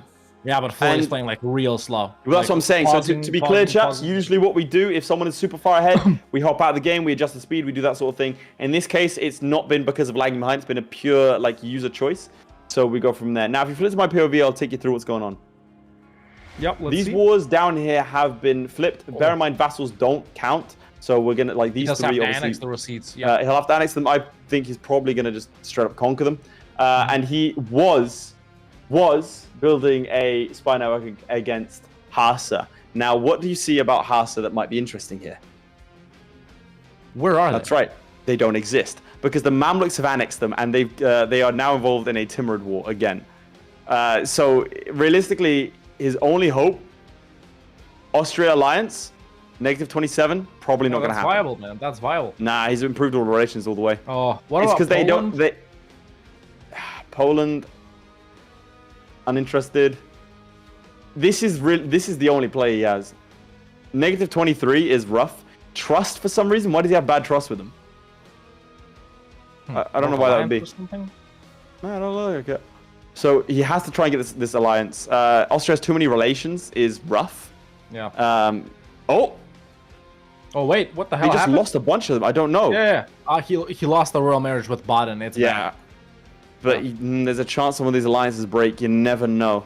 And when that happens, he has to be ready. But look, this you break the alliance, man. You break the alliance. You gotta. Oh, the Florry pieces Timurids. out Dawasir in the meantime. Let's just do a quick flip right here. And he's still is his chance. he was actually beaten back by Hormuz here, which is not good at all. They've been sent back, and as you can tell by the letter, does Hormuz have tech over him? They don't. But that general is good. He is tech 5. So why the hell did he lose that battle? This I is wonder. gonna be so close, man. Oh. That's rough. Does he die from this event? He doesn't. Okay. That would have immediately. Yeah, that'd have been rough. Yeah, that would have been another estate regency, so that's tough. So, continuing on with this war with Hormuz, tough to siege them down. He's got Hassa, which is his subject, in with their boats here. He is able to move on to Hormuz itself right now. Obviously, we know that this is Levantine culture as well. A couple of these provinces down here, so maybe... I don't think it's worth it to fight these guys for that. Then we got easy wars coming up with... Actually, no. He's got to go for Oman. But continue to push down here. All of these guys are doing nothing. Not at the risk of the Mamluks right now. And also, we're going to see him beat these guys later too. So, we got to see. We got to see. Well, that's what's going on right now. Alright, we'll flip to my POV, and I'll take you through, I think, what's On happening our last strategically. check, it was 26 versus 21, right? Is Yeah. that what we said? Okay. Yeah. So it is very, very close. It looks like he's going to be going off against Hormuz here. Hormuz, unfortunately, have allied the Ottomans, so that's not happening. However, the Timurids is on the cards. And you have to do that. That is such an easy win. You take 1, 2, 3, 4, 5, 6, 7, 8, 9, 10 provinces can be taken in a very easy war against the Timurids. The question being, where do you go from there? My personal belief, Mushasha? Who are they allied to? Mushasha allied to Karakayuna, so you can start to take this region. The only other thing I would keep an eye on is the Ottomans not coming to war, but I think he will gain a stability there, and he does take it. No. I think he should have broken his alliance with the Mamluks 5 years ago, and then he would be in a place right now to fight them. If he had done that when I said... You think he can solo them? Absolutely. I mean, they have 40k troops versus his 22. He has the tax base to be able to summon loans, and it's Tech 6 versus... Well, it was at that point. It was Tech 6 versus Tech 5. Yeah. And all of those allies wouldn't even help. Well, at this point, problem is now they're still halfway there. Like he still has, like he could still do it and still have the tech advantage for 2 years. His allies wouldn't have come in. I really think that was the play, and he's playing too slow. Not too slow, not as ambitious. But to be fair, big criticism we have against with players that play against Florries, they say they play too hard. You know, they try and overestimate themselves. With this, this is a free 10 provinces, and then maybe you go to with Fars. Potentially to try and go through? No way. I mean, you'd have to know CB Mushasha. Yeah. No CB Mushasha take this land here. If we flip over to this POV, Hormuz wasn't full annexable. Florries finally pieced them out, but they were non-co-belligerent because that would have brought the Mamluks in and stuff like that. So Florry does take the max that he could from Hormuz, which was just these provinces right here, these 4. Now, presumably, he's about to wrap it up with Najd. And after that, man, he does have Oman right here. However, he is blocked off-ish from Makra. He can go this way. Mikolv, only allied to the Rasids. So, easy co-belligerent on both of those. And finally got some money in the bank. It's super interesting that he has easy wars ahead of him, but is in a terrible situation. Yeah. Whereas over on this side of things, only hard wars ahead, but in a good situation. Good situation, yeah. Like he has got a that Mamluk War. That Mamluk War took him out, man. Look at this, man. Half of, I mean, I think this was a missed opportunity. I think this is the right play to do this, obviously, to declare war and go this side of things. But I think the Mamluks could have been taken. But I think he's trying to keep them as a counterbalance over on this side of things. He's trying to improve relations with Naples as well. Maybe get them in. They've rivaled the Ottomans somehow. Oh, call to arms? He can't accept that. He has accepted it. Yeah, otherwise he's going to lose more trust. Yeah, well, he has to Muscovy do it, but... shouldn't be able to get through the Great Horde over to him, so he should be safe. It's a shame because they would have come in against the Ottomans. He has the numbers, but obviously the numbers don't really mean anything against the Ottomans. He just, I mean, he has to be watching this like a hawk. Do you think it would be worth, like, going into mass debt and taking? We've got 50. I mean, do you want to give him a 15-minute warning? Just to get rid of the. Just to get rid of this, army like, strength? Yeah, army strength. You could do it with the army strength. Yeah, possible. You do army strength and you do diplomatic advisor, and he can get it. I really think he could do it. I mean that because after this war, that's sort of his only route of expansion. His problem now is he can't get to the Ottoman, the Timurid capitals. So he's just gonna be sitting on this. Can he farm enough war score to get all of the Arabian provinces? I'd be super surprised if he could. Nah, no way. That's probably like even 50, 60 for the one that are in Persia too, right? There you go. 80. 81? Oh. What's Timurid capital? It's Isfahan? Is that it? To the left. Yes. He can get around. He can go around, and he is going around. There you go. He is going around. Nice. But he's also blocking the straight here. But that might be a little bit risky. I wouldn't trust that. Yeah. I wouldn't trust that. Rough. That's tough. Yeah. Yeah. You got a full commit. Can't just stand here. Just stop it. You got to go this way around. Go for the capital. You like standing on these provinces. I think does nothing for you. He's a little bit risk averse. Is Venomite today? Yeah. Any powerful allies in that Timurid war? Like no. Who else is involved? That's it. You got to go all out, man. If you've declared the war, you got to take everything. I think. Yeah, or especially 15 minutes late. There you go. Look, they've turned up. He's gonna have to deal with it, and now he has to leave. You can't. Florry's been paused for a really long time here, so let's flip to his POV directly. I want to see what he's doing. He's been paused for more than 30 seconds right here. So I guess just figuring out how to sort out his economy because he he can't debase, he can't take a loan, and he goes, well, he would have gone bankrupt next month, but he conjured some money from Yeah, the I mean, estates. this is early as well. That does give Venomite some time to work, but it's going to be a very respectable score put up. Very, very interesting strategy on this side of things. I do not agree with this at all. I do not agree with this at all. He's trying to engage in a siege race over here. His capital's on -7%, but he's going for Isfahan. And which is at -42 from what I Yeah, can I see. think his idea is that this is a mountain province, and so fighting over here is better. But that is going to be devastating for his economy. What is he thinking? Oh! And with a nearing bankruptcy, ladies and gentlemen, Florry declares on Let's Flip the Mamluks again. Even with his dire economic situation, he is same Okay, tech with the POV. Mamluks. He doesn't know. He doesn't know. He doesn't know. So Eintab has been won. The Timurids coming for him. He's 14%. yeah. He And does. they're gonna beat him there, right?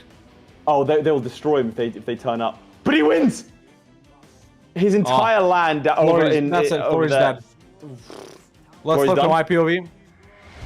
So I think this was a last-ditch effort to declare on the Mamluks, but he declared with 7k. Mamluks came in with 30k, and he's just been decked on by a Jam. And Aden and Afghanistan and Bejam Biapas, Fars, Hajramut, Hizenkai, Khorasan, Makra, Mikov, Sistan, the Timurids, Transoxiana, and Yas in the Ajami, Karaman. Oh, and another? Oh, and another. Everyone's And declaring another. Oman, I've never seen that many Rashid? wars declared in that short amount of time. Dulkadir 5 wars. bringing in Genoa in the That's Dulkadiri War crazy. of Independence. That's crazy. He's done. That's it. All right, he's got to pause. Unless he, why is he speed 5ing? Why is he speed 5ing? I think he's given up. But when he I gives, think he's giving up. But like, he has to pause for his. Go to his POV. This is still valid, chat. He's still de jure owns his provinces. Mhm. So I didn't even keep an eye out on this aggressive expansion, man. So Florry being declared on like just a couple of days in a row 4 times. I think he knows. Yeah, hands that's up, it. done. Yep, he's Okay, done. well there we go. Flip to my POV and I'll take you through.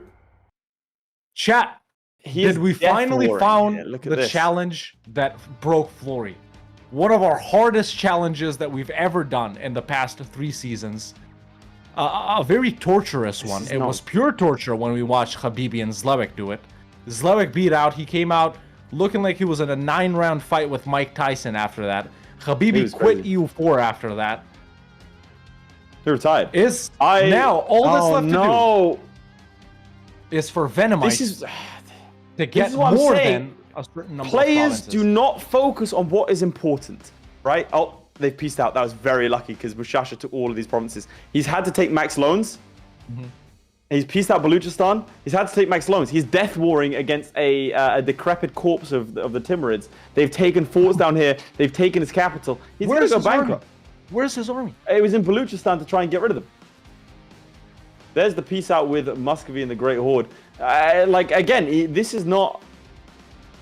He's been distracted, right? That's the problem. Is he was like, I need to take this mountain fort. Okay, I'm going to let them take this. No, you fight the army, right? That's taking out your capital. You cannot lose your lands here because now they are controlling all of this. And as you can see here, the problem is an economic one. Losing 8 ducats a month now. They're going to run 7%. Are they going to take it? You got. What is he doing? Can you get around that? No, he can absolutely get around that. Why can't he go around this?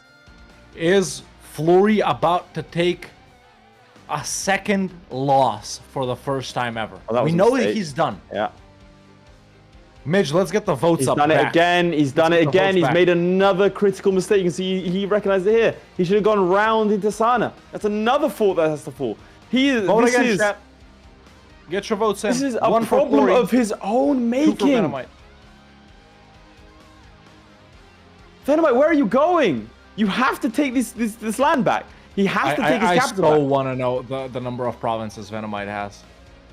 Because he's got 7 minutes here to beat Florry. We know Florry's done. He's been done for There's like 3 10 minutes on the already. line here. There's 10 here. Yeah.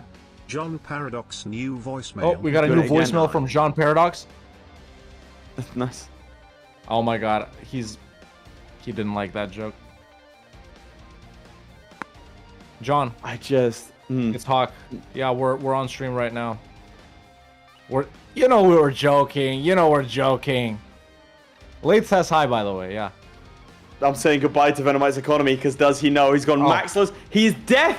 Ward is done. He's gone bankrupt. Oh no. That's gone why bankrupt, you don't. and John let Paradox has it taken away happen. EU5 access. It's done. There we go. That's it. They sent out Hitmen. That's why you don't like. This is why that one mistake. That's all it takes. But you cannot let this happen. You can't when you're fighting a nation, right? You cannot let your lands be sieged like this in such a manner. Also, Greece. I love Greece. Oh man, this was an error. It's like he's got plot armor, man. Every time he does bad, someone else does allied worse. the Ottomans. That's crazy. That's actually That is crazy. true. Every time he does bad, someone else does worse. Is Well, that's been a theme of this season for sure. the audience, hasn't?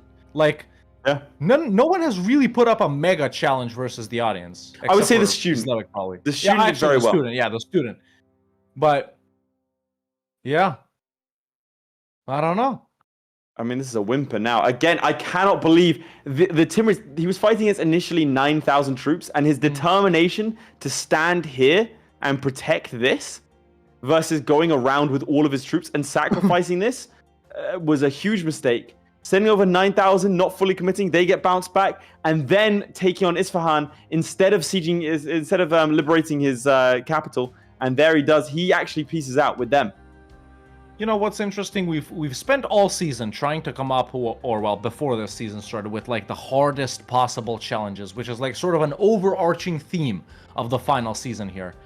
And it turns out the hardest challenge in EU4 of all time is one that we've already done. Yeah. Just goes to show, your past self is, you should better trust. than you. You are always declining as a human. Yeah. It's been downhill since 2016, chat. Let's be real. It really has, honestly. The peak summer was like Pokemon Go. You know, you want to give him a 5-minute warning. But peak summer was Pokemon Go. You know, everyone's out there having fun, enjoying themselves. Little did they know, it was all downhill. Don't do that. What are you doing? You can't win that. You can't win that. You can't win this. Don't do this. I told Venomite 5 minutes left, and he said, "Yeah." And then I said the same thing to Florian. He said, "I'm done, man." Ha ha ha ha. So, Venomite. The lesson is that you peak in high school. This is true. This is true.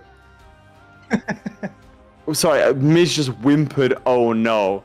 Midge, how was your high school experience? I mean, my high school experience. Yeah, they can. I went to. Laith might be able to relate to the overall experience if I say like 3 words. I went to an all-boys grammar school. Hell yeah. And I was the only kid that did the arts. So that's how my high school experience was. Midge was relentlessly bullied. This was an interesting idea to dive in here. Also, England appearing to win stay on top, 100 Years' War. Let's go. Yeah, shout out England in EU4. Sweden has taken Denmark. Let's go. Shout out Sweden. In EU4. Oh no, this is. I think we're just done. I think we're just whimpering towards the end, we're watching a man die. I'm so shocked. The war that killed him was this Timurid one. We're gonna have to chat to him about it because diving over here, such a seemingly easy one, man. I mean, it was unfathomably easy, and in the meantime, he could have held out for this, you know. Obviously, Ethiopia and Hormuz and that sort of stuff. But I think the critical moment was not declaring war on the Ottomans when they were off in the east, and trying to nab 1 or 2 provinces over here, trying to do something like that. That was the big moment. Obviously, this war. Yeah. From one of the better performances from the audiences thus far, initially, to this being the most questionable decision making. From Venomite, a man who has defeated Florry before. So I just think the audience, you at home, suck at EU4. There is not a man, woman, or child alive that can beat a content creator in EU4. And I think that means that anytime you comment something negative, know that the person whose video you're commenting on, you can't beat in any sort of EU4 contest. When you type, oh, Hawk should have done this and this, you couldn't have done it. When you type, oh, Lemoncake, couldn't have done it. When you say, oh, Florry missed out on, impossible. Laith, get a haircut. That's just mean, irrelevant, and also you're worse than me at EU4. And he's got more followers than you on Twitter. That is true. L I have audience. More. L You challenged me to a 1v1. The last person to challenge me to a 1v1 genuinely was Florry, and he lost. And you think you're gonna do it? All right.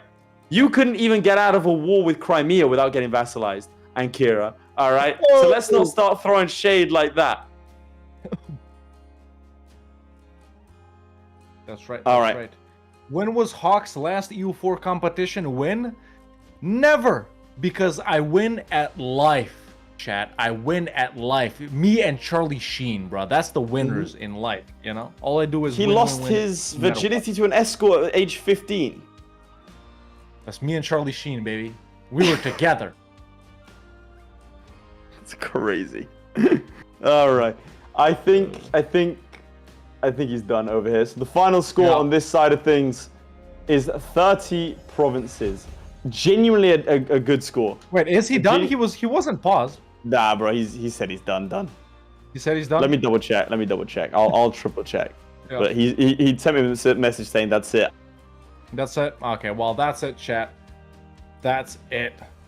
I'm also the best Stellaris player of all time. Can't say Red Hawk without a W? True, baby. True.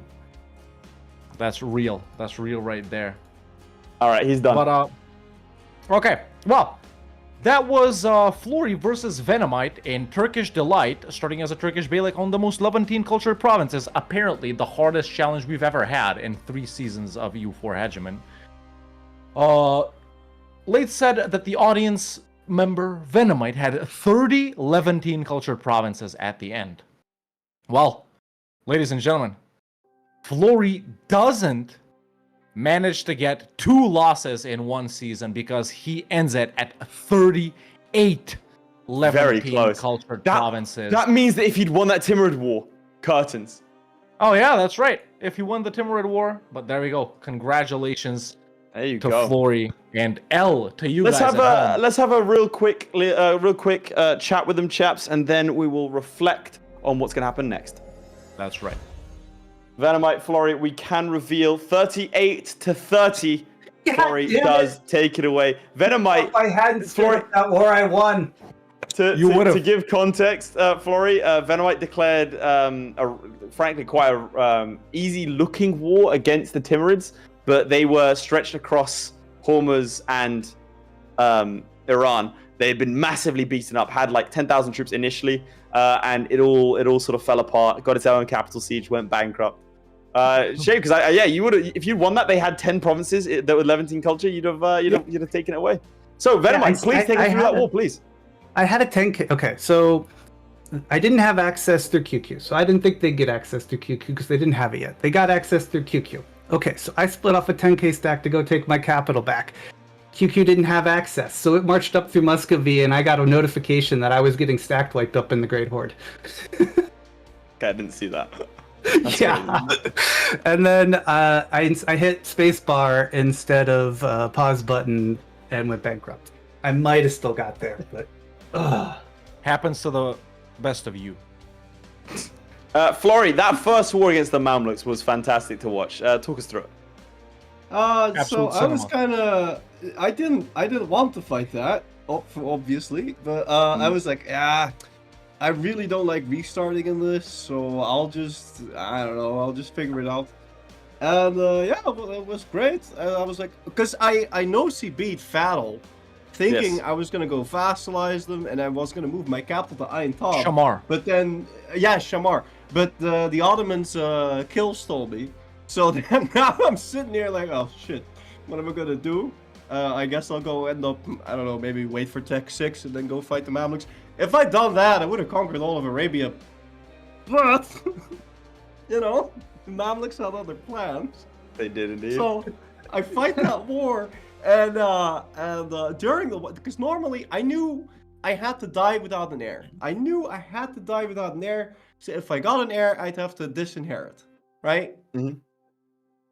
Because the war was happening, I didn't notice I had like a 2-year-old lying around, and so I got a 13-year regency. Then I got cooped. Then I got peasant war. Then I got cooped again. I got cooped like 5 times in this.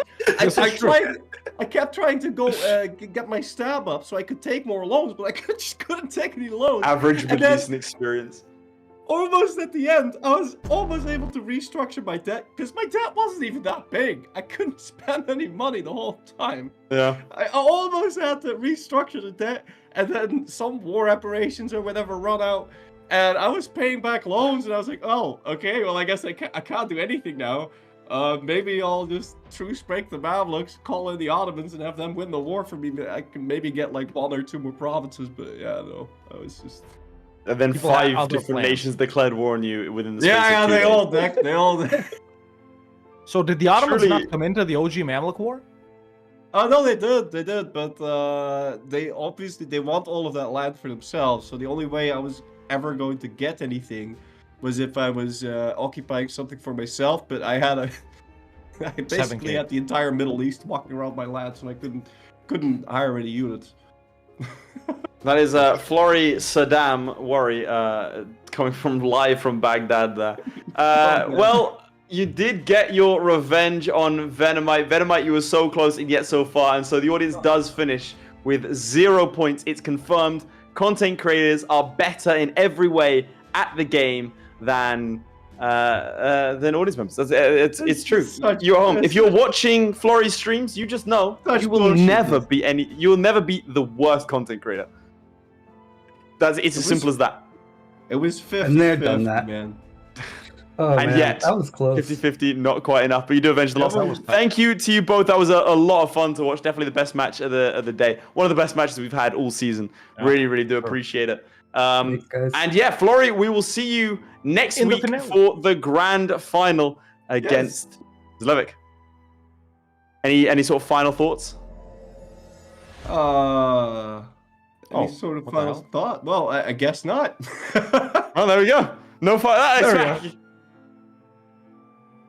Right. Are we thank going you to be both. practicing for the final? Okay. Or have you gone in fully into EU5 and forgotten where you came from? I've mostly been playing EU5. I'm on vacation, man. But you have been making EU4 content, which we all know, yeah. which Yeah, I respect. That's why I knows? respect you the most. And there Habibi, we because go. he's cool. Also, when we play in EU5 multiplayer, bro. Yeah. Well, We gotta need set to that up. teach Oh, you some I things mean- about EU5, man. Me and Laith Yeah. I play for a probably long got time. 2K hours at this point. I know you You got figured out how to feed your people yet? not with Florence. I know Right. Food archers everywhere. I'm telling you, all these people eat is apples. I swear that Florence is filled with diarrhea because the only thing we eat is fruit. Not with Florence, man. Not That's with the Florence. crash out there from Florry. We will say goodbye to him and Venomite. Thank you both very much, and Florry, we'll see you next week. Oh, man. That was the Bye. boys. That was Florence. There we go. Florence. Well, his name is Florence, so that was There you Florence go. and Venomite. That was Florence. That brings us to a crashing end to the show, ladies and gentlemen. But for some of you, that is not the end. This is your final chance to get in your Twitch subscriptions, Twitch Primes, and YouTube memberships. We will see you immediately after this with our... Do we have the final scoreboard, Midge, or no? We will Let's show see the you scoreboard. immediately after this with the members only stream, the after party as we like to call it. If you're on Twitch, if you're a Twitch subscriber, make sure to join the Discord so you can have access to it there. Yep. We have a little watch thing there. Otherwise, if you're on YouTube, then you'll be redirected automatically. Let's take a final look at the scoreboard for season 4 or season 3, the final EU4 Hegemon. Clean Zlewikk sweep for finishes Zlewikk. it with a clean sweep. Zero Florryworry sweep coming in for the second. audience. Student coming in third. Lemoncake fourth. Playmaker fifth, and the Parabellum audience getting 0. There it is, ladies and gentlemen, and it is Mitch, bigger screen, man. There it is. Next week we will be back the same time for the grand finale and third place playoff for the final ever time in Don't wanna EU4. miss We have a a couple chat. of, we have a couple of other projects planned for EU4, but that's something we're going to talk about in the after party. Thank you so much, everyone, for participating. See you next week. Goodbye. Bye-bye, chat.